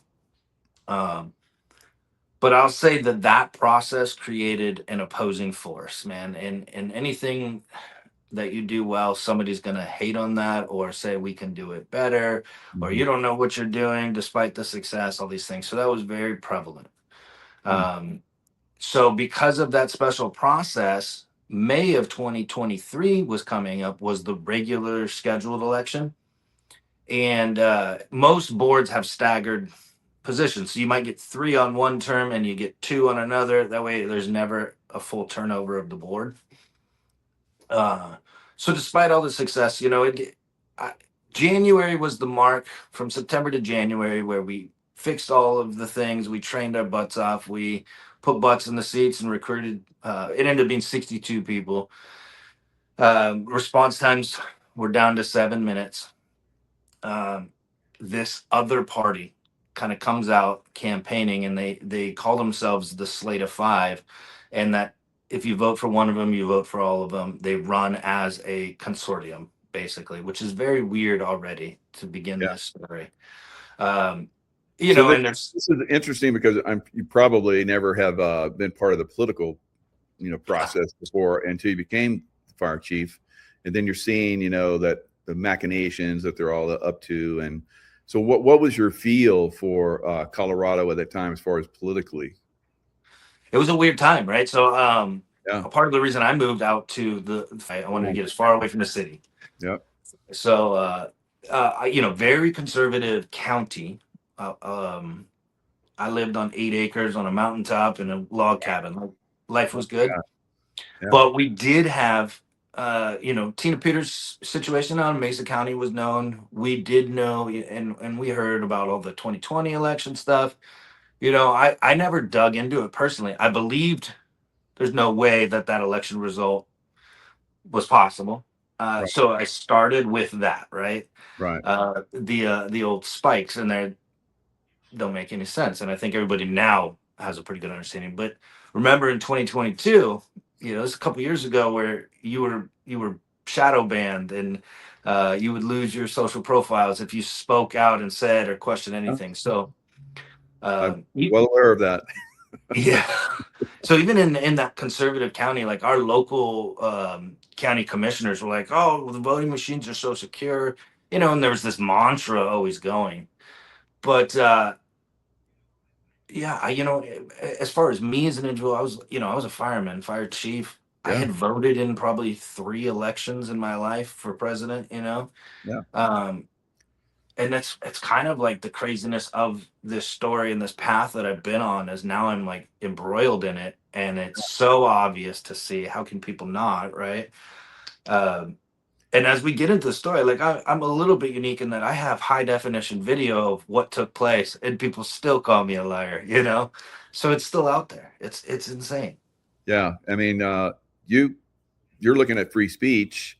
they retaliated against you, and it cost you pretty much everything. I've been, unfortunately, I've been in the situation as well, in different circumstances. But this is the way that they control people. They destroy somebody's life, and they're like, "See what we did to them? You want to speak out now?" And you were conflicted about speaking out and everything, but you're very, very high integrity, and you went forward. Tell us about, so they're going to do this election, and they do it at the fire department, which is not unusual in small communities. Yeah, so I mean, this is the election is for the governing body of the fire department. It's a special district, it's just one tick below the county. And so yeah, I'll kind of get in. This is the longer portion of the story, but that group of five was very, very loud and very, very abrasive, right? Attacking everybody, telling everybody the success that we had. We were lying. I mean, literally like telling people that the people you could see are made up. They're not actually there serving the department. I mean, just craziness, right? Yeah. But the incumbent board, the board that had hired me, and actually, let me take one step back. It's very important for me to say, I didn't know the board before they were my board, right? I didn't know these individuals. I had only lived in the community for about a year, so you're not meeting those neighbors, right? Yeah. And so May 2nd, 2023 is the election date. I had a board that supported me and my vision, that had hired me. They were running on a campaign of like, look at the success in the last 6 months. We want to continue to serve.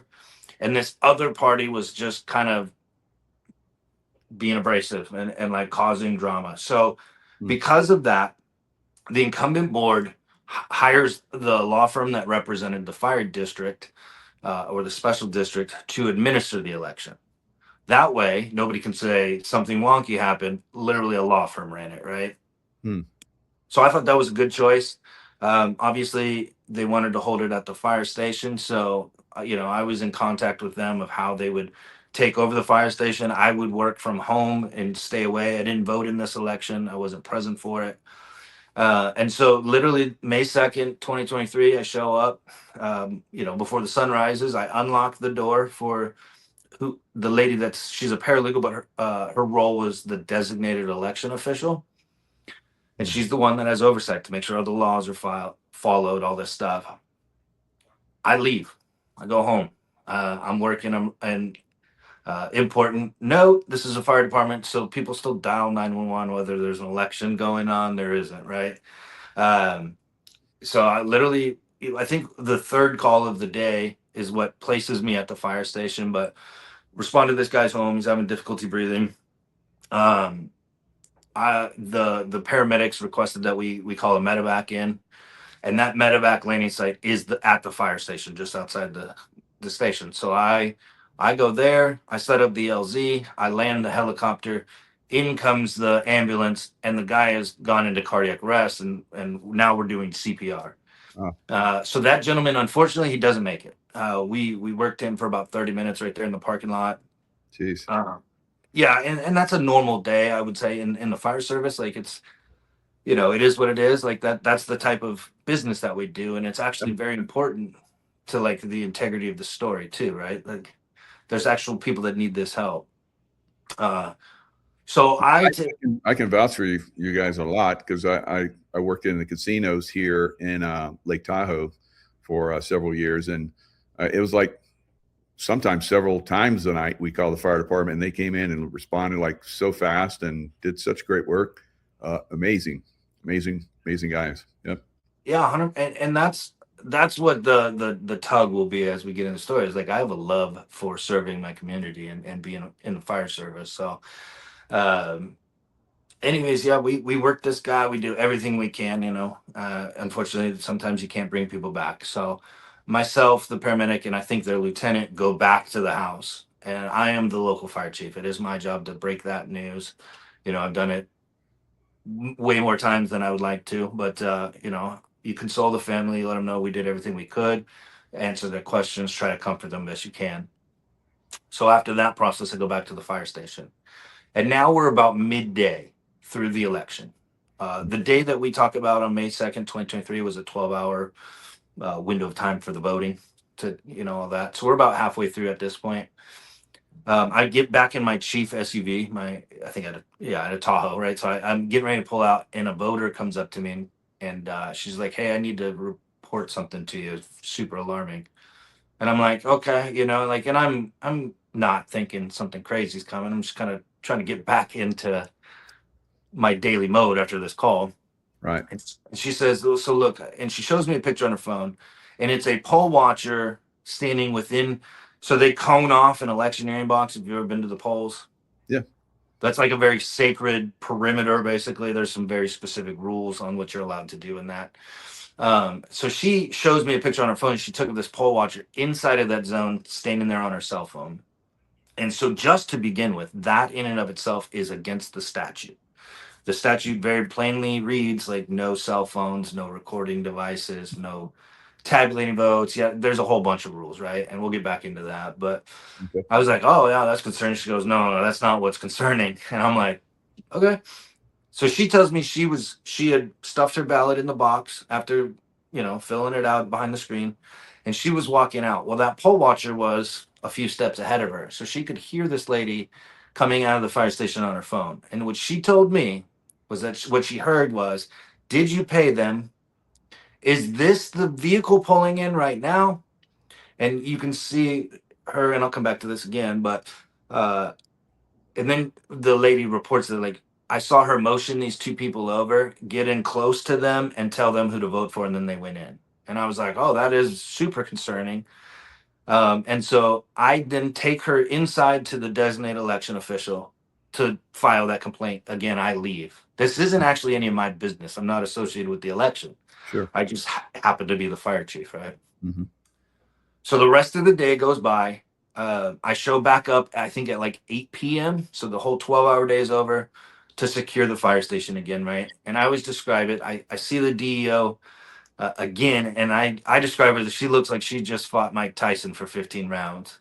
Wow. Not black and blue, but like just worn down, like heavy and tired. And I'm like, "You all right?"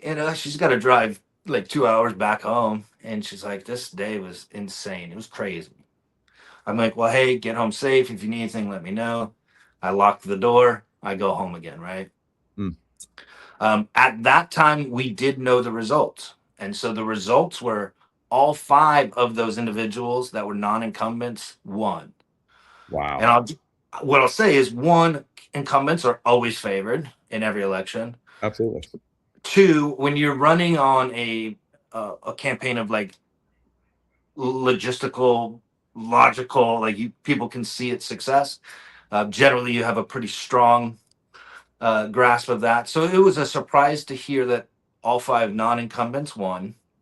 But the more surprising thing was we knew the vote count, and the vote count happened to be like 3 times higher than the expected turnout was.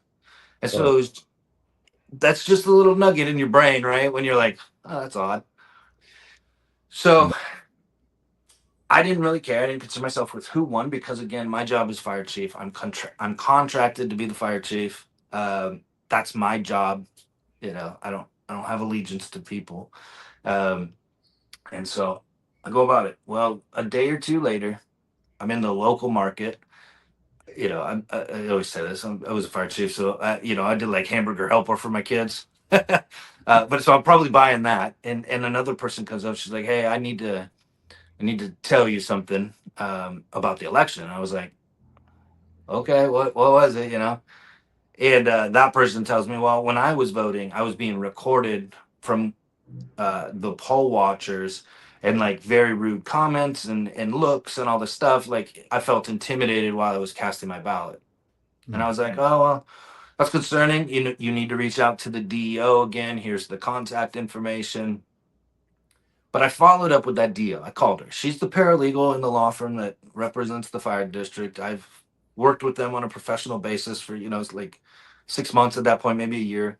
Um, Somewhere in between that time span, right? But I know them. So I call again, and I go, "Hey, I just heard this. Somebody's going to be calling you." And she's like, "Yeah, we've gotten like 3 or 4 other complaints now. We're actually really concerned of what took place." And I'm like, "Okay, what do you guys want me to do?" And they're like, "Nothing. Like, we're working with the..." incumbent president who's in that sort of, you would call it a lame duck, right? Yeah. She's got, a month, 45 days until the term is up and the new people take over, but she's still the president. So they were talking to her. I'll say, I had heard this. So I always describe this, Michael, as like this fire in my belly that I call it like a morality fire, right? I'm grappling with like the things that I've heard, but I'm also working. And I also go home to my 2 teen girls that I have full custody of. And this is my livelihood, being a fire chief. And I got to look them in the face. And whatever decisions I make affect them. And that's a very heavy weight as a dad, especially a single dad, I think, So I tuck them in one night, I go to bed, and I literally tell everybody this openly. It's not normal to have an out loud conversation with yourself, but I did. And I sat on my bed and I'm like, okay, you've heard these things. Your mind's running. Your stomach's burning because you can't ignore it. But Eric, you idiot, this is not a good thing for you to do, because if these people find out, they're going to get rid of you. And then I can't feed So these girls. you were already feeling that, huh? Yeah, I knew from the moment that I got involved in this, like the ramifications could be extreme. Yeah. Why do you think they targeted that community with these 5 to come in and take over? Well, they all live in that community. This is an answer everybody has always asked me, and I don't know the answer because there's ego, there's local popularity.